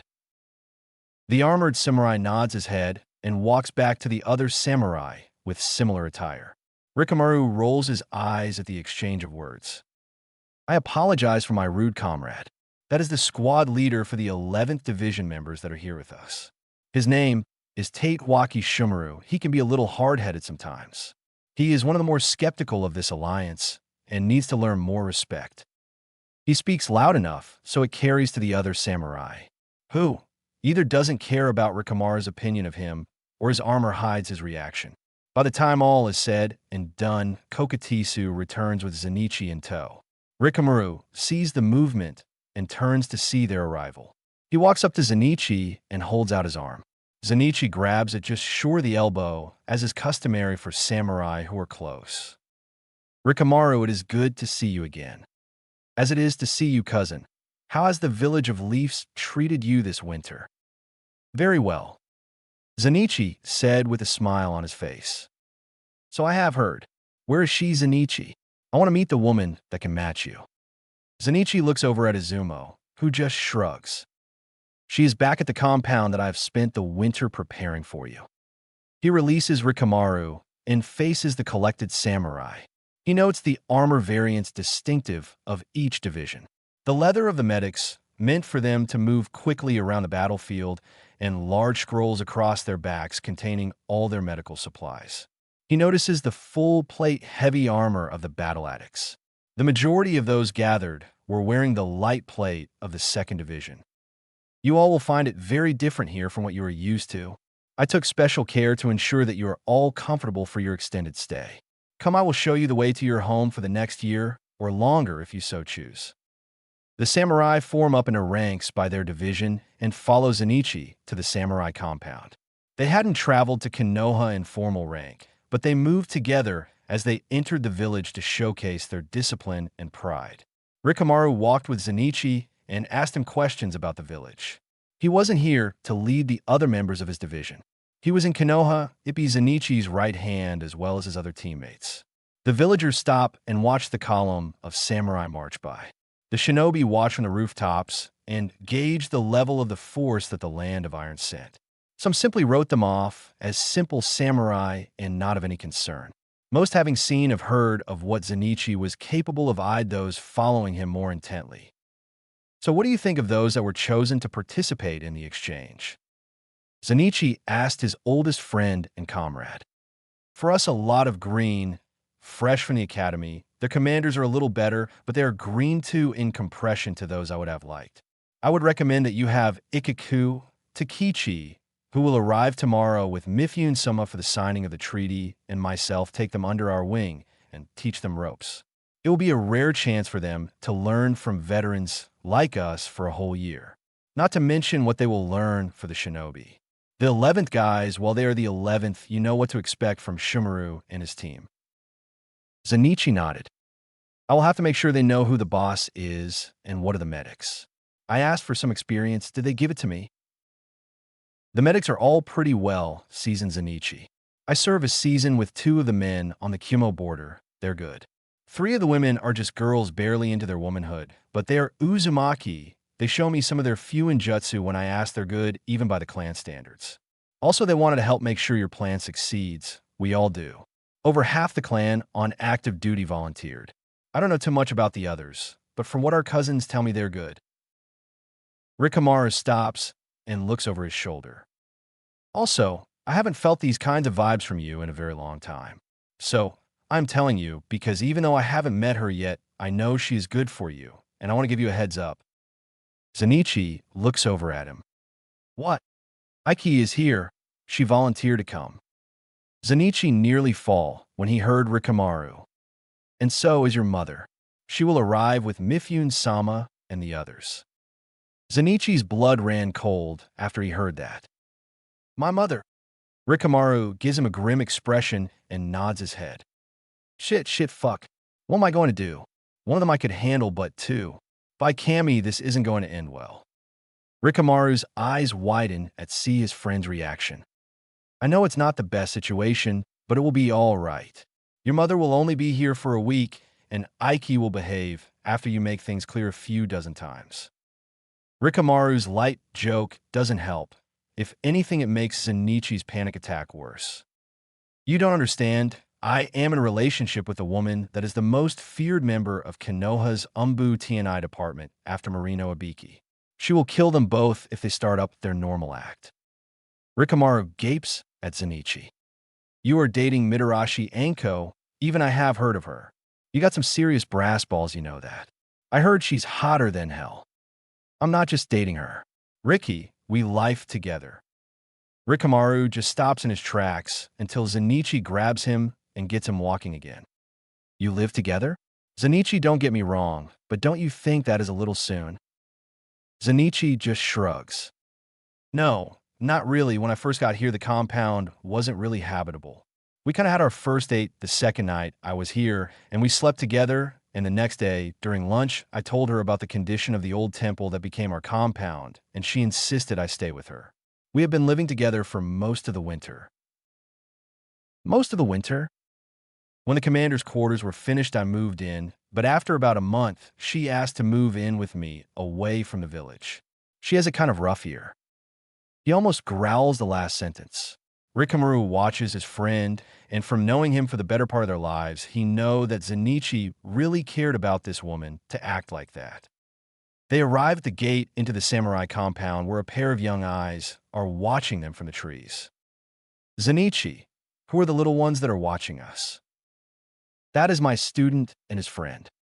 Rikamaru cocks an eyebrow. Your student, and who might that be? Uzumaki Naruto, son of Kushina. He was orphaned the night the Kyuubi attacked the village years ago. We met by chance my first day here and had an interesting time. I have agreed to train him until he graduates the academy. Rikamaru's eyes go wide. Does your mother know about him? No, I haven't told her because Naruto wants to stay in the village and learn to be a shinobi like his hero, the Yondaime, who looked after his mother before he was born. The way that Zenichi explains Naruto's reasons for staying in the village make it very clear to Rikamaru the boy's lineage. You know she will not care.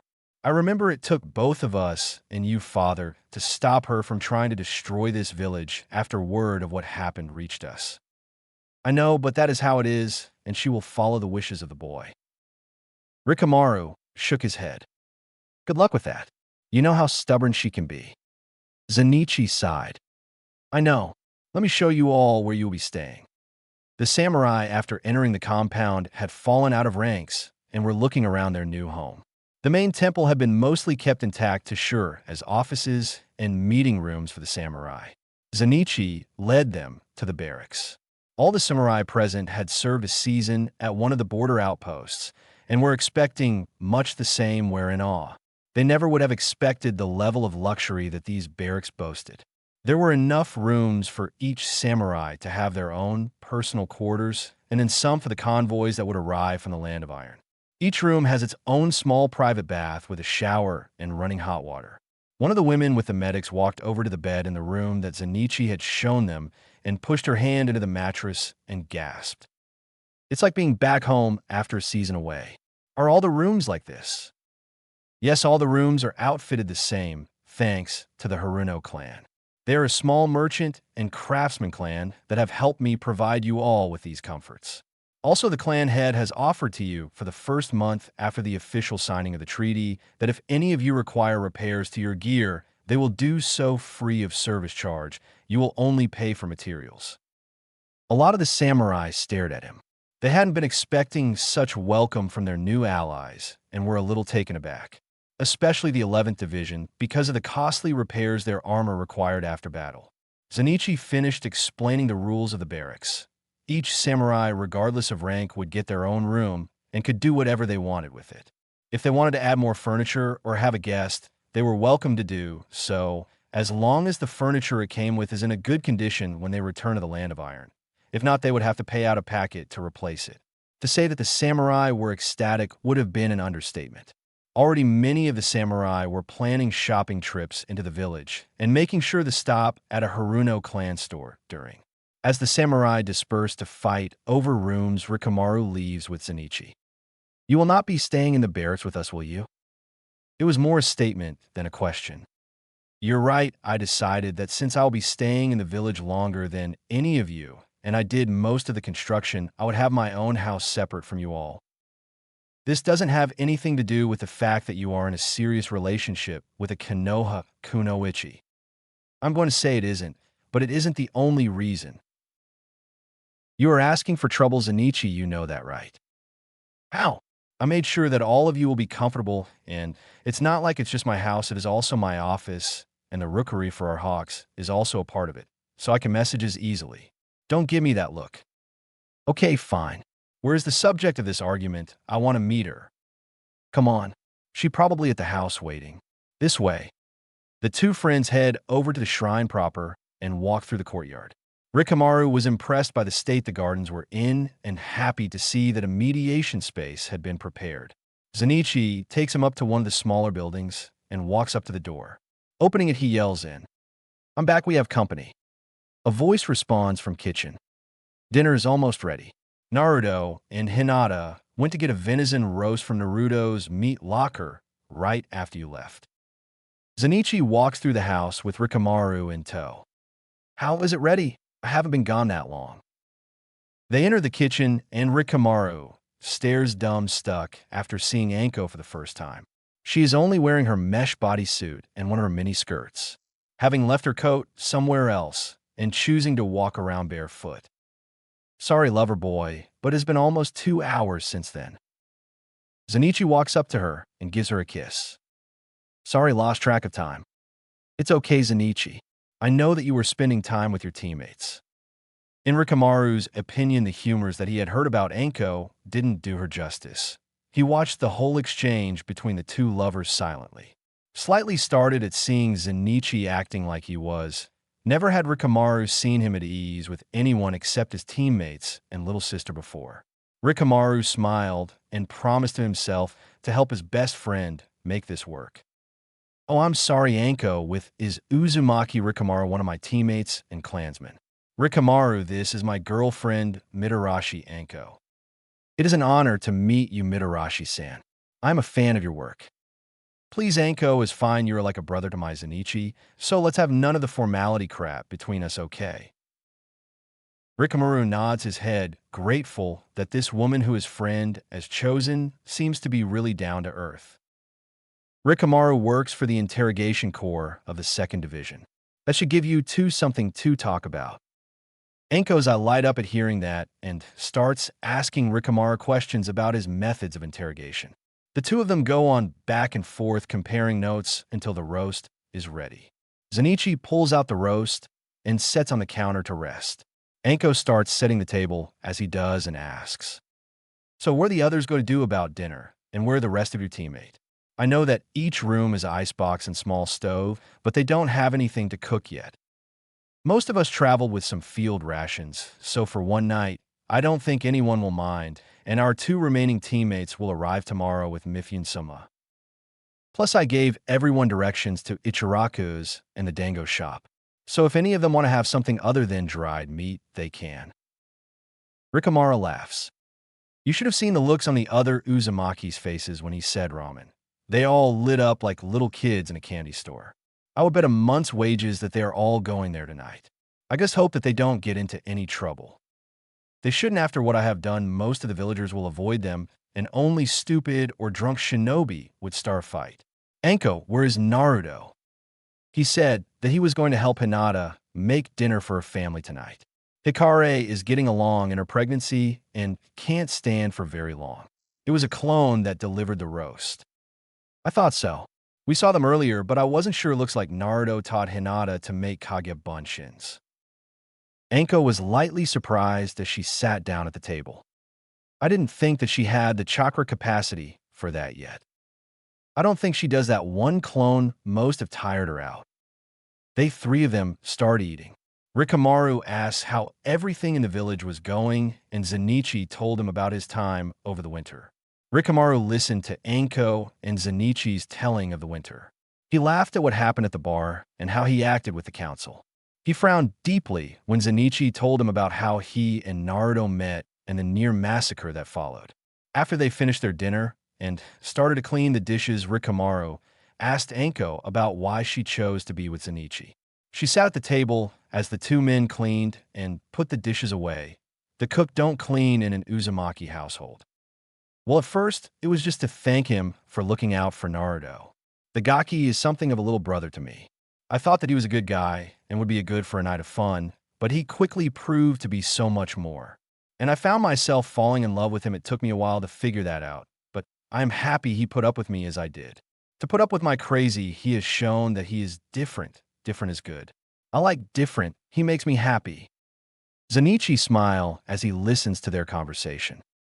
Well, I ask because I haven't known him to keep a relationship with a woman for more than a month, and he never goes as far with them as he has with you. So I find myself asked, what is it about you that makes you different? Well, if you tell me about these other women, I might be able to tell you. Zenichi stops washing the pan that was in his hand and looks at Rikamaru out of the corner of his eye. Rikamaru smiles, making eye contact with him. It's hard for me to explain. You will just have to meet them sometime. Anko scowls. One of them is here, isn't she? Yup. Well, she better keep her hands to herself. Zenichi is mine. Rikamaru shivers as the temperature of the room drops several degrees. He looks over at Zenichi and sees him with a pleading look on his face. Help me, he says silently. Rikamaru smiles and shakes his head. Always getting yourself into trouble with women, Zenichi, he thought. Well, I will get going. I am tired from the trip and want to get some sleep. Anko dinner was great, thank you. See you tomorrow, Zenichi. We can start on your problem in the morning. Zenichi lets out a sigh of relief. Thanks, Rikamaru. See you tomorrow. Good night, Rikamaru. It was good to meet you. Make sure the other two come over when they get here. Will do, Anko. Bye. Rikamaru leaves out the front door, and the second the door shuts, Anko turns on Zenichi. What problem? My mother is going to be here tomorrow, and she doesn't know about you, and she doesn't know about Naruto, and all hell is going to break loose when she finds out. Why doesn't she know about me? I understand Naruto, but why haven't you told her about me? Anko's tone causes Zenichi to shift his weight uncomfortably. We have talked about this. I know that, and you said you would tell her. I did, but I didn't say when. I wanted to do it after the signing. I didn't want her to do anything that would mess it up. I'm sorry, okay. Anko keeps staring at him, wanting a better explanation. Zenichi sighs. I honestly don't know what to do, and then there's another problem, my ex-girlfriend, who wasn't really my girlfriend to begin with, but she's here leading the medics. What do you mean your ex-girlfriend who wasn't really my girlfriend? It was kind of arranged. My mother forced her on me, and when I dump her, my mother has been trying to force us together again, and it doesn't help that she is one of my fangirls from the academy. She will be very, what is a word I can use that will not set you off to kill her right now? I don't know, stalkerish. Promise me you will not kill her. She is the vice captain for the medical division and one of the best there is. Zenichi pleads with his girlfriend. Anko just watches him stand there uncomfortable. I will not kill her yet, but if I find her throwing herself on you, I will kill her and beat you senseless. Got it? Zenichi nods. Now what are we going to do about your mother? Rikamaru and I will think of something. She will be here all week with Mifune-sama. She is his personal advisor in anything that involves shinobi. Then how did you get Mifune to agree to the alliance? I talked to him when she was away at Rikamaru's older sister's wedding. It was all done by the time she came back. She was pissed that I did that and wouldn't speak to me before I left. So we are about to get hit by a huge amount of emotional baggage. Yup, and it's my entire fault. Well, the reason we got to meet was all your fault, and you have been handling that well, So I think we can handle this, though. I'm not that good with emotional anything. She sighs. Let's just go to bed. I want one more night together before this all starts, and you become too busy for couple time for a while. Zenichi hugs her tight and kisses her, then leads her upstairs to their bedroom. Anko and Zenichi lay in bed. It's just past midnight, and they both are wide awake. Ichi-kun, are you awake? Yeah. Um, I wanted to talk about tomorrow. When your mother gets here, I don't think you should tell her about me. It would just be easier for us both if I just stay with Kurenai this week. You and your mother have some things to work out, and I don't want to be the reason you can't do so. Zenichi kisses her on the top of her head and pulls her closer to him. She puts her arms over his that are wrapped around her middle. Thank you for thinking about me and offering to stay with Kurenai, but that isn't necessary. My mother and I have a lot more to work out than you might think, and you're the least of those things. Trust me. I have been forced to live in my mother's shadow my entire life, and frankly, I have taken the resentment out on her for that more than once. I'm not proud of it, but after years of being Uzumaki Yuryu's son and not Uzumaki Zenichi kind have got to me, we weren't speaking much before I left anyway. What about that ex-girlfriend of yours? You said your mother would try to force you two back together. She will back off once she knows I'm not available. I don't think she is here for me anyway. The way I broke up with her was, let's just say, it wasn't really what she deserved. I went a little too far. I lost my temper. He sighs. Anko, you need to know something. With the exception of you, the only female I have ever gotten along with is my little sister. You have to understand, my mother is the first female samurai, and all the girls in the land of iron worship her like Kami herself. They all have this fantasy of being the daughter-in-law of Uzumaki Yuryu, the Crimson Wolf. You're the only woman I have ever been with that sees me for me and not a way to be close to my mother. Anko's face contorts in disgust, imaging what that would be like, and understood where his resentment came from. That's why you got that judgmental vibe from Rikamaru. All the guys growing up, except him, hated me for all the attention I got from the girls. They didn't know the truth, but as the only other boy my age in the clan, he understood me, and we grew to be more like brothers than cousins. Even my other teammates disliked me at first, until our first border patrol, and Rikamaru told them why the girls acted the way they did. They didn't even believe him at first, but after we stopped at a village and on the border, they came to understand. What happened? Well, the girls and they knew who I was, but not what I looked like, so at first they treated me like any other patron, but the second they found out who I was, they flocked to me like flies to honey and started throwing themselves at me, saying things like, "You're Yuri-sama's son," or "What is Yuri-sama like?" After that, they promised for Kamaru to help keep those kinds of girls away and apologized to me about the way they had treated me. Together with the help of my sister, they kept the girls away. I have never felt like I have earned anything my entire life because of things like that. Is always a cause he is Yuryu's son after all, or he is just like Yuryu-sama, he can't fail. So I trained to be the best there is, in the hope that I could break free of my mother's shadow, but it didn't work. The few girls I've been with, once they found out who my mother was, would act differently and would do anything to get on my good side. Anko rubbed her back against him after hearing the sad tone in his voice. He squeezes her tighter, wanting her closer to him, increasing their physical connection. You are the only woman who didn't treat me like that when I told you about my mother. Remember you said so. I'm not sleeping with her, that was the first time a woman saw me for me, and not as a means to become my mother's daughter, and it is when I knew without a shadow of doubt that I loved you with all my heart and soul. Anko starts tearing up and puts his hand to her lips and kissed it. Thank you for being so patient with me. I know it wasn't easy for you waiting for me to respond to your feelings with anything besides lust. Now I know how hard it must have been. Sorry it took so long. Why are you thanking and apologizing, Anko? You have nothing to apologize for. I know you had some things to work out, just like me. We're not exactly the emotionally healthiest of couples, are we? She chuckles at his joke. In fact, I should be the one thanking you. You gave me something I thought would forever be out of my grasp. She turns over to face him. What's that? He kisses her deeply. A soul mate. He kisses her again with more passion, which she returns. They wake up at the crack of dawn and simply bask in the warmth of each other until Anko sits up and stretches. She gets up and walks into the master bathroom. Zenichi sits up and leans against the headrest of their bed. He waits for his turn in the bathroom. After a few minutes, she walks out and sits at the end of their bed. As he gets up and walks to the bathroom, she speaks. I've been thinking, why is your ex if your team and sister kept the others away? I mean, if she got past them, she must have been different. Rikamaru seemed to be really good at his job. I almost didn't know he was interrogating me most of the dinner. He sighs as he relieves himself before he responds to her question.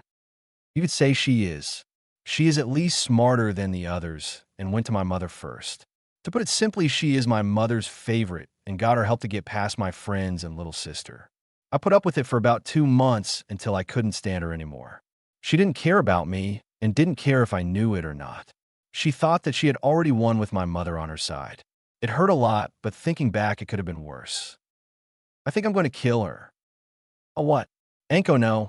You promised me you wouldn't. I changed my mind. Anko, just a little please? I will make it look like an accident. Anko, no. She pouted and gave him the puppy dog eyes like Kurenai taught her. Zenichi watches her display and smirks. You know that doesn't work, right? She stops and sighs. If you were so easily manipulated, I guess you wouldn't be the man I love, would you? That's why I love you. You know me so well. He kisses her and starts getting dressed. As he finished, he heads down to the kitchen to make them both breakfast. She joins him a few minutes later dressed for work. She pours them both a cup of tea and sits at the table and waits for him to finish.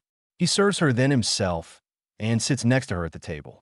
They eat in silence as they play with each other's feet under the table. They finish and clean up together. That's when they hear a knock at the front door. Zenichi goes to see who it is at the door as Anko finishes cleaning. He returns with Rikamaru and a woman that Anko has never met. Before Anko can greet them, Rikamaru speaks. Okay, I took it upon myself to start this off early because when Mifune-sama and Yuryu get here, we don't need a whole lot of drama at once. So let's spread it out, shall we? Anko, this is Aiki. Aiki, this is Anko. She is Zenichi's lover and girlfriend. Aiki looks down at Anko. She was a few inches taller with short black hair and green eyes. She wore the customary armor of the medical corps of hardened leather and the shoulder guard that showed her rank as vice captain. Unlike Zenichi's, hers was an eagle's head with the eyes divided into thirds with a small dot in each third. Nice bird, Anko said icy. After the conversation she had with Zenichi earlier that morning, she really wanted to kill the woman standing before her. It's a phoenix and thanks. I like you, Mesh, replies Aiki said with an equally icy tone. Rikamaru looks from one woman to the other, a look of confusion on his face. He expected a little of what was happening, but not from Anko. He thought she would be confident enough to brush Aiki aside with little irritation. Zenichi leans in and whispers to him. I might have told her how Aiki treated me when we were together, and now Anko wants to kill her. You can't make anything easy, can you? Zenichi just shrugs. Anko shakes her head and huffs. Okay, let's get this out of the way. Zenichi is mine. If you or any other little bitch tries anything, I will kill you. I don't care if you're a vice captain or his mother's favorite or the princess to some kind of ancient clan. You make one move out of line and you're dead, you got that. Rikamaru leans over to Zenichi as he sipped his tea. You told her about the clan thing? Nope. She is being dramatic. You're kidding. Nope. She gets lucky like that. Rikamaru whistles. You sure know how to pick 'em, don't you? Yup. Aiki studies Anko's face and sucks her teeth at the last comment. I would like to see you try. You are not worthy of being Yuryu-sama's daughter, you low-born whore, and there is no way in hell I will let a piece of Konoha trash like you be with Zenichi-sama, you slut. Zenichi and Rikamaru just watched the two women. Have I ever told you to never, ever come up with plans before, Rikamaru? I think so at least once or twice. Why? 'Cause they're never good. Says you. Says everyone. And if they come to blows, you're cleaning up the blood. What makes you think there will be blood? You have never seen Anko with a kunai when she is angry. Let me tell you, it always gets bloody, and yes, she has at least one. They have a tendency to just show up out of nowhere like magic. Rikamaru's sweat dropped after hearing that. You're right, I never come up with good plans. Zenichi just nods and sips his tea, knowing that if it did come to that, he would have to stop Anko and wasn't looking forward to it. Aiki was an excellent medic, but was only a passable fighter. She might prove a challenge for Naruto, but Anko was a skilled assassin. Not to mention her day job was to torture information out of people. Aiki didn't stand a chance in hell against Anko, especially an angry Anko. Just an Anko start laughing. You bitch, I'm a low-born whore, but I am Zenitsu's whore, so fuck off. He picked me over you and every other of the little bitches that have flung themselves at him. None of you are worthy of sharing his bed, let alone his life. You think I would let a man as kind and loving as Zenitsu subject himself to a bitch that only sees him as a means to get to his mother? Then you can go fuck yourself, cause that is never going to happen. Even if he leaves me for someone else, I would still never let you anywhere near him. The first thing out of your month was Yuryu-sama. You don't even care about him. It's never going to happen, bitch, so get the fuck out of my house before I kill you where stand. The killer intent rolls off of Anko, steadily going stronger as she speaks, causing Aiki to shake in fear. When Anko finishes, it takes every ounce of Aiki's self-control to keep from running from the house at full speed. Rikamaru stood there in the kitchen in shock at what Anko just said. Never had he heard a woman address herself like that, and he was slightly afraid himself. Zenitsu just stood there sipping his tea and watched the whole scene with a small smile on his face. He puts his mug down and walks up behind her and puts his arms around her. You're the best, you know that. Yes. She replies as she leans into him, feeling his warmth fill her body that had grown cold after thinking about him not being in her life anymore. But she still meant what she said. Rikamaru watches the public show of affection Zenitsu was displaying and nodded to himself. Yep, she's exactly what he needs, even if she is a little damaged. Then again, so is he, thought Rikamaru. He waits for them to finish, but before they can, he hears the door slam shut. That's when Naruto walks into the kitchen and eyes the two lovers just standing there in the middle of the room. He shakes his head and opens the icebox and pulls out a carton of juice. He jumps up onto the counter and pulls out a glass and plate, then walks over to the stove and fills his plate with whatever is left. He walks around them and sits at the table and starts eating. He pauses with his fork halfway to his mouth and looks at Rikamaru. I am guessing you are one of the samurai that arrived yesterday. You might as well sit down. When they are like this, it can last a while. He puts his fork into his mouth and eats his breakfast. Rikamaru takes Naruto's advice and sits down at the last chair. How often does this happen? Naruto shrugs and keeps eating, used to their antics. After a little longer, they separate and sit down. Well, that was new. Never seen you do that before in our lives. You being affectionate like that is a little weird. Anko looks at Rikamaru. Why? We do that all the time. Just the first time I have seen it, that's all. Because of the relationships he has had have all been lies. The only person I have seen him hug is his little sister, not even his mother. Rikamaru thought for a minute. In fact, I think he has tried to kill her a few times. Anko looks over at him in disbelief. Zenitsu sees her eyeing him. What? She said fight like my life depended on it. So I did. And not like I was the only one. When I was little, she nearly killed me half a dozen times, saying that if I could handle it, then I wasn't worthy of being her son. We never get along. He says a little sad. She watches him, not knowing what to do to ease the pain in his eyes. She and her mother had gotten along great when she was alive. Her mother had always supported her and worked herself to death, literally, so that she would escape the life her mother had been forced to life. Anko loved her deeply for it. And now with Zenitsu, she could start the life her mother always wanted for her to have.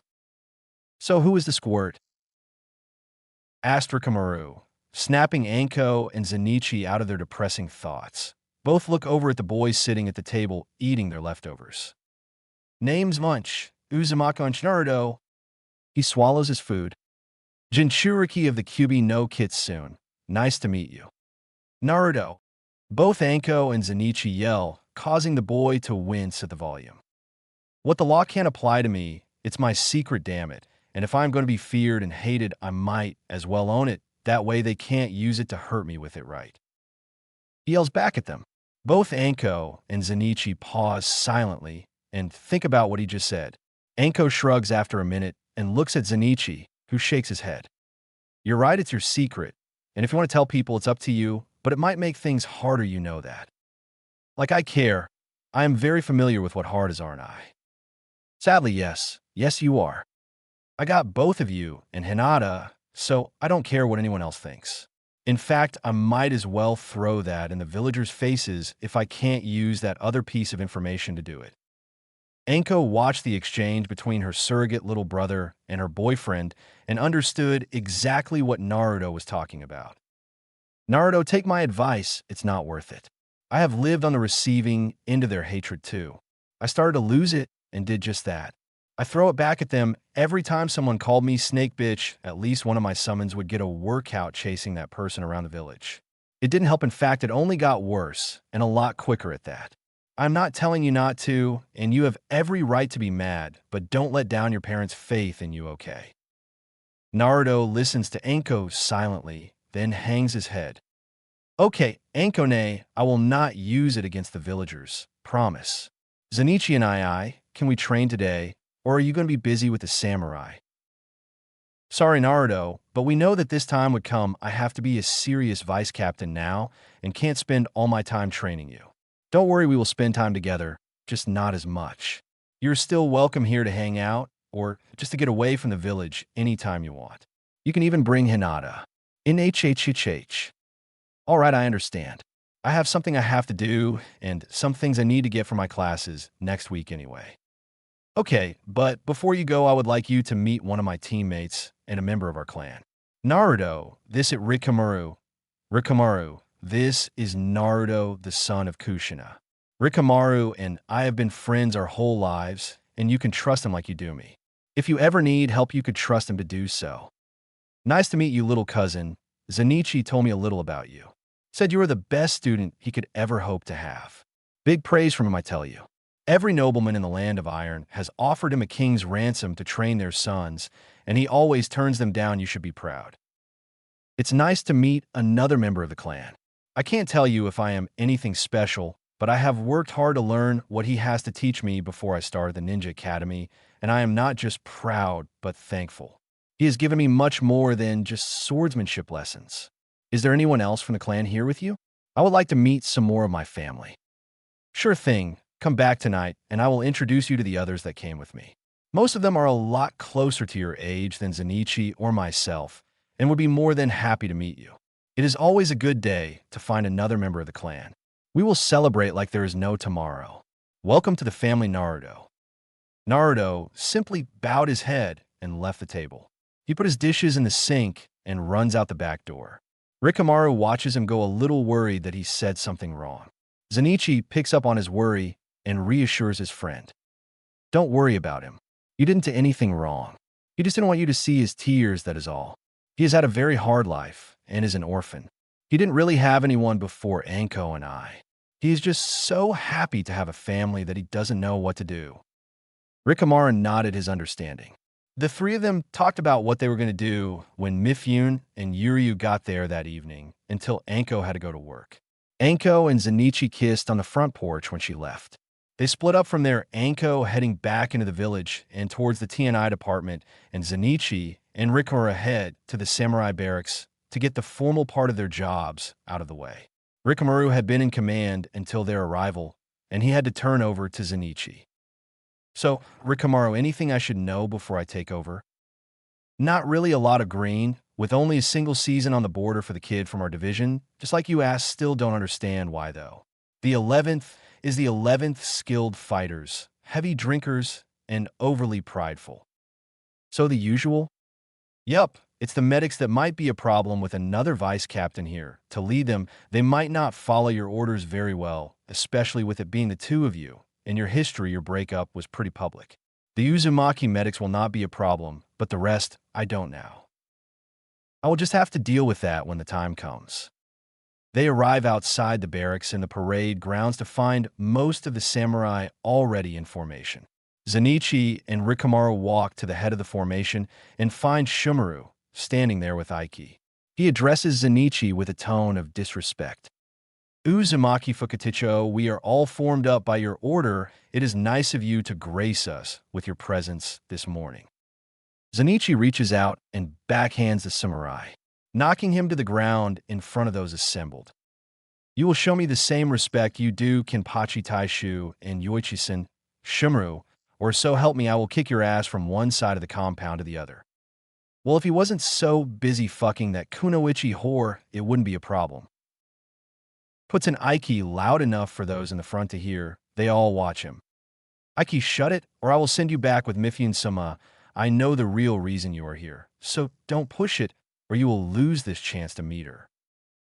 Aiki glares at Zenichi, but remains silent. Rikamaru shakes his head. It wasn't going well.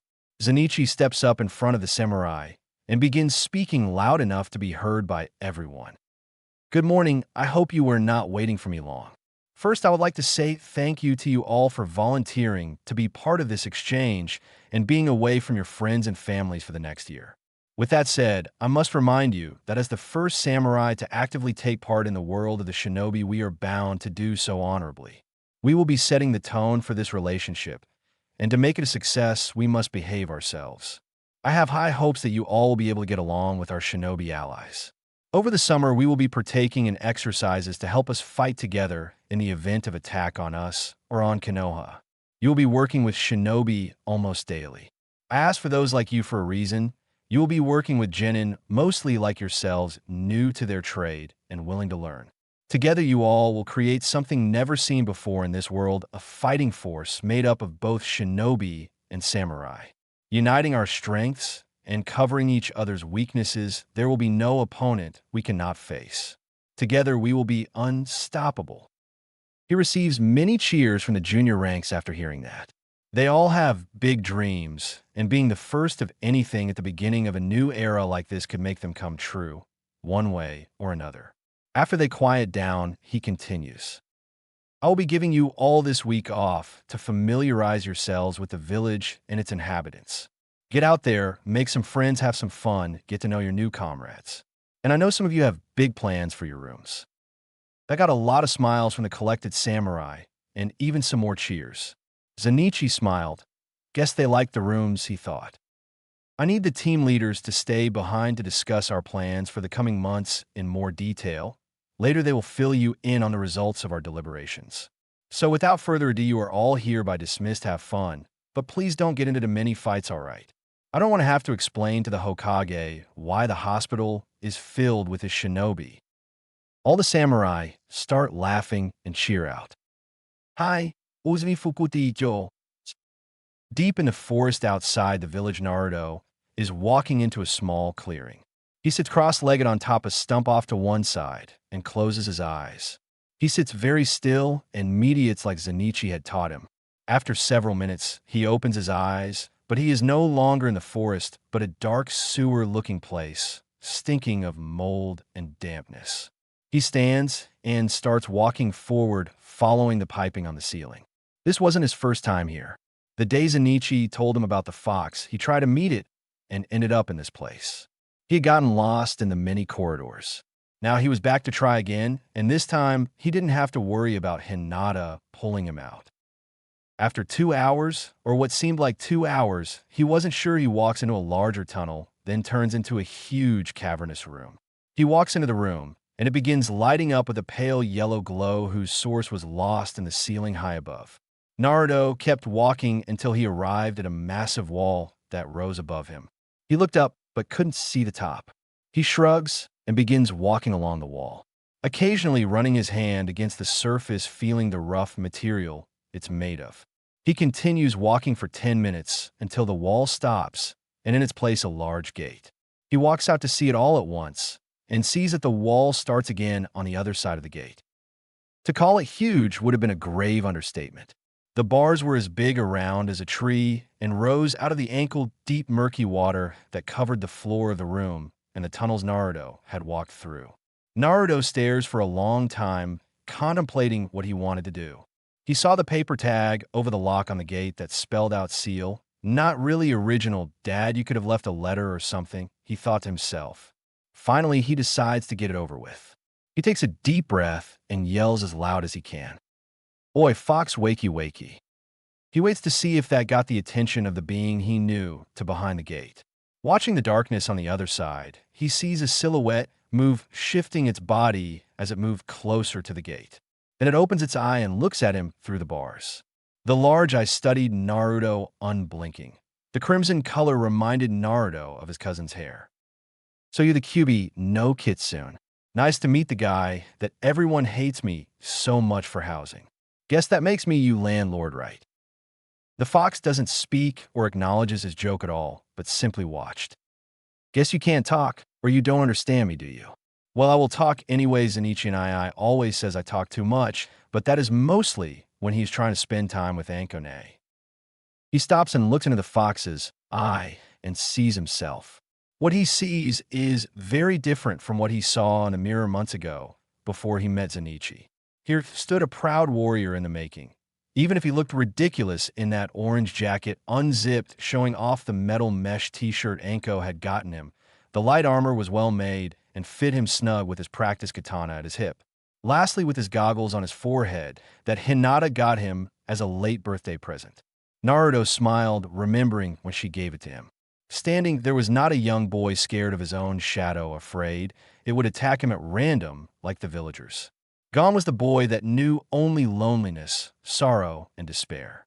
There now stood Namakanaki Naruto, apprentice of the Wolf Blade Uzumaki Zenichi, son of the Yondaime Namikaze Minato and Uzumaki Kushina. He was ready to face anything that came his way. He refocuses on the fox. "I just want to meet you at least once and see the creature that my dad died to seal in me." He pauses, taking a breath. "I don't know what to say. I kind of hated you, because without you the villagers wouldn't hate me and my parents would be alive and would have been happy from the start, but hating you isn't going to change anything, will it?" Naruto pauses to see if what he said got a reaction from the fox, but can't tell if it did or not. They stare at each other in silence for a minute until Naruto starts talking again. "Zenichi told me that you were sealed to my mom before me and escaped during my birth. He told me that during birth the seal would have weakened and you could force your way out, killing my mom in the process. I will not lie, I was angry at first. I hated you so much. You killed her, but I thought about it, and I realized that I couldn't blame you. You were locked away inside her against your will, and you only wanted your freedom. I can understand that. I thought of the village as my prison for a long time. I tried so hard to get away until I finally did. I was free in the woods, but I always have to go back or the Hokage will send Dog and I and Weasel and I to find me and bring me back. It's like I am on a leash, teased with the taste of freedom, but never really free. If I was you, I would have done the same, and if it is anyone's fault, it's mine for being born." Tears start to fall from his eyes. "If I hadn't been born, then my parents and so many other people would still be alive. If there is any monster in here, it's not you, and that is something I'm going to have to live with. All you did was follow your instincts to be free. No one can blame you for that. I can't, that's for sure. So no hard feelings, huh? QB, I don't have any plans on using your power in the future, so just rest, and I will try to let you be free after I die. I will not let them seal you inside another person." The QB stared at the crying boy. Even if it hadn't shown his emotions to the boy, even he felt something. He had watched the boy's life and sympathized. Both of them had only wanted to be free of their respective prisons.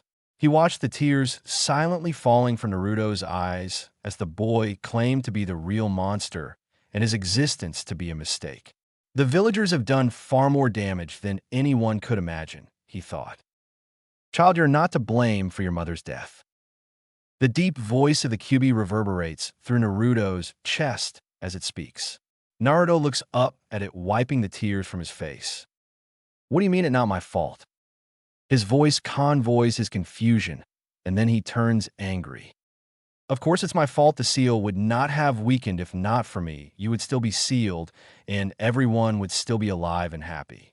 The village would not have lost the Yondaime and fallen to despair." The QB growls then. "The villagers would not have fallen if they were not as weak as they are. You are not to blame for their pathetic state. You have faced much worse at their hands than anything I could do to them. They are not worthy of your sympathy, and I always mean what I say, child. Your mother's death is not your fault. Who is your father? Do you think he would simply sit idly by as I tried to escape, killing his lover and newborn in the process? That's right, I would have killed you as well if I escaped before your birth." Naruto stares silently. The fox grows impatient with the boy. And oh, he would not. The bastard wouldn't let me out the entire time of your birth. He used his skills in Fuinjutsu to keep me locked inside your mother. I was not released until after your birth. You are not the cause of my release or your mother's death, child. Naruto's eyes darken as thoughts of blood fill his mind. Then who killed my mom? The tone Naruto used was demanding. He wanted to know who was responsible for his mother's death. He wanted to know who it was who stole her from him. It was an Uchiha by the name of Madara. He killed your mother's guards and took you and threatened to kill you if the Yondaime wouldn't give your mother to him. The Yondaime took you back but lost your mother in the process, and before he could save her, the bastard Uchiha pulled me out and placed me under a Genjutsu. He is the only human who could trap me in Genjutsu and control me like a pet. She lived for a time after I was extracted, and I was unable to stop myself from attacking the village. The last thing I remember before being sealed in you was the feeling of her chakra chains binding me, so your father could seal me into you. She lived much longer than a Jinchuriki should be able to after their Biju is extracted, but she always was too stubborn for her own good. The anger in the Kyuubi's voice causes ripples to form in the water around Naruto's ankles and the bars of his cell as it shook them. Naruto stands there and lets the knowledge work its way into his mind. Then we will find this Uchiha and kill him. For my mom and for stealing your freedom. Do you agree, Kyuubi? Can we work together for this? The fox watches the boy again, silently impressed by the killer intent he was releasing, causing the water in the room to swirl into miniature whirlpools and a strong wind to blow through the normally stagnant air. Then the fox laughs, shaking the bars of its cage with the power in his voice. Haha, you are strange, one, Namikaze Maki Naruto. You are very strange indeed. I agree we will find that damn man and take his head.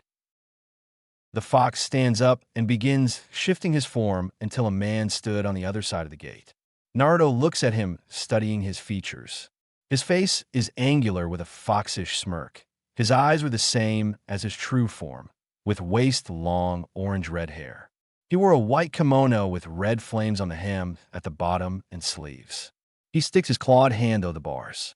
Naruto walks up and takes it, and they shake, affirming their deal. I want you to know that I will not help you unless you get us so far over your head that it threatens my life as well, child. I only agreed to help you kill that Uchiha bastard. That's fine with me. I don't need it anyway. The fox laughs again. We will see, child, we will see. At some point you will want to use my powers, and I don't plan on making it easy for you. The fox's tone changes from a condescending one to something closer to acknowledgement. But for the life you have lived up until now, you have showed to me that you could indeed be a worthy vessel. So I grant you a one-time present. Naruto tries to pull back, but the fox will not release him. A bolt of crimson lightning leaves the fox's human body and travels down their arms and across Naruto's body and embeds itself into Naruto's practice katana. It all happens in less than a second, but to Naruto, it seems to have lasted much longer. I have embedded a tail's worth of power into your sword. I cannot tell you how it works because I do not know. You have channeled a lot of chakra yourself into the metal, and the two chakras free of our wills will meld and create something new. It will be fun to see what our powers can make on their own. He releases Naruto, then who stumbles back. He pulls his sword from the sash that held it in place and holds it between them to watch. The powers begin to bind together, and the sword begins to change, growing slightly wider and almost a half-foot longer, turning it into something like a minor odachi, like Zenitsu's Okamikami no Ken.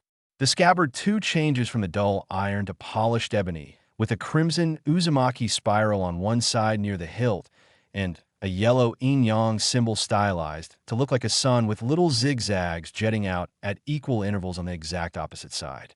Naruto had never seen that crest before and didn't know what it meant. It lacked a handguard, and the hilt wrappings are a burnt orange color, which caused an involuntary smile on Naruto's face. He takes it by the hilt and slowly draws the sword from its scabbard. It sings a soft melody of death as the steel is pulled free of the scabbard. Music to both their ears Zenitsu had explained to Naruto that you can tell the difference between a standard sword and a masterpiece by the sound it makes as you draw it and the skill of swordsman. Until now, Naruto had been upset by the sound his practiced katana had made believing it was because of his lack of skill despite Zenitsu's repeatedly reminding him that he doesn't have a proper sword yet. Naruto looks closely now that it was fully drawn and sees the black flame pattern dancing on the edge of the blade. It was about a quarter-inch wider than a normal katana, which Naruto found himself liking greatly. He had always thought that katana were too slim and would break too easily in a real battle. He slowly moves the sword around and finds the balance perfect, so perfect in fact that even with his young frame, he could move it without any problems, something that he could not do before with his practice sword. Smiling, he returns it to the scabbard and tries to return it to his hip, but to his displeasure, it is now too long. It would drag on the ground if he carried it like that until he grows some more. Instead, he places it against his back and uses his chakra to keep it in place. He remembered Zenitsu telling him that was the way the 7 swordsmen of the mist carry their great swords. Thank you, Kyubi. It is a great blade. Do not thank me, child. It was made using your power as much as mine, and you have earned even the smallest of my respect. Your cousin has not lied to you. I have lived for nearly 1,000 years, and never have I seen someone so young have such a hard live and not fall to despair. Your resolve is stronger than all beings I have known in my life, but 2. Who are they? Mine being the first child, and the other? Naruto asks, his curiosity getting to him. The Kyubi stops laughing and looks at the boy.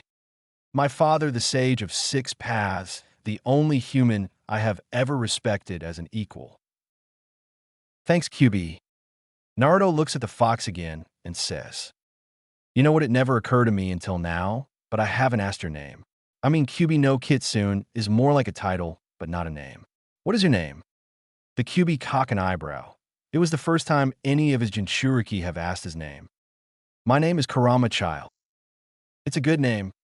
Thank you, it was a gift from my father. Naruto smiles like an idiot. Just like mine.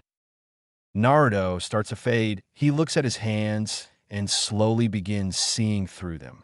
Knowing that meant someone was getting close to him from when Hinata found him last night, meditating, he looks back at Kurama to see him again in his fox form.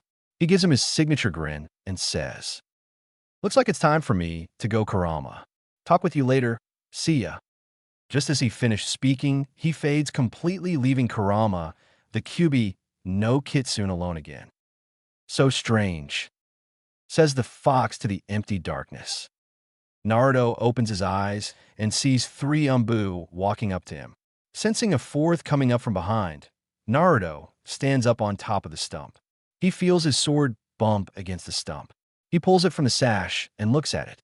It looks and feels the same as the one in his mindscape. He smiles and puts it against his back just like he had done when he was with Kurama. After making sure that his blade will not move, he jumps from the stump. He watches the Umbu as they approach, recognizing one of them as Weasel and another one as Dog. Dog and I, Weasel and I, you're back from your mission. I missed you guys. I have so much to tell you about the winter. Both remain silent and walk up closer to him. The Umbu behind him makes a move for his sword, but Naruto senses his movement and dodges with a speed that surprises all the Umbu. Naruto now stands off to the side, no longer in the center of their formation, with sword still in the scabbard in his left hand. I don't know what this is about, but you will not touch my sword. It is mine, and if you try again, I don't care if you use a lookout for me or not. I will attack to kill. The village has already taken too much from me. The Umbu with a mask like a boar snorts like one. You talking about the village taking anything is absurd. You're the one that has taken so much from us. Dog and Weasel look at Boar, but don't say anything. Oh, you bastards took my childhood. I have lived by the skin of my teeth for years, until my cousin and Ankone started looking out for me, and I'll be damned if you take this. He draws his blade and fills the clearing with its melody of death, stilling the Umbu with the hawk mask. Where did you get that blade, kid? He asked. Naruto looks at the Umbu that had tried to sneak up behind him and sees the sword on his back and smiles. That one knew about the quality of sword and its wielder and the song they made together. I made it with the help of a friend to kill the one responsible for both our suffering. It is Mine. Naruto claims the blade with a tone of challenge, which the Umbu have all heard before at one point or another. It said that if you wanted it, come and try to take it. Naruto stood in front of them, trying to think of what to do. He knew that he had improved a great deal, but he was not ready to take on an Umbu, let alone four. All he had was his clones and swordsmanship, which wasn't enough for this kind of fight, he knew. Then Dog spoke. Naruto, please put your sword away. We didn't come here to fight. I am sorry for what Bore said. We just got back from a really tiring mission, and we're about to get some rest until the Hokage sent us to find you. Naruto narrows his eyes at hearing the Hokage mentioned. And what does he want? Naruto sneers. Dog and Weasel look at each other. This was not the Naruto they remember. Bore, on the other hand, does not take the plain disrespect the boy shows for the Hokage. You will show that Hokage the respect you owe him, Gaki. Why should I? He has done nothing but lie to me and let the villagers do whatever they want of me. Dog and Weasel protected me voluntarily without his order, then punished for it with that long as hell mission you just got back from. I'm nothing to him, so he is nothing to me. I owe him nothing, and whatever love and respect I once had for him is gone. He will have to earn that back, and I don't know if he can. Dog and Weasel are taken aback. The last time they had seen Naruto was the night of his birthday, when Zenitsu had saved him, and the truth that they had withheld information from the Hokage was relieved. They had shortly been sent on a long-term mission to inspect the samurai for the Hokage to secretly verify what Zenitsu had told them, and it all had been true. They both felt badly for the lack of trust the Hokage had shown the samurai. They had quickly learned to respect, and this mission did nothing but reinforce that respect. Naruto, please, I don't know what happened when we were gone, but the Hokage has done nothing but try to help you. Naruto looks at Weasel as he speaks. What happened, Weasel and I, is that Zenitsu and I told me the truth about everything. The way he said everything told both Umbu that Naruto now know about his father and what had happened the night of his birth. Naruto, I don't care, you both were under law not to tell me, and I understand and don't hold anything against you, but do not defend him in front of me. He's the one who hurt me. He needs to do the explaining. Naruto says before Dog can start. He sheathes his sword. Let's just go. I will see the old man and get this over with. I have some shopping I have to do for next week. Naruto starts walking back to the village, and the Umbu fall in around him, Hawk and Bore in front of him, clearing the path, with Dog and Weasel behind so they could speak with him. They both want to get to know this new Naruto. They had been gone for 8 months and were curious to see what had become of this little boy that they used to protect. They knew from the way he walked, Naruto didn't need their protection anymore. They get to the village proper, and the villagers notice the Umbu walking in formation and who it is they are escorting. They glare at Naruto as he passes. Dog and Weasel are startled to feel the killer intent radiant from between them. Naruto, what has happened to you? You never acted like this before. Is this how Zenitsu taught you to deal with the villagers? No, it isn't, and he would yell at me if he saw me doing this. But after they attacked Hinata for being my friend, I stopped with the pretenses.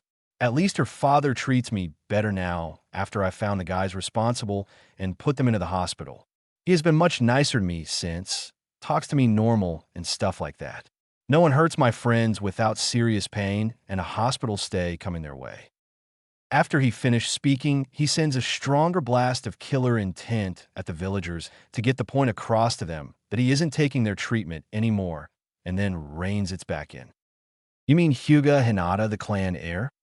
Yes, she and I met when I was eating dinner at Ichiraku's with Ankone and Zenitsu and I.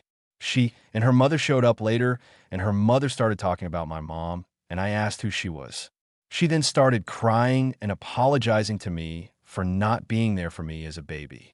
She turned out to be one of the teammates of my mom during her time as a shinobi. The Hokage told her that I was dead, died with my mom when the Kyuubi attacked. He spoke with a little hostility. Hinata and I recognized each other then. I had saved her from some bullies last year. After that, we started playing together and became close friends. Her father wasn't too happy about it, but like I said, I proved myself, and since then, I am a welcome guest at the head Hyuga household. Helped Hinata make dinner last night. Her mother will be giving birth soon and can't stand for very long something about a wound she got as a shinobi. Both Ambu looked at the boy. So what else happened when we were gone? Naruto filled them in about his training with Zenitsu and building the samurai compound with him during the winter. He tells them about the hunting trip the two of them had gone on together to get a bear skin like his for Zenitsu's bedroom and getting stuck in a blizzard. They were in awe of Zenitsu after hearing how close he and Anko had become. He surprised them with his maturity, and when they looked at him in a way he knew was surprise, even with their masks on, he exclaimed, "I live in the red light district for Cammy's sake. I know what sex is. Give me a break, you guys." That's when Hawk spoke up, trying to get the subject off Anko's sex life with the samurai they just spent nearly a year learning about. "Hey Naruto, is Zenitsu as good with a sword as his reputation says he is?" That got all the Umbu's attention even more. They had learned during their time in the Land of Iron that Zenitsu was in fact ranked fourth strongest in the entire military behind his captain, the captain of the 11th and Mifune himself. Naruto studied the man walking in front of him. No, he is stronger. Since he hasn't really had anything to do all winter except train me and play with Ankone, he has been training himself. I would say he is a lot stronger now than what they have him in the bingo books for, though I have never seen his page not for a lack of trying. Hawk readjusts his sword, which doesn't go unnoticed by Naruto, who is walking behind him. Don't even think about it. There isn't anyone in the village good enough with a sword to face him anymore. If Hitaki Sakomo was still alive, maybe, but he isn't, is he? The village crushed him for doing the right thing, just like they tried to do to me. Naruto mumbles the last part, but the Umbu can still hear him, but ignore it. The other Umbu stop talking and steal a look at Dog. He let the enemy get a hold of important information, Naruto. He shamed the village. Says Dog. Naruto scoffs. Please, he saved the lives of his team. You can always find a way around stolen information. Just like Zenitsu and II says you can change your plans, invent new codes, but you can never find a way around a dead comrade. The only ones who should be ashamed are the so-called comrades he saved. They were stupid to do what they did to him. He should have taken his son and gone to the Land of Iron. They would have welcomed him there without a problem, even if they knew what he did. Dog falls silent after hearing that. After spending the last 8 months there, he had come to the same conclusion one night. Weasel looks at his partner and then at Naruto. How do you know about him, Naruto? You haven't started at the academy yet. I have looked up the best swordsman in the village. Hinata, help me do it. I figured that if I want to become the best swordsman in the village, I should study the best swordsman of the village, and Hitaki Sakomo had no equal. The only one better was the Night Aim. And come on, that isn't even a fair comparison. The Night Aim was even greater than the Shodaime. Weasel was then surprised by that. Normally kids Naruto's age thought that the Shodaime was the pinnacle of strength. Why do you think that the Night Aim was greater than his brother? Naruto, if it wasn't for him, the village wouldn't exist. Easy, the Night Aim was way smarter than the Shodaime. He created hundreds of jutsu, and almost all the jutsu used in the village now were either created by him or some kind of variant. Very few are true originals, like copycat Kakashi's Chidori or the Yondaime's Rasengan. My Kage Bunshin is just one example of a jutsu he created. Bull, you don't know the Kage Bunshin, said Boar. Just then he hears a pop and looks behind him. He sees a shock Dog and Weasel and 2 Narutos.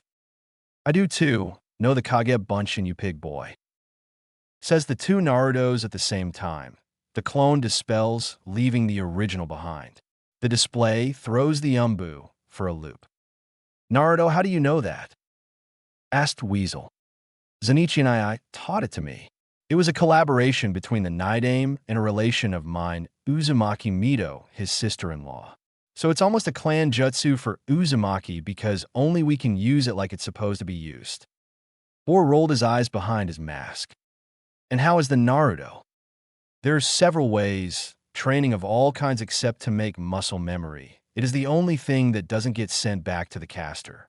The big thing is to create a large, skilled fighting force instantly. The Naidame didn't trust some of the Uchida and created it as a way to fight them effectively.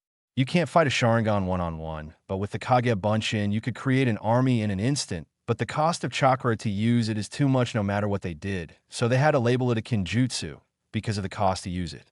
Well, unless you're an Uzumaki, we all have huge chakra, reserves myself included. Weasel looks at the boy and asks quietly, Naruto, why do you know how to fight an Uchiha? Cause of that Sasuke team. His mother and Hinata's mother are close friends and both were teammates of my mother's. She came over to the samurai compound one day with him and apologized to me like Hinata's mother did. The Hokage lied to her too. Naruto said angrily, Sasuke and I have sparred a few times, and he is such an ass. He is such an arrogant prick, just like all the other Uchiha. And after I caused his Sharingan to awake, he has been intolerable. You would think he would be grateful, but no, the great Uchiha can't even look down their nose enough to say thanks. Weasel slips and stares at Naruto as he mumbles about what a jerk Sasuke is. Naruto, how did you cause his Sharingan to awaken? I used the Iato on him, and he couldn't keep up. I was about to land a real hit on him. I lost my temper, and even with a blunt sword, I could have killed him. He then scratched the back of his head. I also might have let out a lot of killer intent, but he just gets on my nerves. Zenitsu and I stopped me, but he had already moved out of the way. I felt really bad afterwards, but he just wouldn't stop talking shit. He just stared at me with those red eyes, and Zenitsu and I couldn't stop laughing. Since then, his ego has doubled in size, so I've been trying to find a way to take him on again. Zenitsu and I said that once I got a proper sword and mastered the Iato, even a mastered Sharingan wouldn't be able to keep up, but I want to beat him up in front of class next week. Show him, right smug bastard. What he said causes the other three Umbu to laugh. Even Boar had to admit it was funny. Weasel was silent thinking about what had happened to his little brother since he had been gone. The tone that Naruto used to explain the how-to for beating an Uchiha lighted the mood of the men, especially Dog and Weasel, but both were still worried that he had started to hate the village and would leave with Zenitsu. They arrive at the Hokage Tower and proceed inside into the Hokage's office. They walk into the Hokage's office and find him sitting at his desk. With mountains of paperwork in front of him, he looks up as they enter and stand. He walks around his desk and greets them. Thank you for bringing him. You are all dismissed. Now get some rest. You have earned it. They bow and leave, closing the door behind them, triggering the privacy seals in the room. Naruto grabs his nose and tries to blow out, equalizing his ears. You know you should warn me beforehand. The high-level privacy seals hurt my ears, old man. Sorry, your mother had the same problem. I haven't had a private conversation with an Uzumaki in a long time. Whatever, it's fine, just let me know next time. What is this about? I know you have been in contact with the QB Naruto. When did you find out? Like it is any of your business, but yesterday. Zenitsu and I told me. He said that since I was starting the academy, soon I needed to know, so I don't accidentally hurt one of my classmates if I uses its power without knowing. Naruto, you are an important member of this village that makes it my business. Is that because I am your weapon? The scorn and anger in his voice causes the old man to feel his age.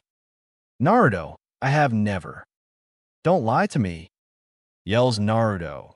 The wrath and pain force chakra into his voice that throws the Sandaime back. I'm tired of your lies. Zenitsu and I might not tell me things up front, but at least I can trust him to be honest with me when I ask him something. But you have lied to me at every turn. I asked you who my parents are, and you tell me you don't know, and that they died the night I was born. I ask you why the villagers hate me and call me names, and you lied. And it's not just to me. When Hinata's and Sasuke's mothers asked about me, you lied to them too. They wanted to take me, and they would have raised me. I would not have been alone all this time. Why? Why do you want me to suffer for? What had I ever done to you? Naruto's pain forces more and more chakra into his system until he looks like a miniature version of his cousin 8 months earlier. But instead of lightning, Wind is swirling around him, forming mini tornadoes that form, then disperse, then form again. The Sandaime sits on the floor against the front of his desk. I am sorry, Naruto. I have hurt you so much. I am so sorry. I can never make up for it, and I can only hope that someday in the far future you can forgive me, but I will not ask you to. I haven't the right to ask you to. Naruto calms down, and his chakra slows, relaxes. He stands in front of the Hokage and asks his only question. Why? The Sandaime sighs. I thought more of the villagers. I thought that it would be safer for you if you were a simple orphan. No connections for your parents' enemies to follow. No reasons for the villagers to show you any favoritism and have the political figures in the village use you as leverage to get what they wanted. I wanted you to make friends and grow up without the pressures of being a Hokage's child. I have seen what that did to my children. One refuses to be a shinobi and doesn't speak to me.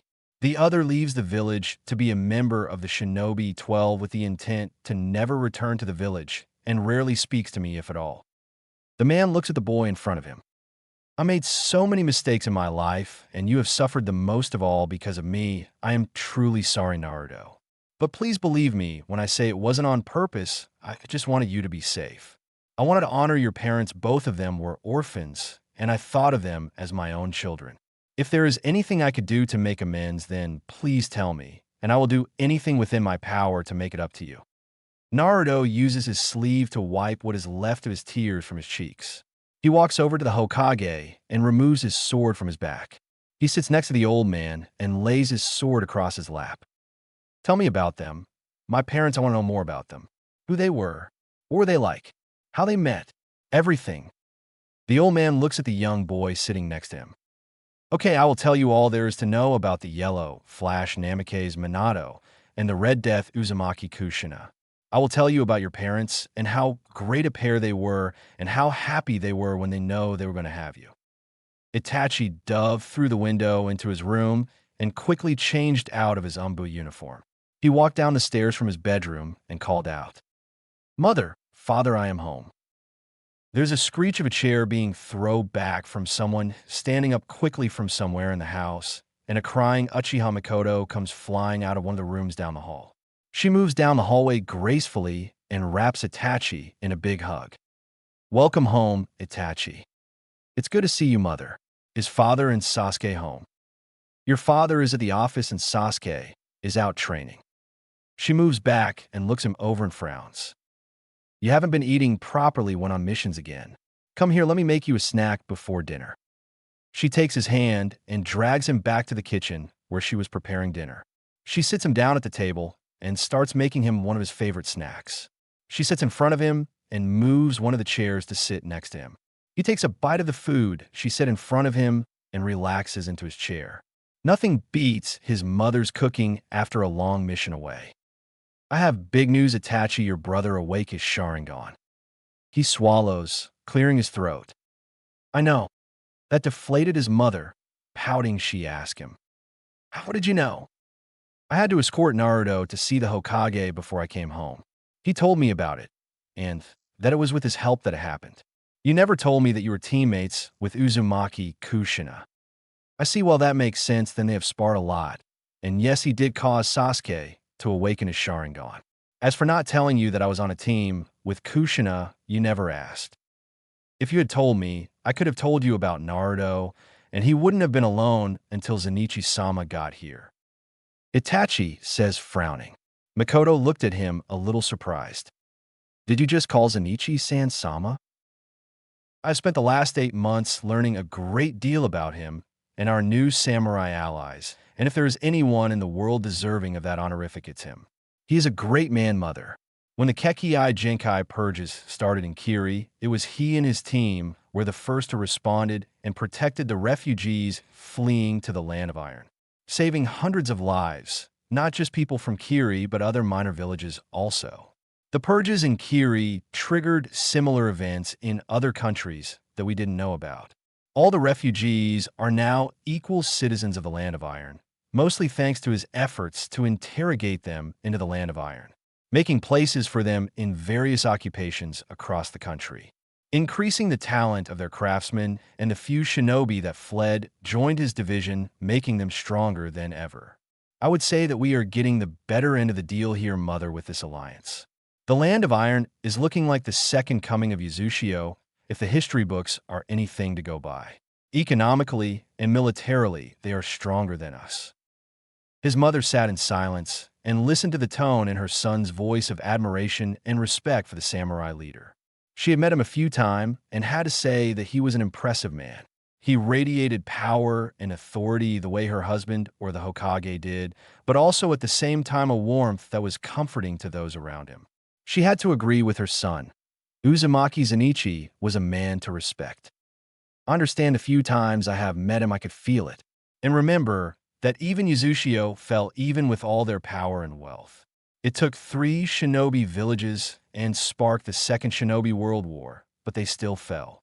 They will help us, and we will help them. That is why this alliance is important. Zenichi-san knows that, and that is why he pushed for it. He came here once just after you left to speak with your father. I don't know what was said, your father would not tell me, but it was called off shortly after. The emphasis that his mother put on the word, it makes it clear to Itachi what she was talking about, and Itachi couldn't help sigh in relief. Zenichi had kept his word, and now his clan and village would be safe. Thank Kami. I agree, I feared what would happen to us if they went through with it. But I fear that not all the members of the clan are happy about it. Some had argued against calling it off. Itachi's Sharingan flares to life. Who I will deal with those fools myself. Makoto chuckles at his reaction. Your father and Shursui already did that. I'm sure they were sore for weeks, and whatever Shursui made them see. She hesitates. Let's just say they don't get much sleep anymore. Itachi relaxes, and his eyes return to normal. Good. I'm just happy father chose not to listen to the elders and the rest of them. A small smile comes to his face. Itachi ni. Came a yell from the other side of the room. Makoto looks up to see Sasuke at the doorway. He sprints across the room and jump hugs his brother, knocking the wind out of Itachi's lungs. Hi, Sasuke, it's good to see you. Mother told me the news. Let me see. Sasuke looks up at his brother with a big grin and activates his Sharingan, showing the single Tomo in each eye. I did it, Itachi and I got my Sharingan, just like you and father. I even learned the Katan, Gokaku no Jutsu. I'll show you. He starts to perform the hand signs for the jutsu until Makoto grabs his hands quick as lightning. How many times do I have to tell you? No jutsu in the house. Sasuke pouted and hung his head. Sorry, Mom. It's okay, honey, I know you're just excited cause your brother is home. You can show him tomorrow. I am sure the Hokage gave him the day off. Right, Itachi? Yes, he gave us the week in fact, so you can show me everything you have improved on Sasuke. Yes, Itachi and I is going to train with me all week. Now I will not have to worry about the dope showing me up at the academy next week. Itachi raised an eyebrow. Dope? I mean Naruto. Uzumaki Naruto, he is a friend of Hinata's. He and I have sparred a few times. He isn't as smart, but he is really good at Kenjutsu, because his samurai cousin is teaching him. That's when my Sharingan awake. He was about to hit me with some kind of crazy Kenjutsu, and I think I might have made him mad because there was this really scary feeling coming from him, and I honestly didn't think I was going to make it. Then at the last second, everything slowed down, and I was able to move. His cousin had stopped him, but I made it out of the way before, so I would have been fine.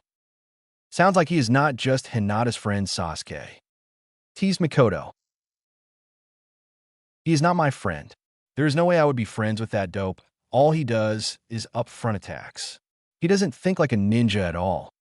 He is being raised by a samurai Sasuke. After some time in the academy, he will learn how to think like a shinobi.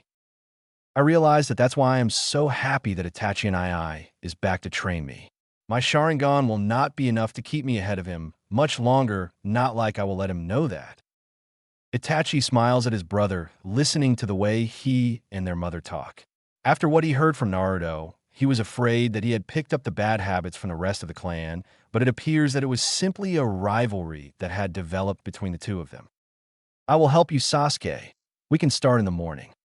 Awesome, I can't wait. That's when they hear the front door close and the soft sign of Fugaku arriving home after a long day at the military police offices. He walks into the kitchen and sees his wife and youngest son sitting next to a young man. He squints and smiles. "Welcome home, son." "Thank you, and good to be back, father." "Did your mission go well?" "Yes, we all made it back without any major injuries, just a few cuts here and there." "Good, because I'm going to ask for you to be released from the Umbu to join the military police force." The other members of the household look at him in surprise. Father, not like I have anything against joining the police force, but why?" "Your purpose in the Umbu is no longer needed by the clan, but with the samurai that arrived in the village yesterday, we are already seeing more bar fights between them and shinobi that we can handle.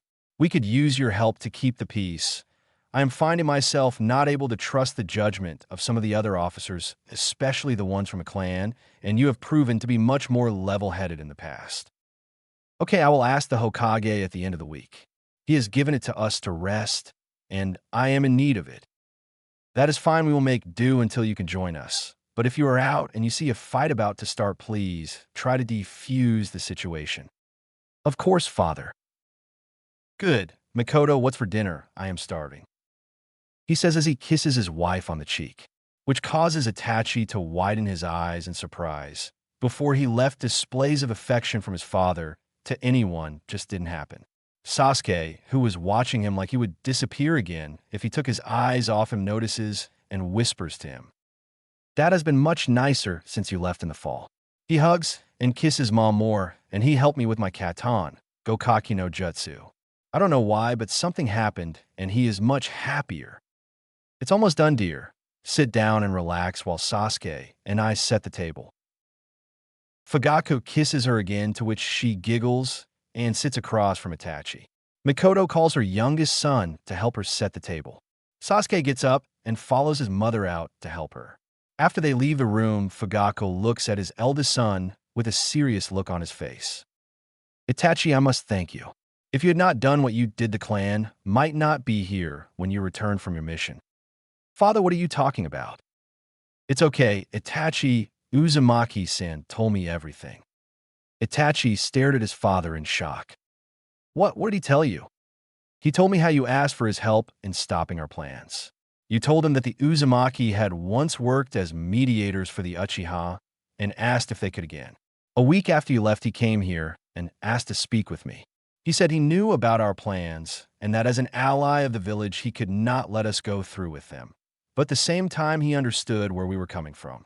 As an Uzumaki, he understood the fear that drove me to it. He told me about the purges that he had seen and about the stories he had heard from the older Uzumaki that survived the attack on Yuzushio. He wanted to find a way to help us and the village." Itachi was stunned. Never had he thought that his father would listen to the words of a stranger after being told by that same stranger that they knew the clan's biggest secret. I never thought you would listen," he stammered out in surprise. "You were probably right, but I had seen his power already, and I know that he is not someone to ignore. The day that the samurai asked for the alliance changed everything. There is no way we could face both the Hokage and the Wolf Blade at the same time. It would have spelled our doom. I was afraid of what would happen if we went through with our plans. I was afraid of what would happen to your brother, and especially your mother, when the village retaliated. So I gave in and accepted his offer, which was a powerful barrier seal, the kind which only an Uzumaki could make. If we are attacked, I can activate it, and it will expand from the center of the clan compound and push out anyone not an Uchiha, and will only let Uchiha enter and leave. He then promised us sanctuary in the Land of Iron if we couldn't come to a reasonable agreement with the village. It was a good deal, and the clan is now safe and protected. After the seal was put in place, I called the clan together and told them the coup was off." He paused as anger spread across his face. "Some were not happy about my choice. They said it was trick and we should attack. That's when I learned the truth. Most, including the elders, were not doing this for the safety of the clan, but for their wounded pride. They had been pushing me to act out with violence just to satisfy their overinflated egos. They were more worried about free food, drink, and easy women than the clan's well-being. But I wasn't the only one disgusted by them. Shursui took my side, and together we cleaned up the clan, again with the help of the Uzumaki. Those that we found to be following the path of Madara, as Shursui called it, had their Sharingan sealed away by Uzumaki-san. I have the key, and if they ever want their eyes back, they will have to earn them. Itachi stared at his father in awe. Father, I have to apologize to you. Before I left, I broke trust with you and told a non-clan member about the clan's secrets. Fugaka tried to speak, but Itachi held up his hand to stop him. That is not why I am apologizing.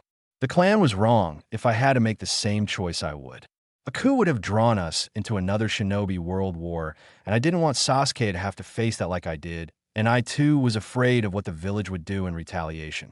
I am apologizing for losing faith in you. I thought that you were a follower of Madara, as you called them, and I am sorry for that. You have no reason to apologize, my son. I understand your reasoning and am proud that you could think outside our narrow perception and ask for help. Your eyes see much more than mine, and I know you will make a great clan head one day. Itachi was on the brink of tears. His father just paid him the greatest compliment in Yukika can give to another and reaffirmed his faith and love for him. Thank you, Dad. Itachi whispers. He had not used the informal address in years, which causes Fugaku to smile at his son. Let's join your mother and brother, shall we? He says as he stands. Itachi nods, not trusting his voice at the moment, and follows his father to the dining room to be met by the smell of good food and the prospect of a happy family dinner, something the Uchiha head family hadn't had in a long time. Anko arrives home in the late afternoon. She walks into the house, carrying takeout bags from Ichiraku's. She walks by Zen'ichi's office and sticks her head in. He is still in a meeting with the team leaders and respective heads of the other two divisions present. He sees her and looks her in the eye, pleading for a way out. She sticks her tongue out at him and raises one of the bags she is carrying. He smiles and silently thanks her, and she returns it with a smile, then points upstairs. He nods and returns his attention to the meeting. She walks to the kitchen and puts the ramen on the counter, then heads upstairs to their room. Anko opens the door to their bedroom and shrugs her trench coat off, closing the door behind her. She unbuckles her shin guards and kicks them off. As she walks into the bathroom, she strips off her mesh suit and leaves it on the floor before the entrance to the shower. Turning the hot water on, she waits for it to start warming up. When the water reaches her desired temperature, she steps under the water and moans softly. She loved her shower. It was perfect. Glass walls on two sides and black marble walls for the others, with cubbies for storing soap and the few girly things she owned. It had hot running water, and that fell from a broad shower head in the center of the ceiling. It was big enough for her and Zen'ichi and maybe another person if they wanted to. Her shower was the one place she went completely feminine, with scented soaps, shampoos, and hair oils to satisfy her girly needs. It was a trait she inherited from her mother and kept in her memory.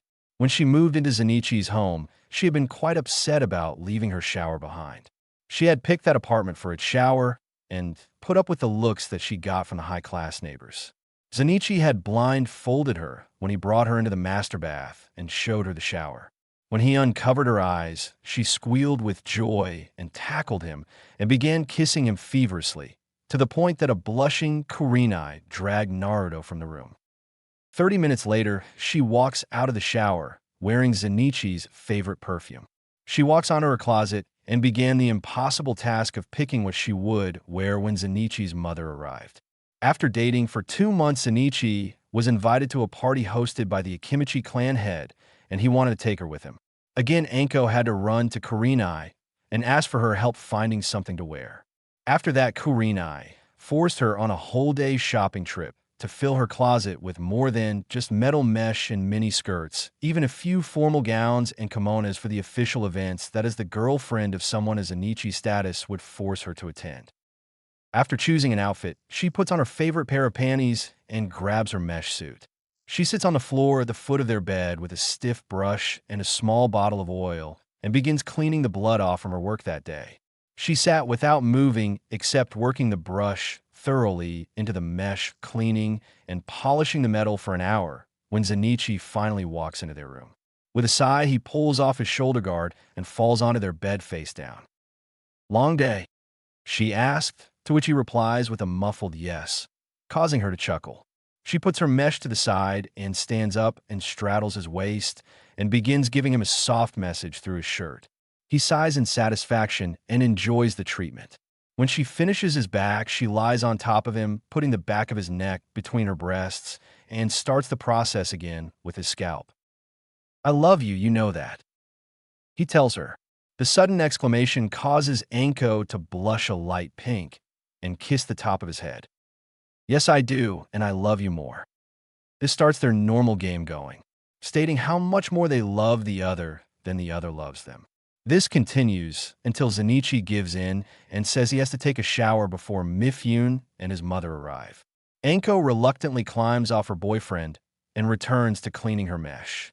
Zenichi strips off his clothes and gives Anko a kiss before getting into the shower. After a quick wash, he comes out of the bathroom with a towel around his waist and runs a hand through his hair. He walks over to his dresser and pulls out underwear and a formal battle kimono and begins getting dressed. The Hokage was hosting a small gathering for the Shogun's party that night after his arrival. Once he finished getting dressed, Anko puts the final touches on her mesh suit and puts it away. She pulls the chair in front of her vanity over to the bed and sits down. "Ichi-kun, can you help me with my hair?" "Of course." He grabs the brush from the vanity and sits on the bed behind her and begins brushing out her hair. After they became a serious couple, Anko had let her hair grow out after she learned that was the custom in the land of iron from Kurenai, and frankly she liked it when he brushed it for her. Soon after Zenichi began, he starts placing soft kisses on the back and sides of her neck. After causing a shiver to run its way through her body, she spoke up in a husky tone. "Ichi-kun, I don't think it is a good idea to get me aroused just before a formal greeting between the leaders of the two strongest militaries on the continent on the eve of the signing of the alliance between those two countries." He ignores her and kisses her again just behind her earlobe, which drives a soft moan from her lips. With a quivering voice from trying to be the one in control, for once she continues. "Not to mention the first time I will meet your mother." The emphasis she puts on the word mother stops him just before he could kiss her sweet spot again. "It's not my fault you put on that perfume. You know I have the senses of a wolf because of my contract. I can't help it." He pouts in her ear. The cute way he pouts puts a smile on her face, and she turns around to face him. Running her hand along the scarred side of his face, she kisses him. "After I promise, I would be lying if I said I didn't want to skip and just spent the night with you." She rubs her thumb along the scar. She loved the way it gave him a lethal appearance most of the time, but at times like this she loved it even more because she knew she was the only one who saw the expression he had on right now. "I don't want to smell like sex before I meet your mother. She has the contract with the wolves too, right?" He nods his head, understanding what she was saying. "You're right. I will behave." He kisses her on the lips. "For now. So turn around so I can finish your hair." They're supposed to arrive just after sunset if the scout that arrived a little while ago is correct. He finished combing her hair and helped her put it up into a simple but elegant style and then helped her into her evening kimono. He would have to thank Kurenai at some point for taking her out shopping. Standing before him was an Anko he had never seen before. This Anko would fit in perfectly with the noble clans and royalty of the country without anyone knowing she was in fact the Kunoichi daughter of a geisha. I have to say I have seen a lot of beautiful women wearing beautiful kimonos, but you are by far the most beautiful I have ever seen. I am the luckiest guy ever. She blushes a deep red after hearing his praise. She had been worried and felt a little unsure of herself. This was the first time she had worn something so nice before. Even for the party at the Akimichi's home, she hadn't worn anything like this. She runs her hands down the silk fabric and turns away to look in the mirror and gasps. Even she didn't recognize herself. The woman staring back at her was someone very different than herself.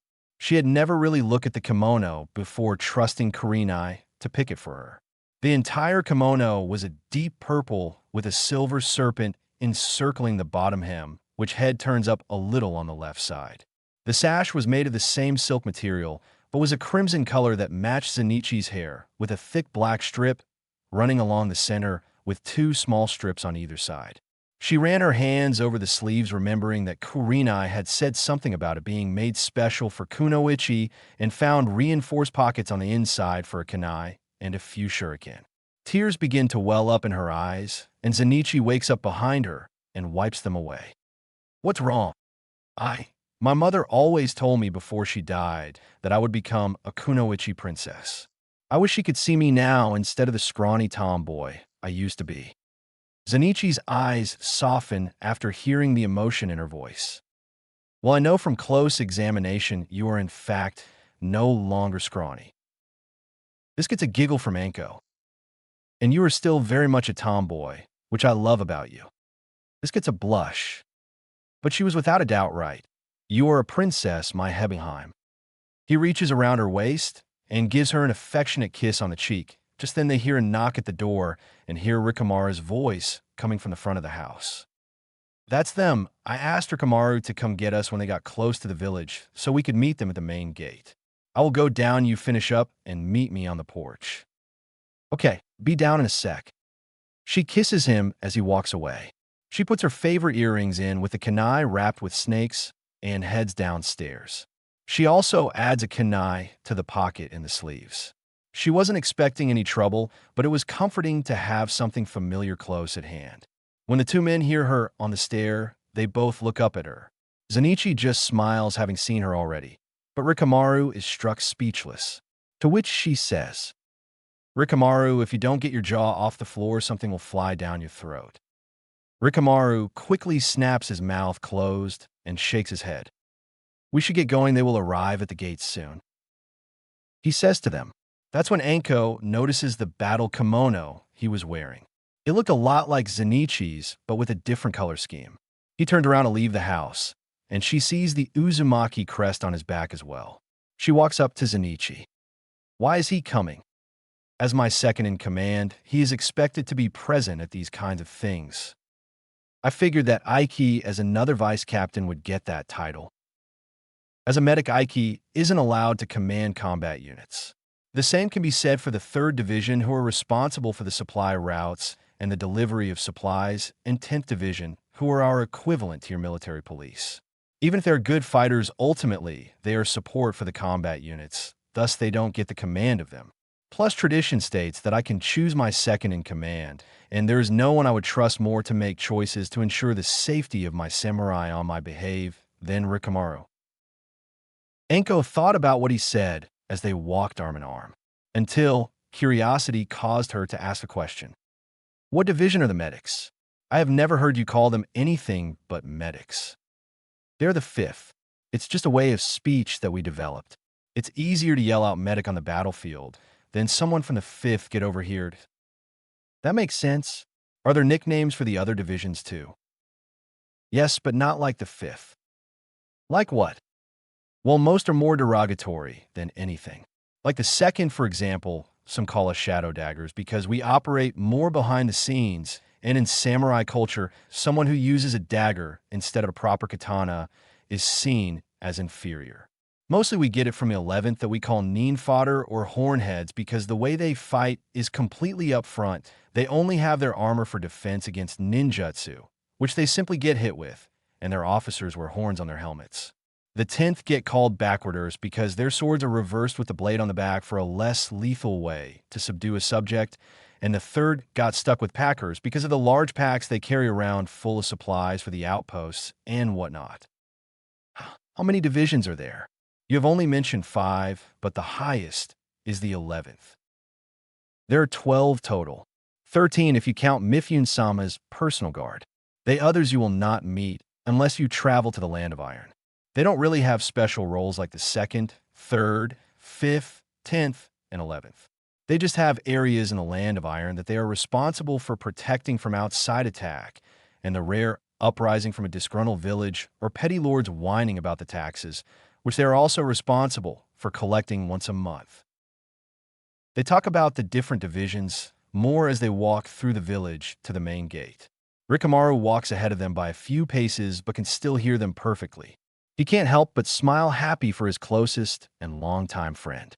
He heard Zenichi's relaxed tone, and from knowing him his entire life, Rikamaru knew that this was a new kind of Zenichi, one that he thought wasn't possible. Seeing them and the state of the housing made him wonder if he should send for his girlfriend to come stay with him during his time in the village. With Zenichi staying in the village for the next few years, he knew that he would have to stay a little longer than planned as well. As the couple occupied themselves, and Rikamaru deep in thought, none of them noticed the looks they were getting from the villagers as they passed. None of them recognized Anko, and the few shinobi who did had to do a double take to make sure it was in fact her.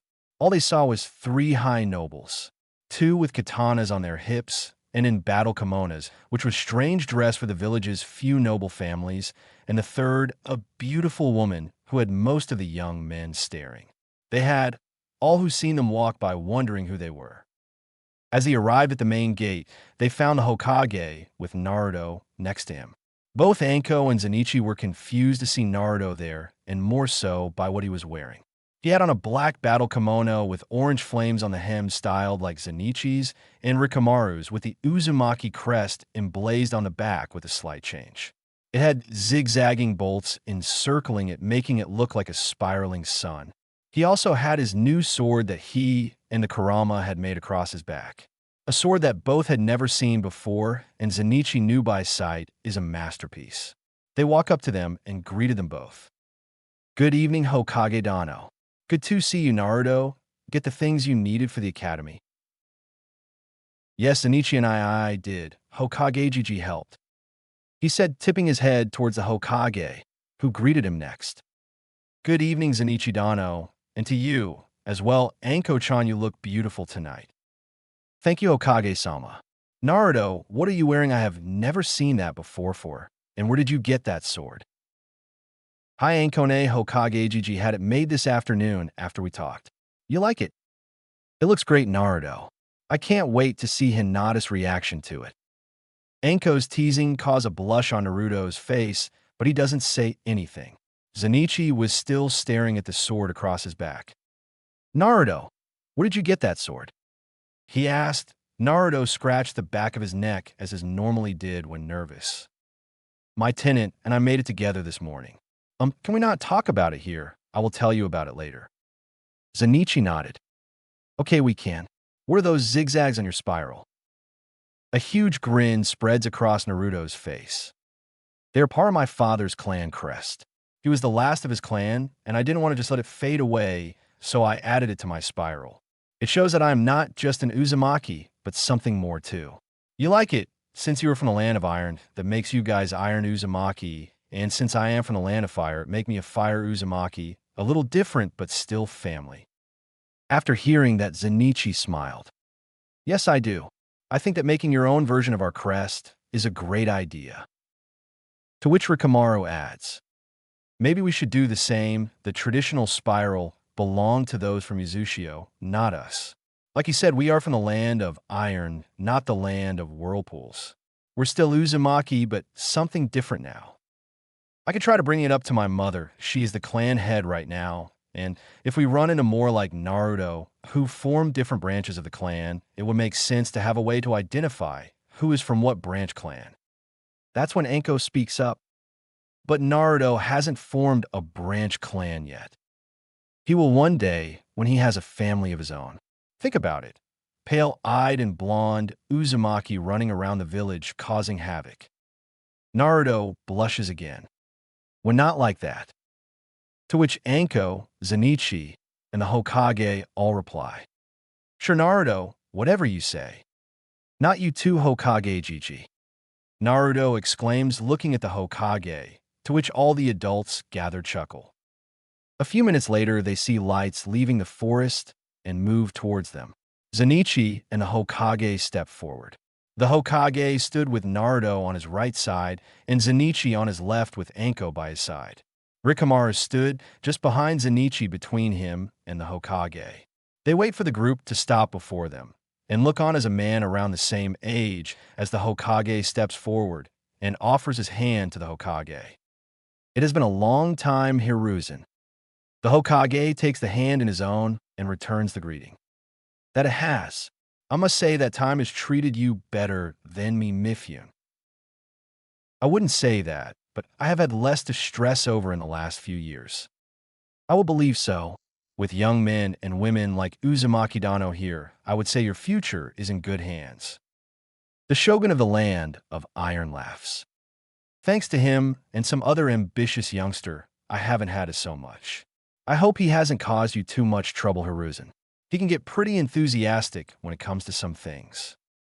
No, he's been fine, helped out quite a bit during his time here. Good, wouldn't want my vice captains setting a bad example now, would I? The two old leaders share a laugh. Mifune steps to the side and lets a woman step forward. Hiruzen, I would like to introduce by Chief Advisor for anything related to Shinobi Uzumaki Yuryu. You have already had the pleasure of working with her son Zen'ichi here.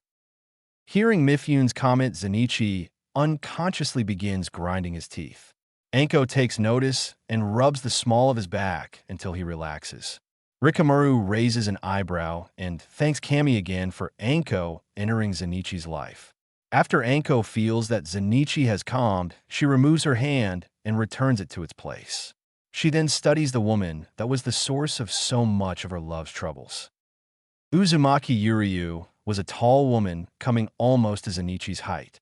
Her hair was extremely long and braided into two long braids that went down her back, leaving a single bang loose to cover the right side of her face, and it was an even darker shade of red than Zen'ichi's. Her facial features are hawkish with a strong jawline. Her eyes were a purple color, and she had a stare that looked as if she was looking into your soul.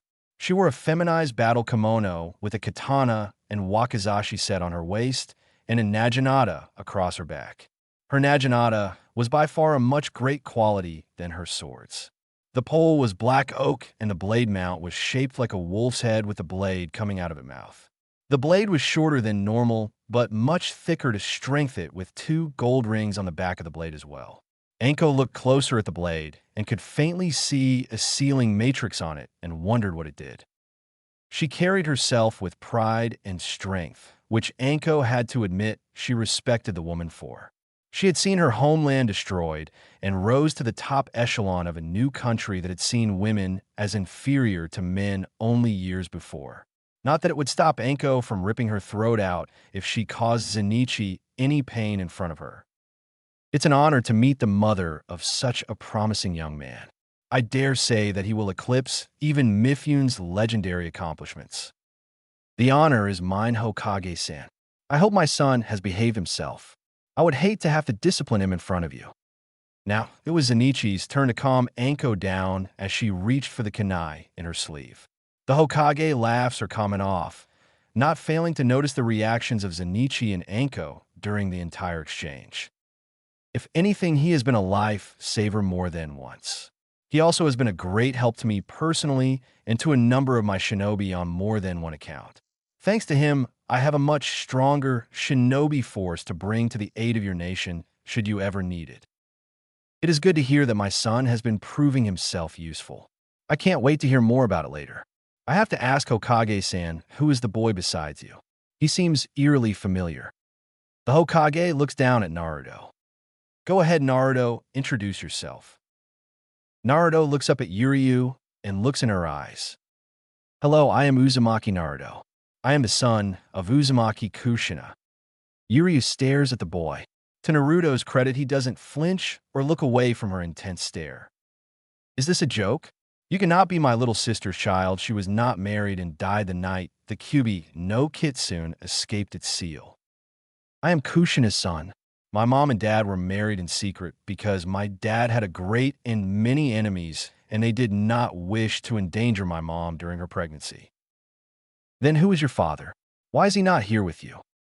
He died with my mom, and I can't tell you who my dad is. I am not strong enough yet to face that kind of threat, but I will soon, with Zen'ichi and Ai's help. Yuryu forgoes all political formalities as she wheels on her son. You knew about this and did not tell me? Zen'ichi replies coolly. I am not obligated to tell you anything, mother. I am the head of the Uzumaki clan. If he is in fact my sister's son, then I should have been informed so I could make preparations to have him moved to the clan estate. Naruto does not wish to leave the village. It is his home, and he wants to protect his mother's and father's home. He is a minor, and as such does have the privilege to make such decisions. He will return with me at the end of the week. That is when Naruto speaks up. I don't know who you are, lady, but I have been living on my own for a long time now, and if anyone is making any decisions about where I will be living is me. And like Zenitsu and I said, I want to stay in the village and help to return it to the way it was during my parents' lives. Naruto, stand up a little straighter in front of Yuryu. Zenitsu silenced this child. Mother, I wouldn't push him. Much more, his temper is shorter than Ikiku's, and he has mastered the Iaedo form, something even you failed to do. This causes all the other samurai in the shogun's company to stare at E-boy, each judging him after hearing that a child had mastered one of their most prized sword styles. Even Yuryu looked at the boy again, and this time she saw it. The same look Kushina had shown her when she tried to get her to stay in the land of Iron year ago. We will discuss this later, Zenitsu. I can't wait, more mother-son bonding time. Zenitsu said sarcastically. The Hokage and Shogun stood next to each other and watched the whole scene, both forgotten by the Uzumaki. Does this happen a lot? Asked the Hokage. Whenever Yuryu and Zenitsu are in the same room together or within striking distance, they have some serious issues to work out, and I don't think this will help any. Though I really wish they would try harder at keeping their family problems to the privacy of their home and not in front of high-ranking political figures. This isn't the first time this has happened, and I'm a little afraid to step in between them when they get like that.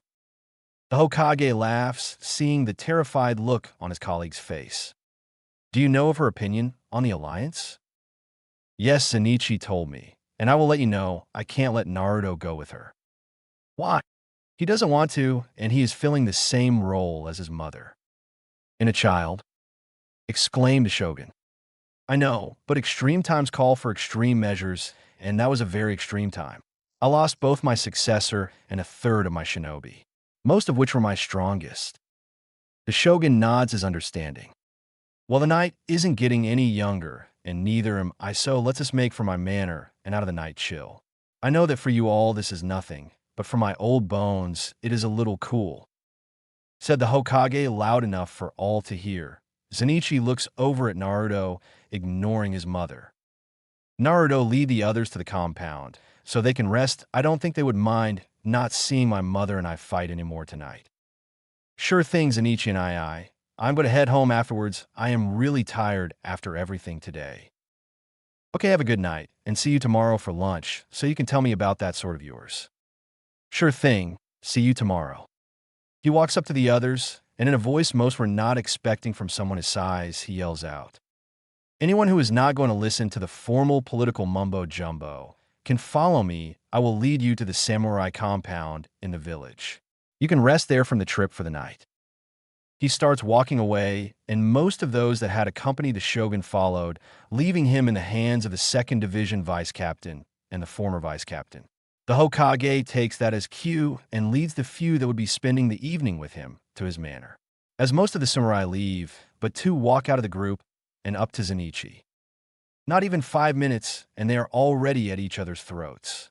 I tell you, never have I seen a worse mother-son relationship in my life. How about you? Takechi.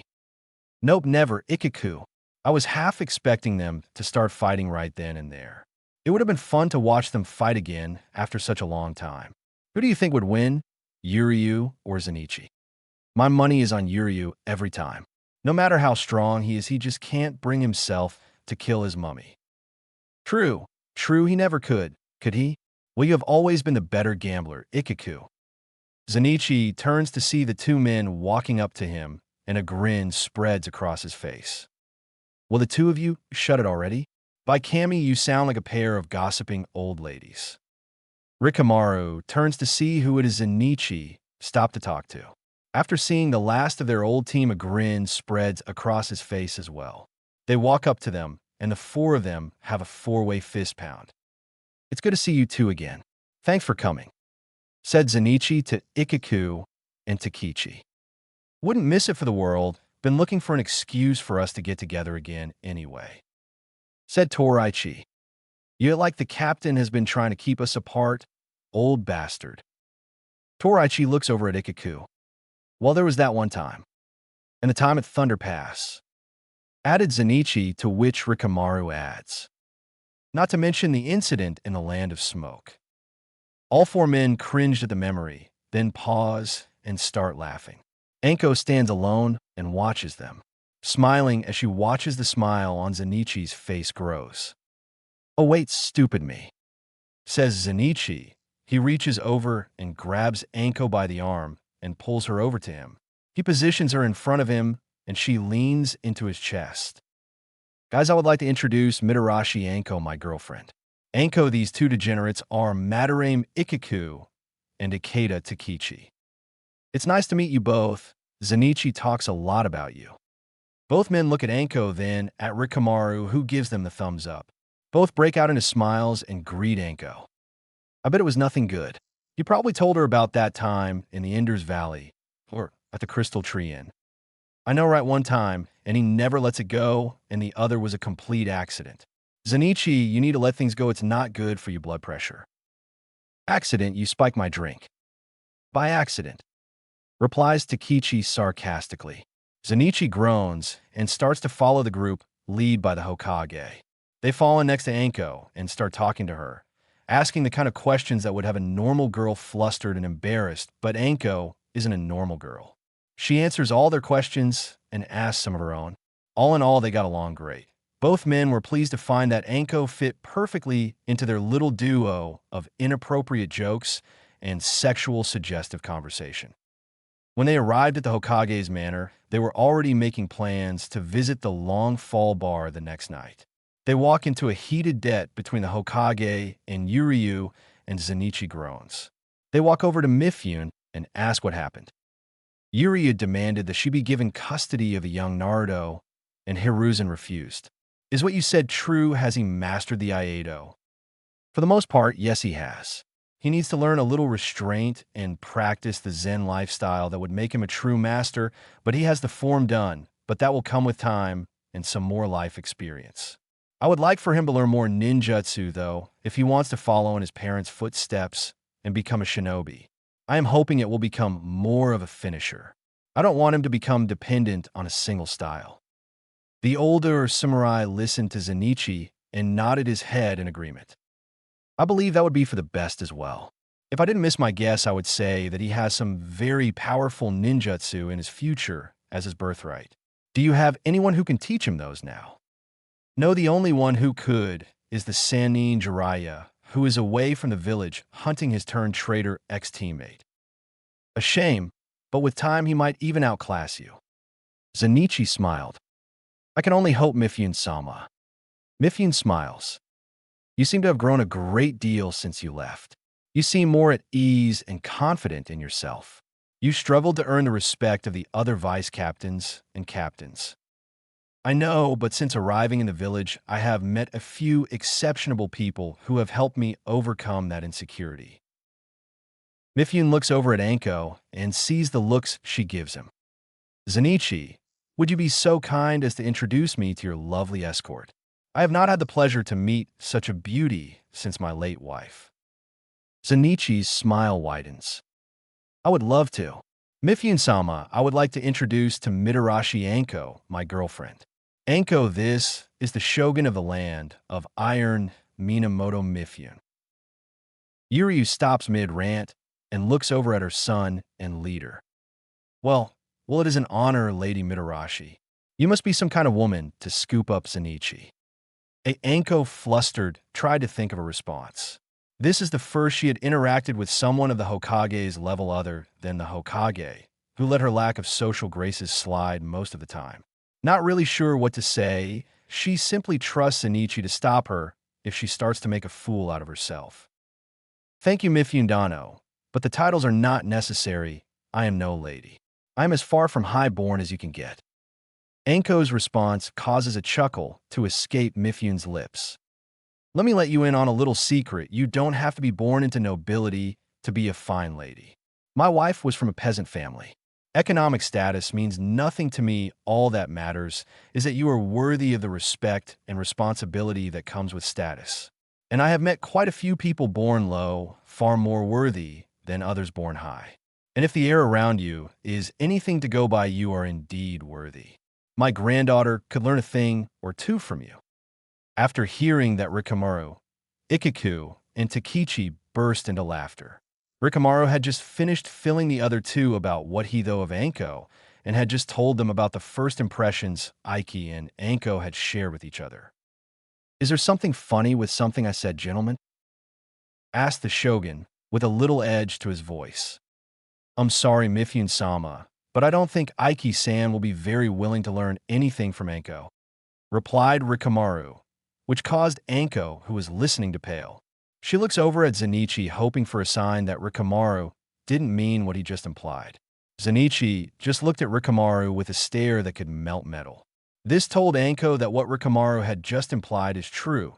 That morning she had threatened to kill the granddaughter of the shogun. Yuryu walks over to Anko and watches her as she speaks. "What happened, Rikamaru?"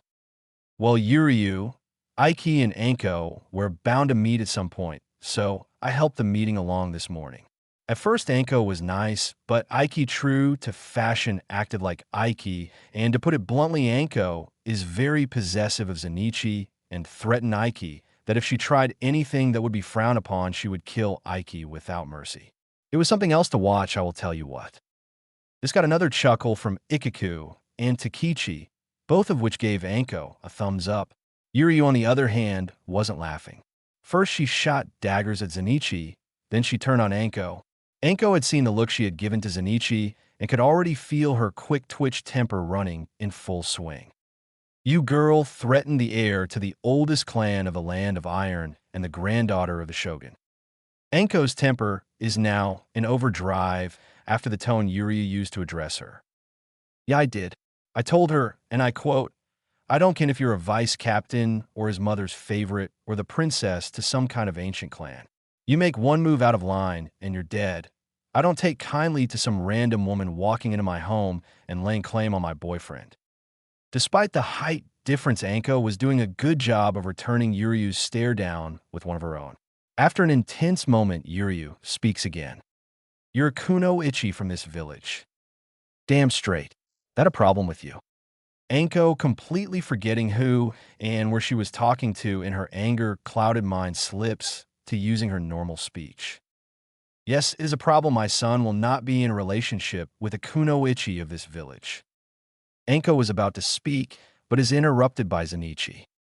"It's a good thing that you don't get a say in who I am in a relationship with. Though it would be nice if you could stop being a power-hungry pain and just act like my mother for once, but that wouldn't be like you, would it?"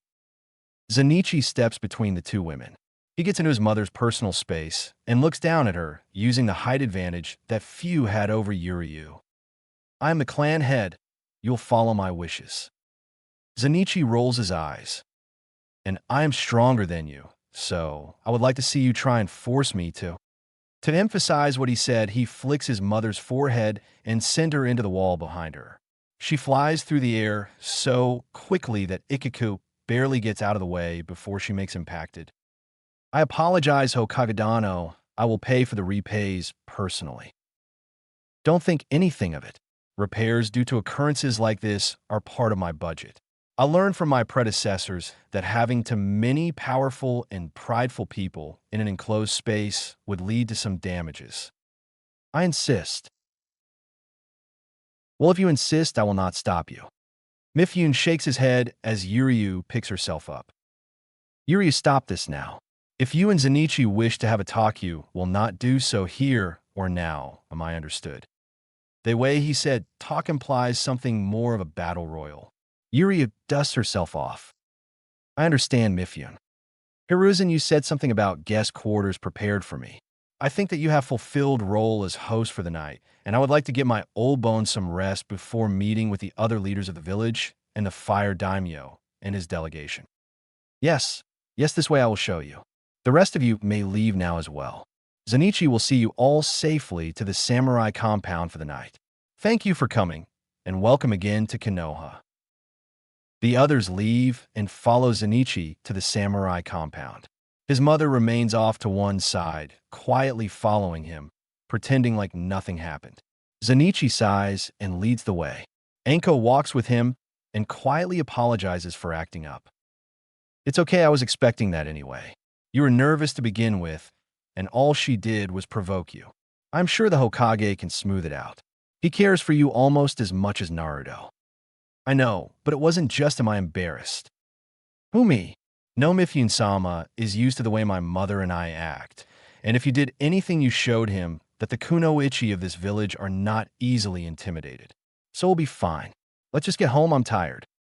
They arrive back at the compound, and Zenichi leaves getting everyone a room to Rikamaru as he and Anko head to their home. They strip out of their formal attire and climb into bed together. Zenichi wraps Anko in his arms and proceeds to fall asleep, exhausted from the long day. Anko cuddles up against him and follows him into sleep.